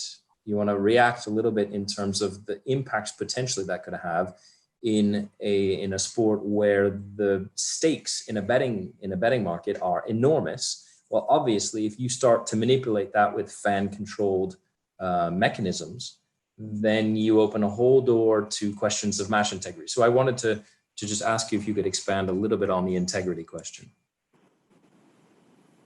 Thanks, Kevin. Edu, did you want to tackle this one? Yeah, for sure. I think I can start, and I know that my colleagues know some good examples as well, so maybe we can answer it together. But I think it's a very, very valid question, and it's something that also throughout the research, something that we thought about constantly. So opening decision-making up to fans, obviously it opens up to manipulation and to fraud.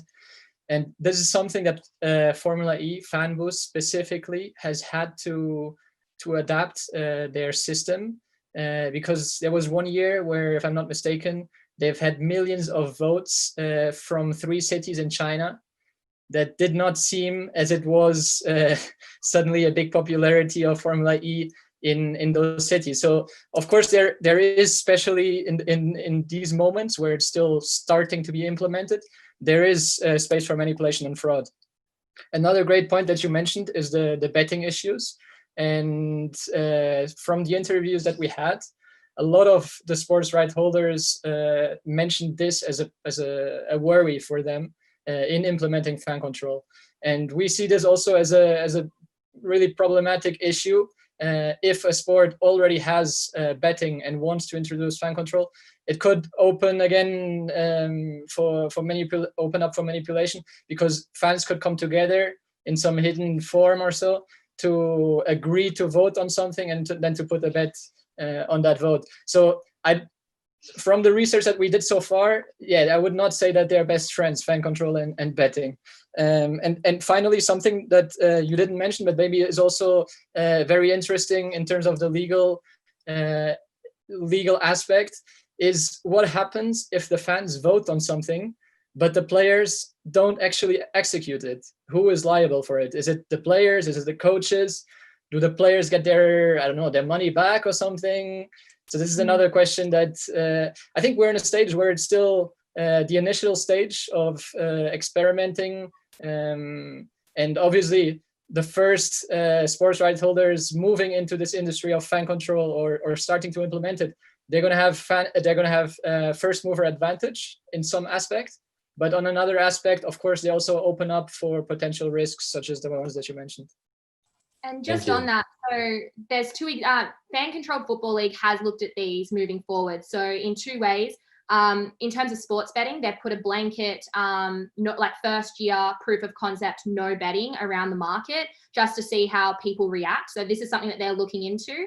And then in terms of the players or the coaches not executing a play, so they have put in mechanisms from a technological point of view, so that when fans vote on something, on a certain play, if the play, they have to distinguish between a play breakdown or players and coaches just not executing the play and choosing not to. So they then have mechanisms in place and algorithms in place to be able to tell the fan what has happened in that instance, in order for the fans to then make decisions off field, whether they have repercussions for the players or if they can fire the coach, because it's essentially another element of control that the Fan Controlled Football League has. And we brought this to the attention of Sport Radar. So we also interviewed Sport Radar. And we asked this question about sports betting and match manipulation. And the basic answer was, we don't know. We'd have to see how things played out, and we'd probably have to create a unique strategy around something like this, because we have just never seen anything like this at this stage. So even the betting markets don't know how to react, but they did say that from a content and growth point of view, there is a fine balancing act between whether a sport wants to lose integrity or whether they want to grow the sport and look at it from an entertainment perspective. So the question is really, how far can you go with fan control before you start impacting these integrity? So it was something that we tried to look at in this research, but it just wasn't within the scope and the time that we had to really get to that answer. So I think it's definitely something for future research, especially when the Fan Controlled Football League launches later this year or early next year based on COVID. Thank you very much. Okay, thank you very much. Time is over. So thank you for your presentation and for responding to our questions. And now you are free. Thank you. Have a great day. Thank you very much. Thank you. Thank you. C'est bon? Okay, good afternoon, dear students. We are ready, and I hope you are ready as well. Welcome to this presentation.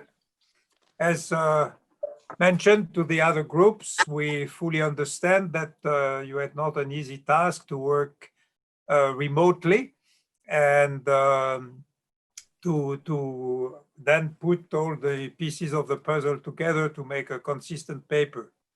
But we read your paper and the paper of the other groups, and we've been very impressed by the quality of the work each group has done. So congratulations already, although it's not finished, because we'll of course listen to your oral presentation, and you will I guess introduce yourself and your title. I was the supervisor for this group, to the information of my colleagues. So group one, you have the floor. Thank you, Denis. Hello, everyone. I'll just share my screen now. So let me know if you can see. This one. Yeah. Excellent. Hopefully you can see a screen with a photo of the four of us outside the IOC. Yeah, we good to go? Yep, you can go. Excellent. Okay, great. So hello, everyone. Good morning from Chile, good afternoon from France, and good evening from Korea. We are Diego, Isaac, Alex, and James, here to talk you through our research. Should the Olympics engage with esports to attract the next generation? So we began this project with an interest in how the Olympics... The quality of the sound is not very good. I don't know, Sandro, if you can do something, or... It's their connection. We can't do much. They have to try to move if they can. Yeah, I can try and move. If I'm closer to the screen, is this better? Yeah. Okay, I'll speak loudly and clearly. So we began this project with an interest in how the Olympics can continue evolving to stay relevant for the next generation, looking initially at their aging television audience and analysing the sporting programme. But during the research, we learnt about the boom of the esports industry. So the project evolved to assess the growing relationship between these two stakeholders. The Olympics constantly balances their desire to engage young people and do new things with the preservation of their tradition and their heritage, as embodied here in the words of Thomas Bach. It shows that they're increasingly proactive in their approach to reaching young people, and we're exploring how esports fits into this approach at the IOC. So our research question asks, should the Olympics engage with esports to attract the next generation? And analyses the risks and the opportunities of these kind of relationships. To address the question, our research methodology and approach is focused on interviews with key individuals from both sides, as well as a survey asking esports enthusiasts about the perception of the Olympic Games. So this diagram gives you an overview of the methodology and an indication of the range of stakeholders that we spoke to. as we sought to understand, firstly, the esports industry and how it engages young people. Secondly, the Olympic movement's youth engagement challenge and their approach. And thirdly, looking at the risks and opportunities of the two working together. And this slide gives you a brief introduction into the flow of the presentation and the sections that we'll talk through. And I'll now pass over to Diego to introduce you to the world of esports. Thank you, James. So first, when we talk about the definition of esports, the first thought that comes to our mind is this equation. But what is esports? We define esport as competitive video gaming. So it is important to mention here that for the purpose of our analysis, we're not tackling the question of whether esport is a sport or not. Why, you will wonder? Because the relationship between IOC and the esport community already began. During our research, we realized that people talk about as esport more like an abstract concept without a clear definition and also without a clear classification regarding the content of the video games. There is a huge range of esports games. So for the purpose of our analysis, we provide an esport classification considering the perspective of the IOC to facilitate a future collaboration. So as you can see in this slide, we classify esports in 4 big categories. First, non-physical activity, physical activity, sport content, and non-sport content. And within the last 2, we classify them as Olympic sports, non-Olympic sports, ethical, and non-ethical. Now, if we move on into the global industry, a big picture of the global industry, we can see that esport awareness is almost 1/4 of the global population. Esport enthusiasts are almost 222 millions, and also esport revenues projected by 2020 is 1.1 billion, demonstrating that esport industry is huge. If we zoom in into the industry, we can see that it's male-dominated. Also, it has a prevalence of Generation Z and also millennials. It has a balanced revenue stream, which the most important revenue stream is sponsorship, and also has a potential audience of 645 million by 2022. For a better understanding of the esport industry, we drew in our research the esport ecosystem. You can see it in our paper. But here we are showing the most relevant esport stakeholders. We highlight 2 of them: streaming platforms, because they are a new actor within the broadcasting industry, and publishers, because they own the intellectual property of the video games, which gives them a huge bargaining power when it comes to negotiating, which also could be a challenge for the IOC. Now is the turn of Isaac to talk about the IOC and youth engagement. Thanks, Diego. Now I'm going to talk about what IOC is doing for youth engagement. Since the inaugural events in 2010, the Youth Olympic Game in every 2 years has been a platform for innovation and a new format of sports.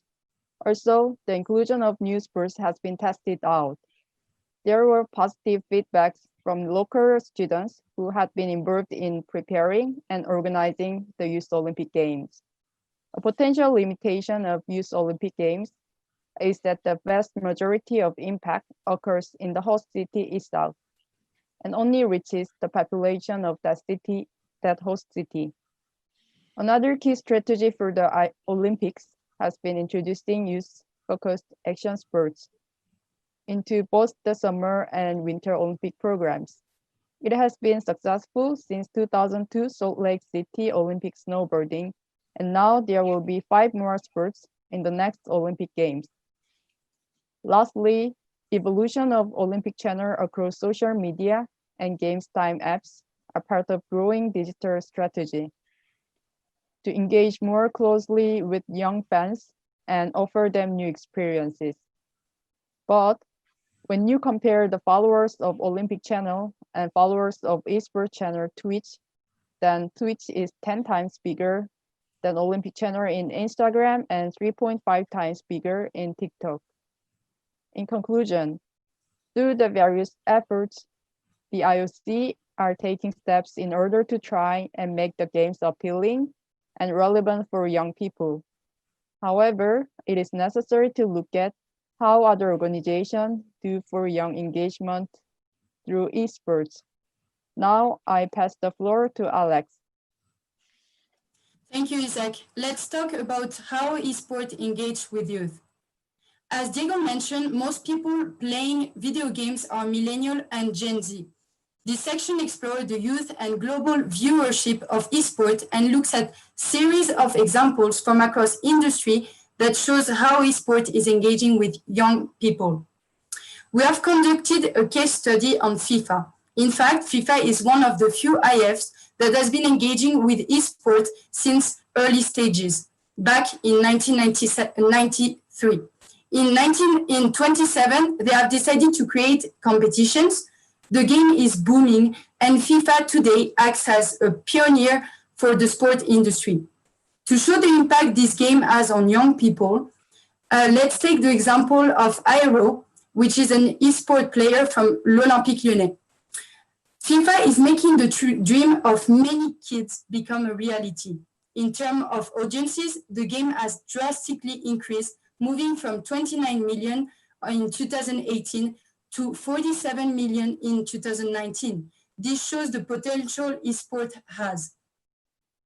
Many clubs and leagues, athletes are getting inspired by FIFA's success. The involvement of many stakeholders from the sport industry in esport show the willingness everyone has to involve and attract the youth of the world. Other sports are also starting to have an esport presence, and COVID-19 has reinforced the motivation to move to online practices. In terms of other industry, the fashion industry has also started to be involved. Here is an example of the collaboration between League of Legends and the renowned brand Louis Vuitton. In fact, they created all the athlete outfits as well as the trophy. If we take another example, H&M is also collaborating with esport athletes, which shows the willingness of fashion brands to use esport athletes as influencers and therefore intermediaries to engage with youth through digital platforms. Moving on to the music industry, music has been involved in esports since the start. As players and casual gamers listen to music while playing, it's actually something that is really common. Also, some games are really famous and are featuring soundtracks that are really renowned and is considered today as part of the game. To add on that, games such as Fortnite have launched live events in collaboration with artists and musicians, as you can see on the picture, which can be considered as a success so far, involving millions of people, as this quote mentions. However, we are aware that gaming involves multiple risks for the youth. We would like to focus on three specifically. First one, sexualization. The characters in the games are often hypersexualized. Furthermore, in order to gain points, kids sometimes accept to get undressed. Addiction is also a big problem. As it occurred several times, kids have died from overplaying. The last issue is related to online abuse. All these concepts go against the Olympic values that are present in the right of our screen. In terms of competition, we're also aware that many risks are involved, such as cheating, gambling, doping, and the payment of youth. But these problems are also recurrent in regular sport practices. The esport industry is aware of all these recurrent problems, and they are trying to make changes with initiatives such as Any Key, created in 2015, which is a website advocating for diversity and inclusion in gaming. In this section, we'll talk about the collaboration that already exists between esports and the Olympics. The first one started over 30 years ago, with the Olympic creating the game Hyper Olympic, becoming the first game related to the Olympics. Today, this partnership still exists with the renowned game Mario and Sonic. 2 years ago, the president of the UCI, David Lapartien, created the eSport Liaison Group, showing the willingness of the IOC to explore the potential of eSport. The most recent initiative is the Intel World Open that was supposed to take place in Tokyo before the Olympics. This is an example of initiative that was sponsored by one of the IOC top partners, Intel. Street Fighter and Rocket League were the two games that were going to be featured during the event. Finally, the IAF, such as the UCI, for example, has decided to partner with Swift to engage in virtual sport. As you may be aware, currently the Tour de France is taking place online. Esport is on the radar of all industries. Now, I will pass on to Diego to discuss the survey results. Thank you, Alex. So with the aim to identify patterns towards the perception of the esports community about the Olympics, and also to get insights about these future collaborations with esports, we'll launch a survey through the esport community. Our sample, following the trends of esports, was male-dominated, prevalence of Gen Z and millennials, and also regular esports fans. Let's take a look at the findings. First, there's a positive perception of the gaming community about the esports. 82% of the respondents have a positive perception about the Olympics. Moving on, new generations are less interested in watching the Olympics. 1/3 of the respondents consider to be a big fan of the Olympics. But if we zoom in into Generation Z, the youngest, only 25% consider to be a big fan of the Olympics.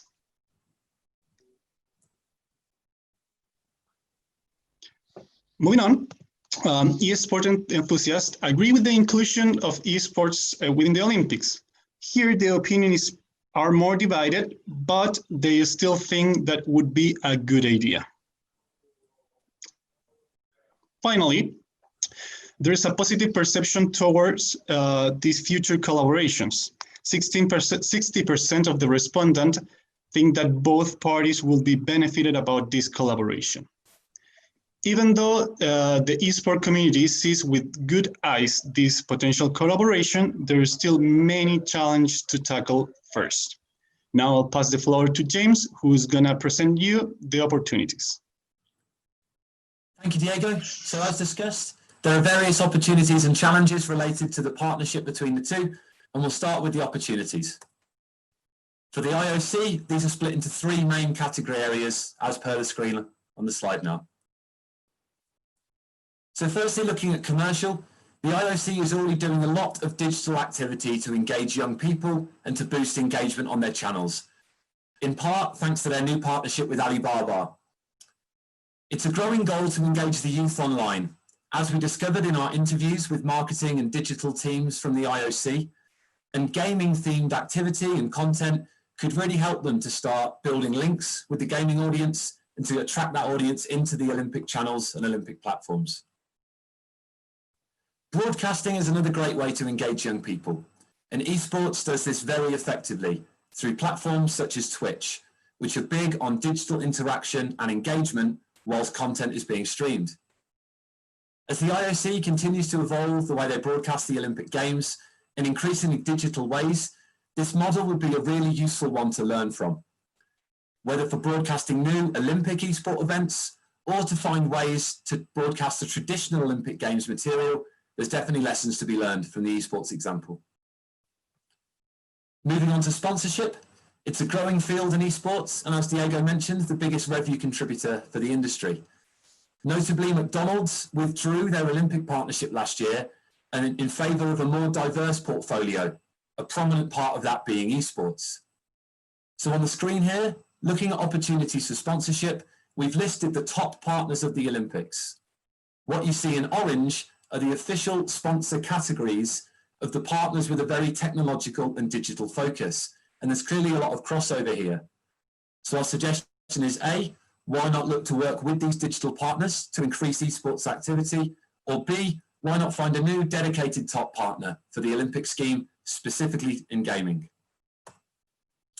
So moving into sporting opportunities, as mentioned by Alex, UCI and Zwift have led the way, and now more and more federations are looking to digitize and govern their own virtual sports.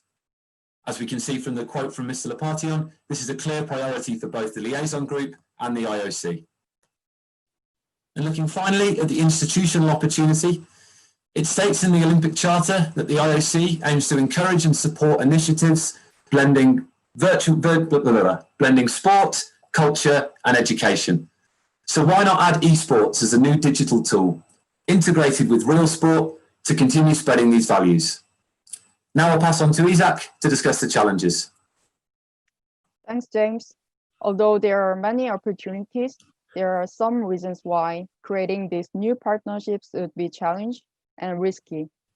Can IOC select violent esports? Is battle gaming ethical? Is esports a sport? This kind of debate is a barrier towards effective collaboration between esports and traditional sports. We realized we don't need to answer this question after interview with people from IOC and esports industry. It is not a pragmatic approach and a dead-end question. Instead, we would like to suggest refined classification of esports. In this diagram, esports is part of entertainment industry, even though esports shows a clear distinction with traditional sports.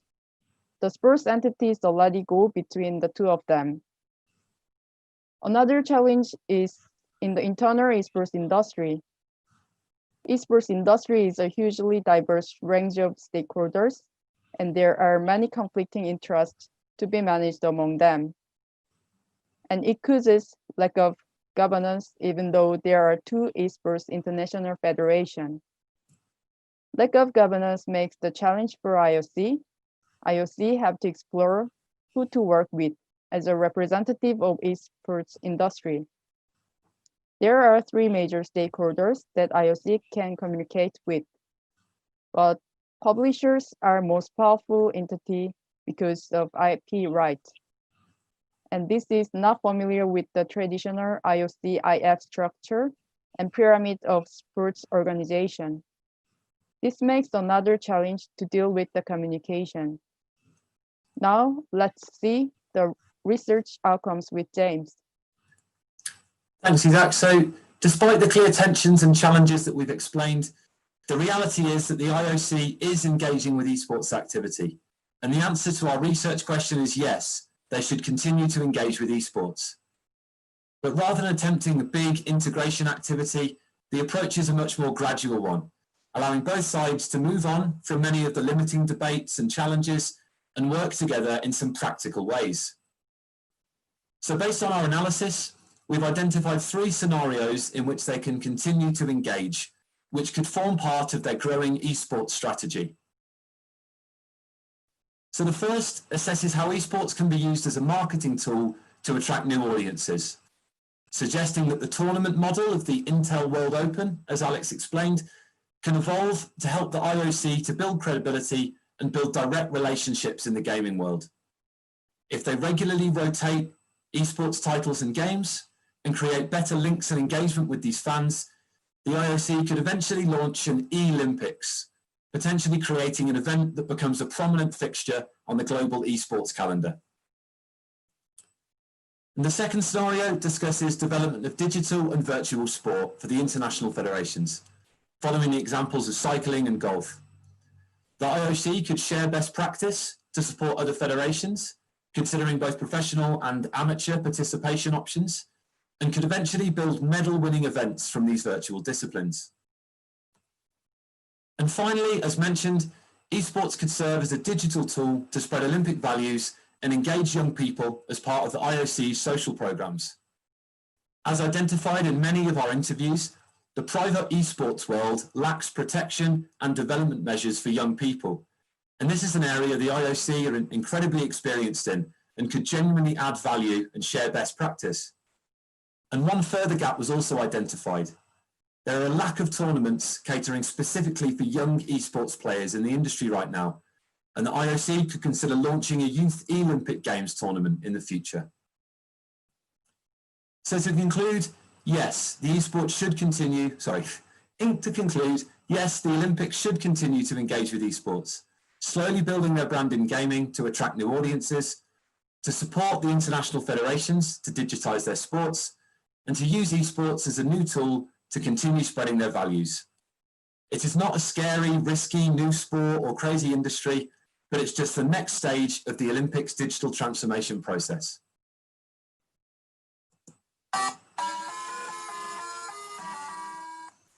Thank you for listening. Okay, thank you very much for your very good presentation.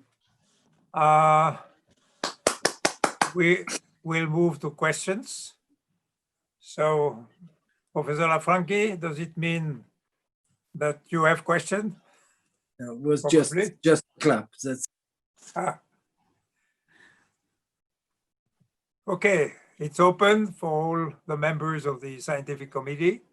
Denis, I have a question, please. Yes, Martin?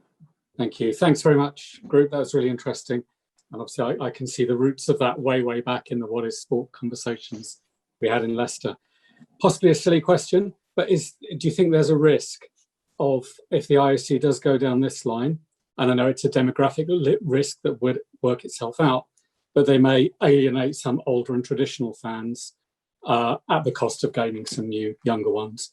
I remember my granddad laughing at synchronized swimming, not understanding that in the 1980s as being an Olympic sport. Is there a risk that some people who do hold very traditional views of what the Olympics should be about will simply switch off at this point? And if so, does that matter? Can the Olympics afford to lose them if they're going to bring the youngsters in? Thanks, Martin. As a group, Yeah, thoughts, Alex? Yeah, go for it. As a group, we have thought of that already, and actually, that's why we came up with the solution. I mean, a suggestion that will be the Olympics, because we realized that actually through our research and surveys and all of that, people were not willing to necessarily see esport within the Olympics. They would like it to be more into an event aside called the Olympics and not be included in the Olympic movement. However, we have noticed also that for virtual sports, like with Swift and the UCI, there is people that say, why not including the esports, like the virtual sport, as a discipline within the sport cyclism, for example, but not really integrating esport within the Olympic as a whole. Can I add on that? The same happened many years ago when IOC decided to include action sports, which we explained it in our paper. And for example, snowboarding and freestyle skiing were very appealing for the youth many years ago in the 2000s. And what happened there is that viewership and live attendance increased, and actually in the US, almost 45 million people watched the snowboarding finals when Shaun White's the representative performing the finals. So it is kind of an example of what could happen if esports could be in the Olympics. Denis? Professor Mavroidis. Thank you very much. Now, I understand you don't want to define esports, but by not defining esports, in principle, anything can go. I mean, the entertainment industry starts here and finishes anywhere. So if you keep it this way and you have a work without a definition, where do you draw the line? Tomorrow, Hollywood might say, I want to be part of the Olympic Games. I'm part of the entertainment industry. No? It's a good question. Thank you, Petros. I think in the definition, what we were trying to do was move away from the endless debate about whether or not it is a sport, and just position it as a feature, as you said, of the entertainment industry. I think what we tried to do then was to move to say, how can they use gaming and esports activity productively, rather than worrying about, is it a sport and can it get a gold medal? So yeah, we defined it, I guess, as competitive video gaming. But in the same sense, you know, how do you define sport? Does it have to be professional practice between teams? Can it be friends playing together in the park? You're not going to get things like that included, you know, in the program of the summer games. So for us, the definition thing was about moving beyond the yes or no kind of fruitless debate and getting into more practical ways in which they can use, you know, cherry pick the best bits of the gaming industry rather than worrying about taking on the whole thing as a whole. Yeah, but then doesn't it make much better sense to put down follow the recipe of the IOC, put down a list of whatever you call video games, go to the IOC like they do with other sports and say, here is our list, this 10, 12, 15, 20, whatever. We want them to be included instead of leaving it open, because by leaving it open, anything goes. Yeah. That's why we also did like a classification in order to see which one are more close to get into the Olympics and could be potentially included. But there are some games that at the moment, there are too many restrictions in terms of including them. That's why we, instead of doing a proper definition, we decided to classify them into more different areas. For example, FIFA is not in the same area as Zwift because it's not the same practice, even though it's related to sport. So that's why we decided to define it that way. Yeah, and it's important to mention that our classification was based on the Olympic values, if it's promote violence or not, like to facilitate the potential collaboration.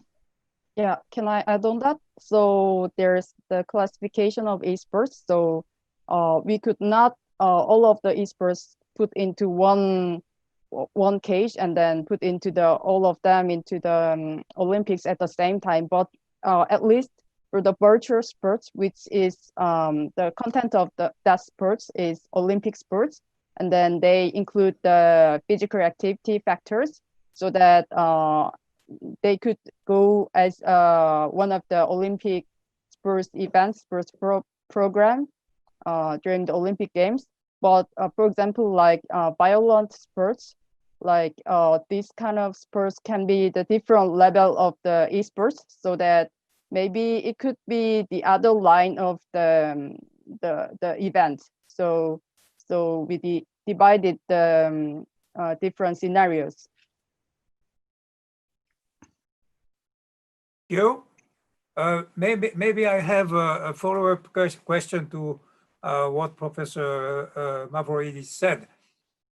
We are still at an early stage of the collaboration between the IOC and eSport. Do you see the possibility that at some stage the IOC would say, okay, we don't continue the journey with eSport in general, but we select a few categories that are close to us and fit with our ideas and values? For example, okay, physical activity is important, and we only work with the categories where you have a physical effort to make. For example, do you see this possibility to happen in the next future? Yeah, thank you, Danny. I think in terms of that scenario, I know we listed at the end a couple of strategic areas. So one of which is the development of virtual sport. The UCI and Zwift, World Sailing is doing it very effectively. So what you're describing there in terms of selecting physically themed video games and bringing them into the Olympic disciplines, I think definitely that's something that's already underway with the Esports Liaison Group. And I think that's something that from our analysis, should continue to happen. The bigger question then is, how does the Olympics, or would the Olympics like to connect with the fans of the big popular video games, which often are not sports simulations. They are the games with the consoles and the screens. And these are the games that sometimes, would be considered controversial by Olympic standards. So I see the first stage as being the virtual sport development that you describe. But I know that the East Asian game, the Asian Games, as well as Pyeongchang and Tokyo, have all planned to feature some of these bigger titles like Street Fighter, not as Olympic sports, not officially with the rings on, but still as part of the Olympic experience. So that would take a lot longer, but I think the first steps have taken place. And if I was the IOC, I wouldn't rule out any of the game publishers. I think the perception of the violence and the negative connotations is not as true in the eyes of the young generation. And gaming is far more a fundamental part of their culture. So I'd see that as a second phase, but still definitely possible. Thank you. One more question? Kevin has one. Kevin has one. Denis, may I ask? Yes, time is. Yep. It's a short one. I just want to play devil's advocate with you and pick out a bit of a what I would potentially consider a research bias in your approach, because you've approached the entire question from the perspective of the IOC. How can the IOC and should the IOC engage with this space? And I can see a lot of interesting things. You've argued well in your paper. My question is more, let's flip the entire question around.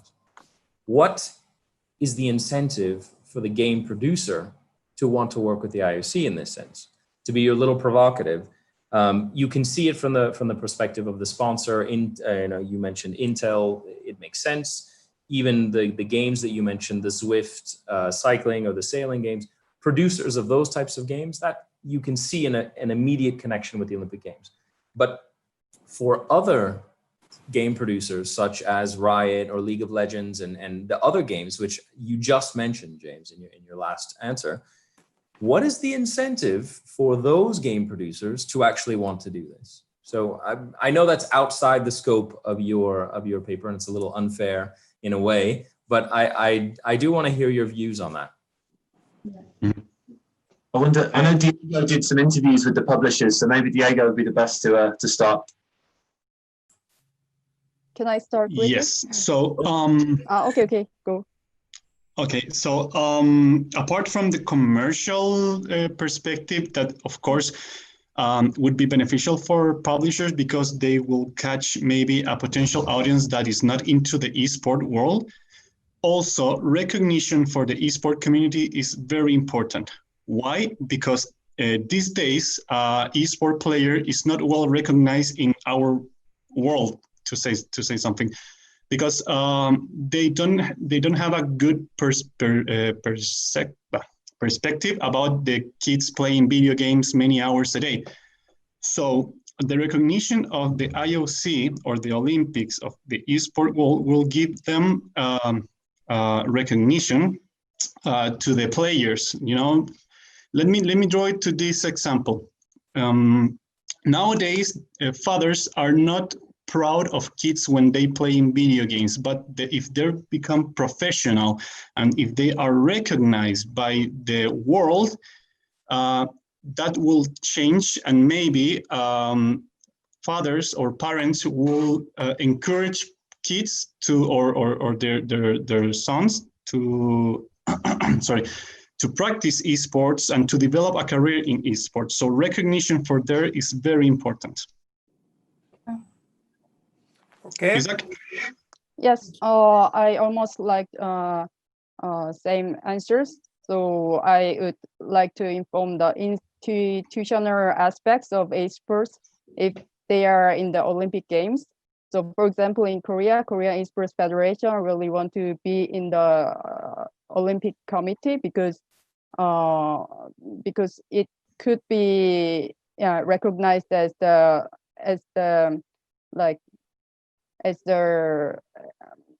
it could be like, it cannot be ethical, but it could be one of the institutional aspect from of the athletes. And for example, if they went to Asian Game as a esports player last 2 years ago, and then they got medal, and it could be like for them it could be really good honored compared to other esports competition.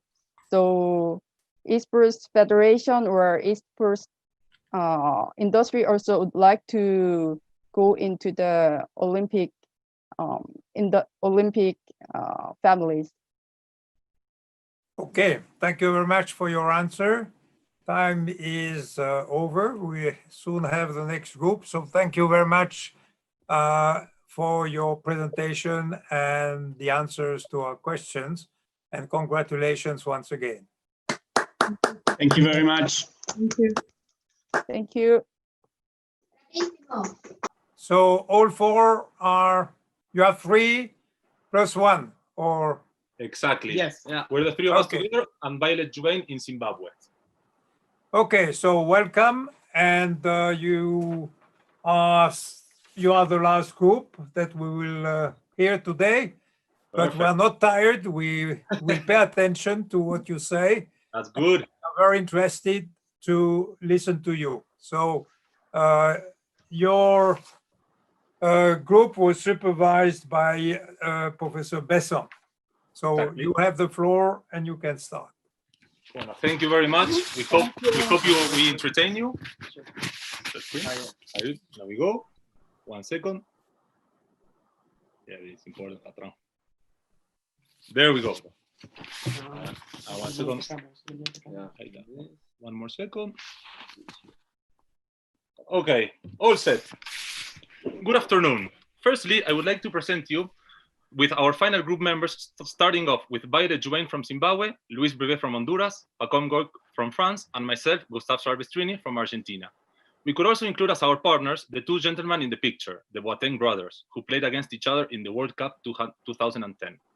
As you can see, for our final project, we have decided to choose the topic of FIFA's national team eligibility criteria, and we would like to present you with the globalized game, questioning if FIFA's national team eligibility criteria for players is up to date with the world's reality. Oh, 1 second. Click. There we go. 13 minutes between a dream and a nightmare. This quote reflects Munir El Haddadi's situation back in 2014 when he made his international debut by playing 13 minutes against Macedonia in a Euro 2016 qualifier match. These 13 minutes that firstly were a dream for Munir El Haddadi as he desired to participate in international competitions ended up being a nightmare as he was never again called up, and by this reason he was captied to Spain forever without having the possibility of representing Morocco, which was his other nationality. Specifically, in this case, he legally appealed in CAS, but his demand was denied and his dreams were shattered forever. Okay, for our project, we have 7 different sections. You have already seen the paper and you will see in this presentation. You can see that we have did a qualitative and quantitative analysis. We have analyzed sporting nationality in depth. We have also seen FIFA's current eligibility criteria. And also, in another way, I can mention the perspective and choice-making process of athletes between the 7 of them. Okay, so why? Why did we choose this topic? That is a good question. First of all, because of personal interest, and then because the world is changing, and every day the world is getting more globalized.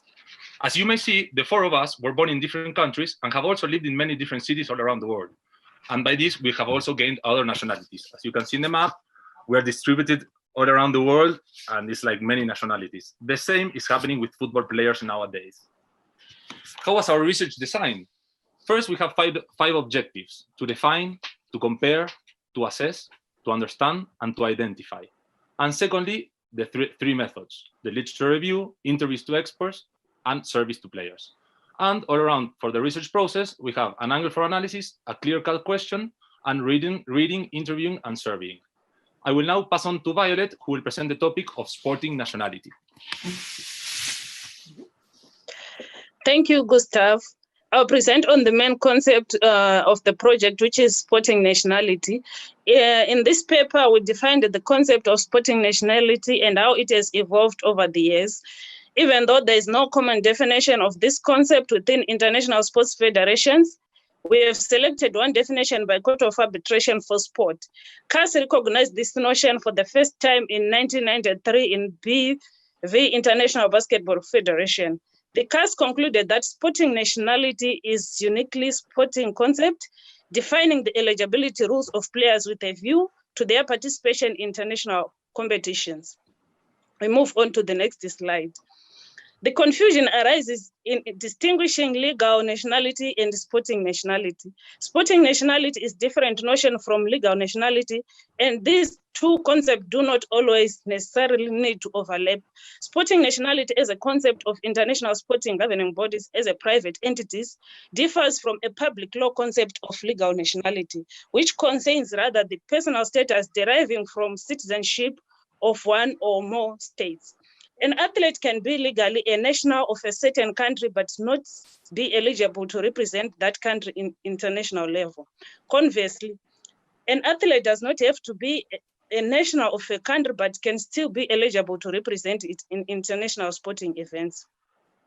What really comprises sporting nationality?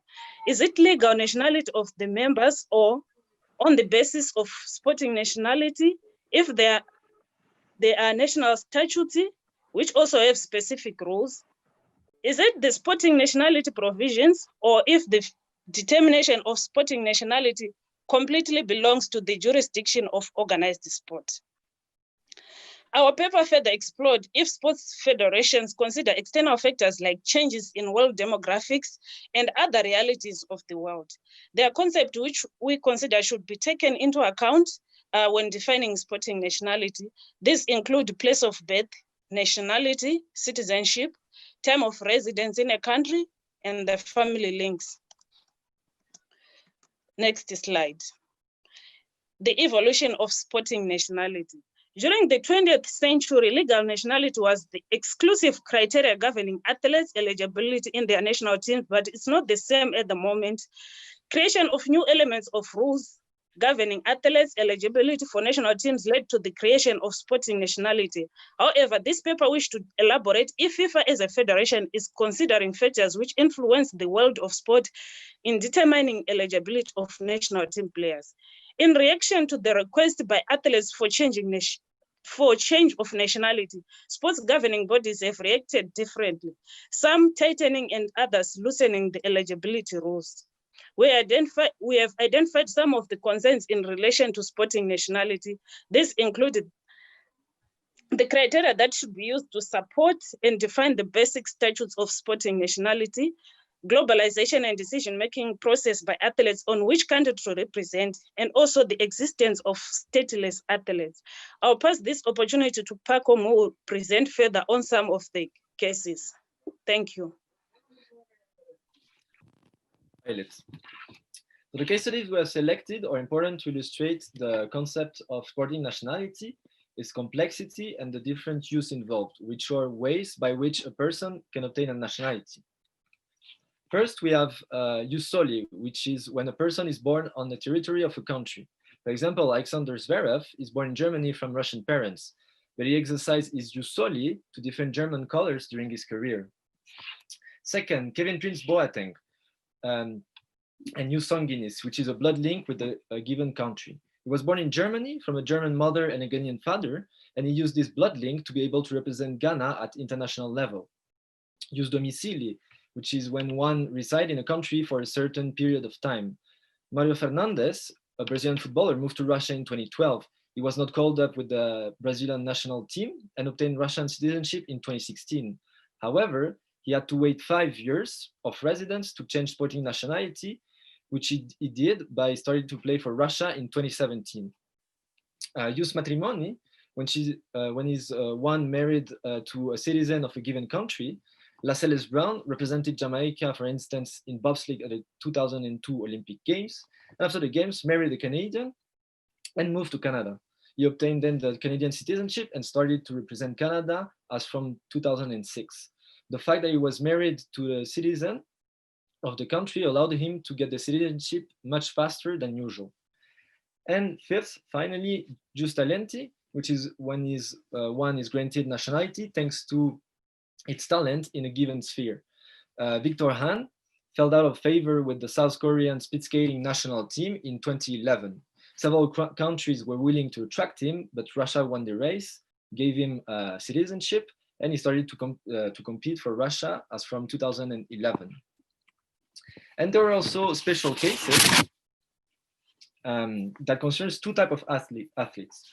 The ones that unintentionally changed nationality because their country disappeared or split into several other states, and the ones that swapped nationality and thus competed for more than one country, but in different sports. Regarding the first category, we have Cherchesov, who competed for the USSR and then Russia, or Dejan Stankovic. Stankovic was born in Belgrade and started playing for Yugoslavia.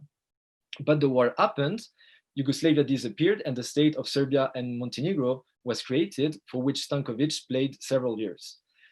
However, in 2006, Montenegro became independent after a referendum, and Stankovic ended his career competing for Serbia. As for the second category, we have Alexander Duric, who represented Bosnia and Herzegovina at the 1992 Olympics at the canoeing event. After the competition, he decided to focus on his football career, moved in 2000 to Singapore to play for a local club, and in 2007 obtained the Singaporean citizenship. He then went on to play for 5 years for the Singapore national team. The Rich case highlights the fact that there are no regulation preventing an athlete to represent another country in another sport. I'll now pass it on to Luis for an introduction of FIFA eligibility criteria. Thank you, Paco. As for FIFA eligibility criteria, as a governing body of association football, FIFA is responsible for maintaining and implementing the rules that determine whether a football player is eligible to represent a particular country in international competitions and friendly matches. In the 20th century, FIFA allowed a player to represent any national team as long as the player held citizenship of that country. Luis Monti, who you can see on the slide, was an Italian-Argentine footballer who played in 2 FIFA World Cup final matches with 2 different national teams. He played the first of these finals with his native Argentina in 1930, losing the final, and the second with Italy in 1934, winning the trophy. A more recent example is Diego Costa, who initially played for Brazil in friendlies and then switched nationality to Spain.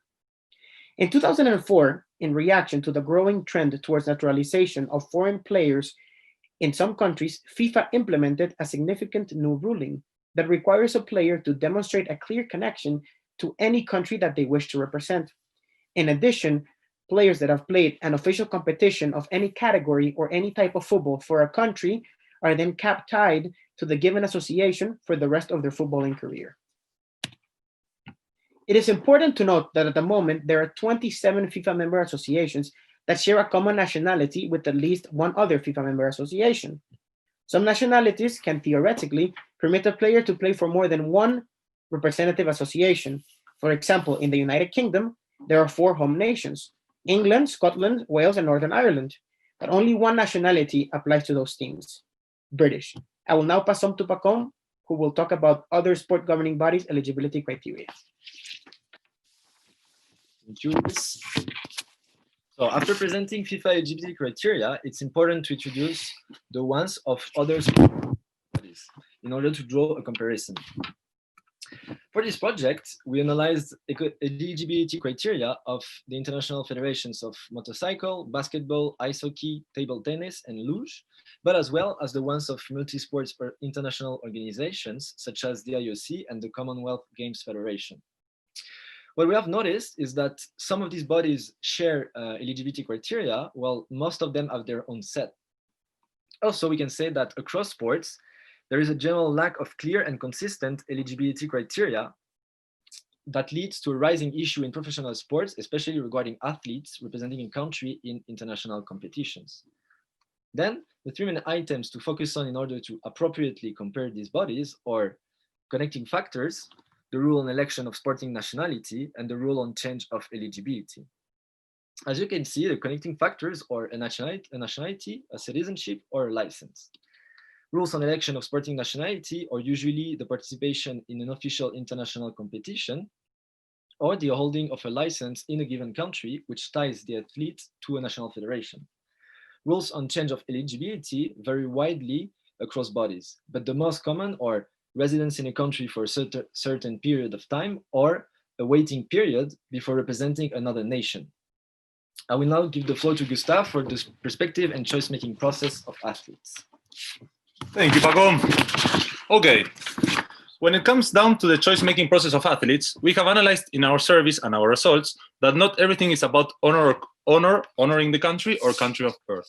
We can see that there are 5 different choice-making processes of athletes. First, heart, feeling of belonging to a given country. For example, Lionel Messi, he decided to play for the national team of Argentina, and he had many offers to play in Spain. So we were lucky enough to get him. Secondly, amount of participation estimated. I can give the example of Lars Veldwijk, a Dutch player that he was born in the Netherlands, but as he knew that he could have possibility of playing more time in another national team, he decided to play in South Africa, as he was linked by his parents to South Africa. Third, international exposure and worldwide recognition. An example of this can be Daniel Osvaldo. He was born in Argentina, but as he got the offer from Italy and he knew that he was going to have more exposure and recognition, he decided to play for Italy. Another point can be the economic and marketing factors or benefits. For example, if I go more in depth, we can say that Prince Boateng finally chose to play in Ghana because he knew that in the back there were some economic benefits that he had there and not playing for Germany. And last but not least, the obvious situation, the country that called up the player is the only offer the player had. For example, this is a lucky case. Mauro Camoranesi, the Argentine player, he was never called for Argentina national team. And one day he was called by Italy, and then he went to play for Italy, and he was a world champion. So that was amazing. So those are the 5 different choice-making processes of athletes. I will now pass on to Patron for the final conclusions. Thank you very much, Gustave. So, analysis of survey and conclusions. The purpose of the survey was to understand the point of view of football players with multiple nationalities and figure out what gaps are not addressed by the current FIFA eligibility criteria. The survey was completed by 110 professional footballers that possessed at least 2 nationalities from all 6 confederations. The survey was sent in 4 languages: English, Russian, Spanish, and French. Some of the key takeaways from respondents are that 90% are male, 80% are still active, 67% are between the ages of 18 and 28, 91% have 2 nationalities, and 9% 3 nationalities. When it comes to representing a national team, we discovered that more than half, 54% of the respondents, had never played for the national team. So only 46% of the respondents could have already been affected by FIFA's eligibility criteria. As for awareness of FIFA's current eligibility criteria, we found that 69% of the players surveyed were aware. However, 75% of those surveyed responded they had none to medium knowledge of FIFA's one-time change of national association process.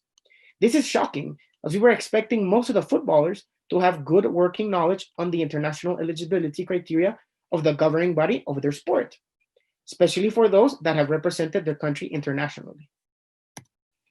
As for the opinion on whether FIFA's current eligibility criteria is appropriate for the choice-making process of international footballers with multiple nationalities, there was a split, with about 50% in agreement. This tells us that only half of the footballers with multiple nationalities really know the eligibility criteria and how it works before committing permanently to a national association. Thus, why there are so many cases of footballers regretting their decisions and launching an appeal to CAS, most famously the case of Munir El Haddadi. One of the most important questions in this survey asked footballers if they believed whether FIFA's eligibility criteria should be amended. As expected from our research prior to distributing the survey, 69% answered yes, meaning that 2/3 of the surveyed players believe that FIFA's eligibility criteria needs reform. The last part of the survey was focused on getting the opinion of footballers on potential amendments FIFA could do to its international eligibility criteria. First, we asked, a player has up to 4 official matches in 3 consecutive international windows whilst competing at senior international level before being cap tied to a country. As anticipated, the responses reflected that 66% of the surveyed players were in agreement with such potential amendment. Secondly, we asked, a player who FIFA has allowed to change national association from country X to country Y and has not played for country Y in a period of 2 years will be able to reverse its decision and represent country X. Once again, as expected, the majority were in agreement, with 57% of the responses reflecting this. These responses on the last two questions further illustrate the point that footballers with multiple nationalities mostly believe that FIFA should update their eligibility criteria and are in favor of amendments such as the ones mentioned in this project. As for the suggestions, after carefully gathering and analyzing the responses from the survey, we suggest to FIFA to evaluate its eligibility criteria and consider potential amendments. We also suggest to FIFA and FIFPro that they educate footballers on the aforementioned criteria. First, we must note that there is a lack of awareness of FIFA's one-time change of national association process, with 75% of those surveyed responding that they had none to medium knowledge of the process.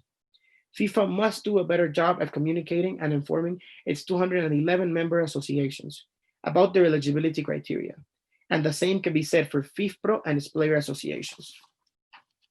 So what are our conclusions? With the completion of this project, we aim to have provided a new and better definition for the concept of sporting nationality, one that accounts for globalization, migration movements, and changing demographics across the world. Sport, more specifically football, does not happen in a vacuum, and like all aspects of society, is also affected by changes. We also gained a better understanding on the choice-making process for footballers and the reasons behind committing to a country. It is fundamental that FIFA takes into account and listens to the perspective of its most important stakeholders, the football players, which, as proven through our research and survey, believe that the eligibility criteria could be amended to reflect the new globalized world. We would like to thank you very much for your attention. This is the end of the presentation, but it's the beginning of the next chapter in our lives. Thank you very much. Okay, thank you very much, and congratulations on your excellent presentation. Now we will move to the question time. I don't know who is going to ask the first question.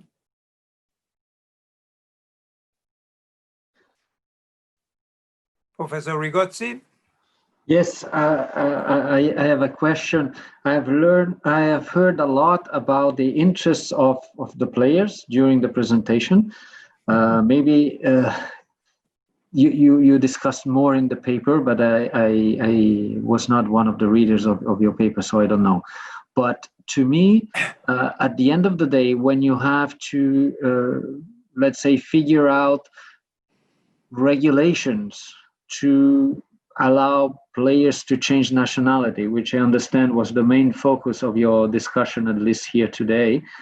The interest of the player, it's probably something important, certainly something important, but it must be balanced with maybe other interests from the governing body to, avoid opportunistic changes or stuff like that. I don't know what your feeling is about the interest of the governing body and how they should be balanced in order to come up with what lawyers would call the proportionate approach.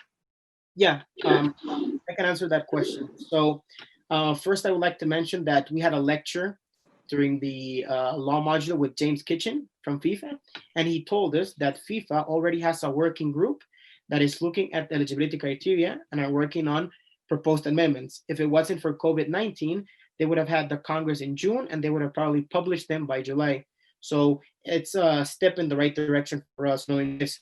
And to what you were saying also, for us, the angle was looking at the perspective and the choice-making process behind footballers, the reasons why they decide to commit to a country instead of another.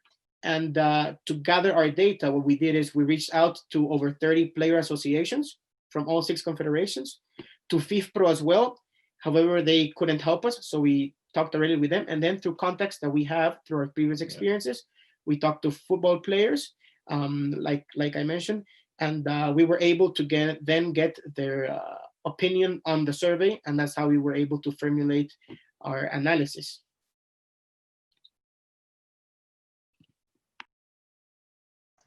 Okay, I see.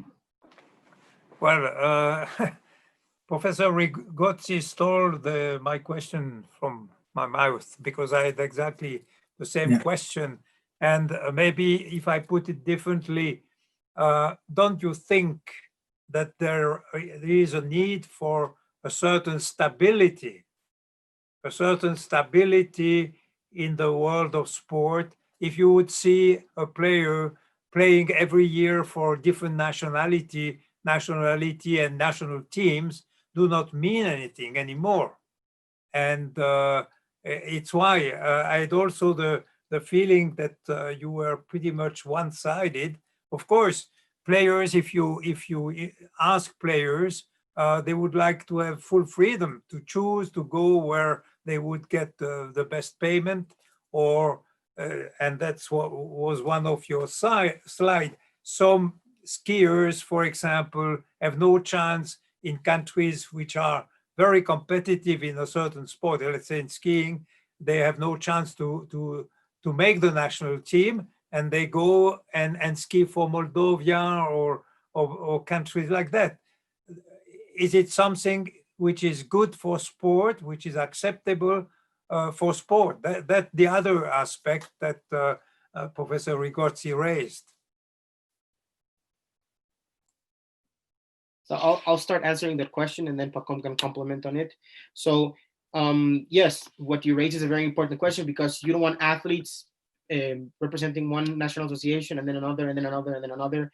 And when does it stop? In the end, the associations with the big money can take all the best athletes. So for example, for our case, the proposed amendments that we suggested, so the first one is you have to have a 2-year waiting period before switching, right?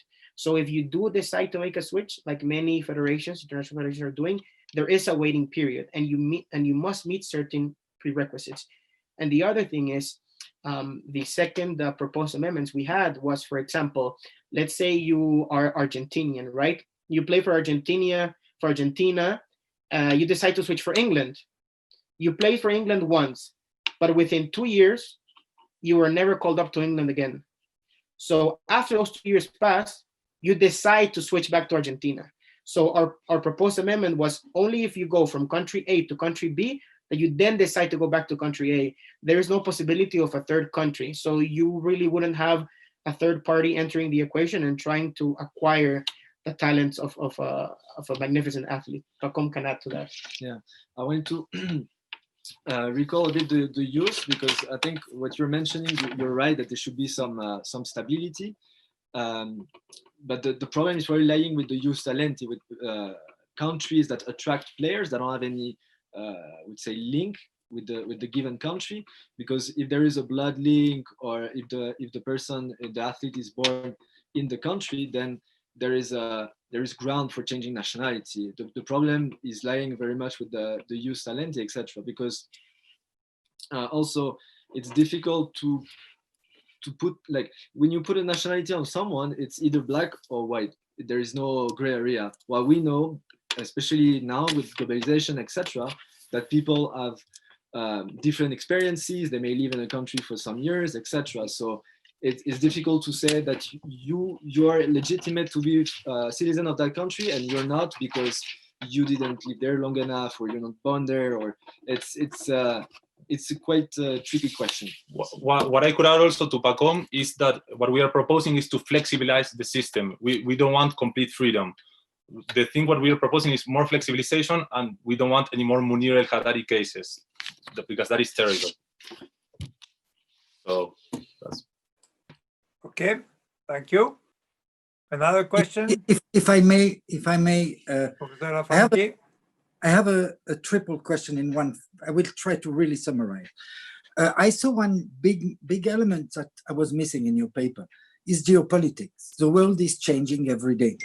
Why should sporting institution consider that, as Pacom said earlier, unfortunately seeing too much black and white? Countries see nationality differently. I didn't see it either in your paper nor in your presentation. If you're Indian, you're just Indian. You cannot be Indian and something else. You can be American and Honduran. You can be Danish, Argentinian, and American for reasons that are absolutely valuable. If you're from Suriname, you're only from Suriname. That's why there is no Dutch player that ever played for Suriname, because if you become Surinamese, you're obliged to lose your Dutch citizenship. Decolonization is a key issue. You choose the case of Malouda. Malouda is born in Guyana.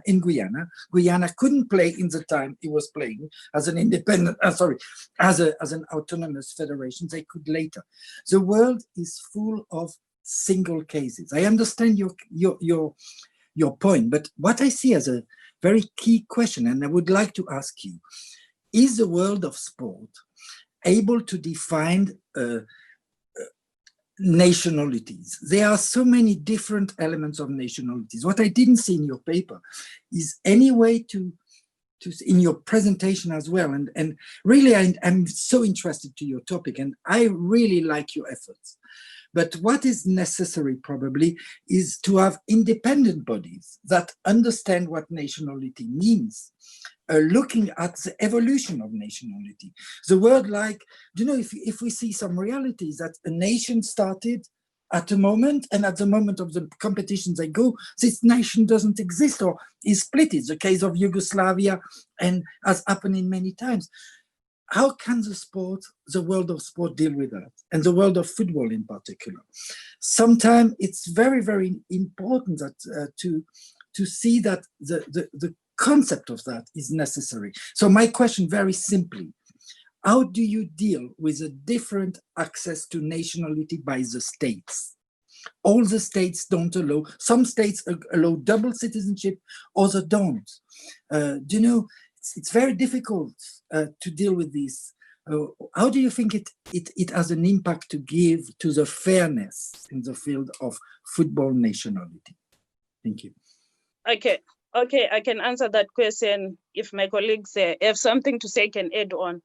So, as we mentioned in our presentation, that sport does not exist in a vacuum. We just think the federations are taking time to adapt to the realities of the world, which means they need to consider the changes of nationality, redefine things like what do they mean when they define sporting nationality.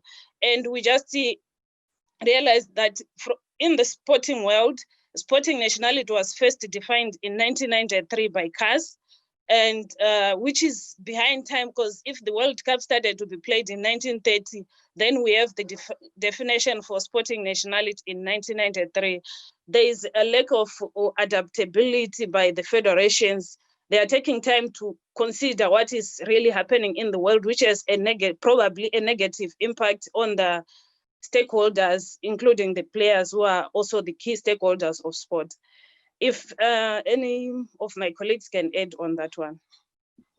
Yeah, here. So to your question, Pierre, also I think you have a fantastic example. You were born in French Algeria, married to a German woman, if I'm not mistaken, living in Italy, and you have a kid, one of your sons or daughters in New Caledonia. So it's a very globalized world. And two of them. on the one side, you have the state definition of nationality, as Violet mentioned, and on the other side, you have the sporting definition of nationality. So there's a conflict, and we see it happening every day. There's new cases across all sports, So it's very hard because, as we learned in our first lectures in Leicester, sport and politics, that combination is always tricky. It's always tricky. So it is tough, especially with the decolonization process. You have players that were formerly of our colony and then decide to play for another team. And one example that we talked about in our research paper, and also is, for example, you look at Morocco, their squad in the 2018 World Cup was 73% were not born in Morocco. Or France, the squad that won the World Cup in 2018, many people around the world were saying that was a win for Africa because many of the players in that squad had origins from Africa, a father, a mother, a grandfather, a grandmother.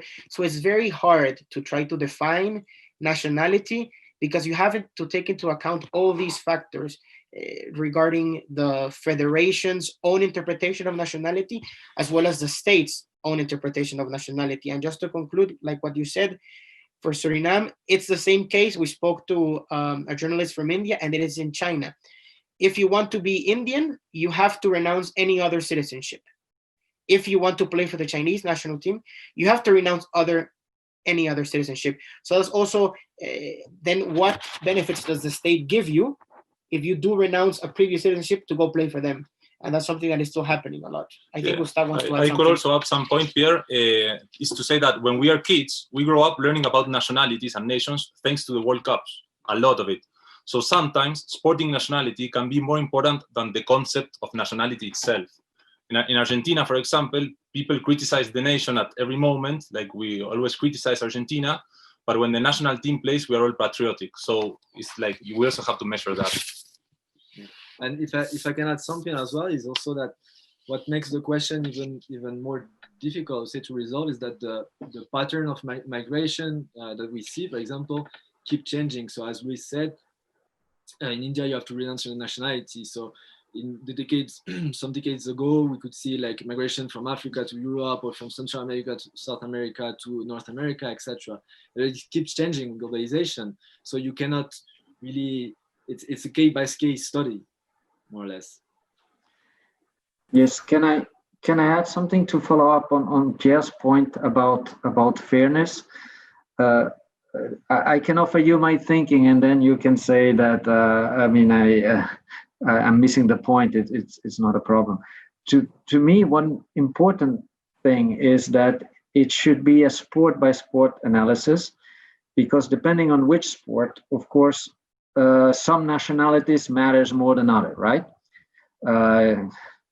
In football, Argentina, of course, it's a big player, if I can say. If you're talking about other sports, probably Argentina is not a big deal. So I think that sport governing bodies, first of all, they have no impact whatsoever on state legislation. That's a given. There's nothing you can do about that. So you have to accept that as a fact, see which nationality really matters in your sport geopolitics, to use Pierre's wording, and then come up with a, I would say, sensible regulation. Now, Pierre said, refer to fairness. I am not sure, and I like to disagree with Pierre.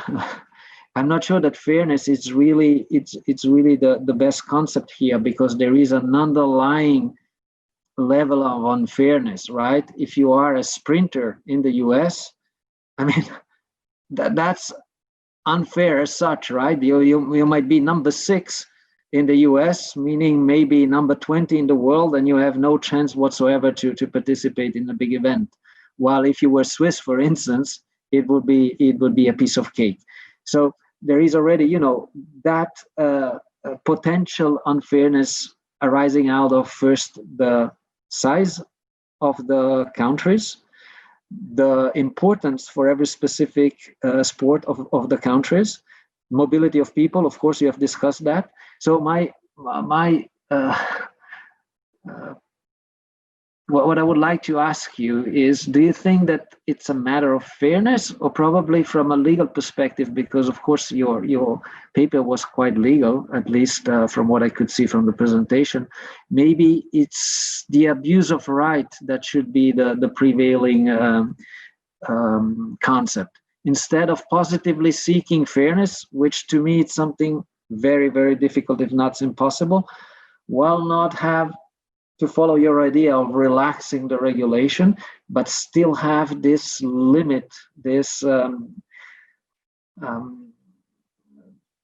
red line that you should not cross, that it's the abuse of right. If a change is abusive, or it's, well, what do you think about that? Because my thinking stopped there, and I'm unable to go further. Yeah, so I think from what you said, it's a very long question, but I think if I grasp what you were saying, yes, sport by sport analysis is fundamental, specifically for sporting nationality. And one of the persons we spoke to before starting the work on this project was Jan Hafner, who spent 10 years working on a PhD. Many of you know him, and he is an expert, and he did an across-the-board comparison of eligibility criteria for over, I think, 45 international federations. So it's very hard, and it's a very complex question to answer. You have the state legislation, and then you have the federation legislation.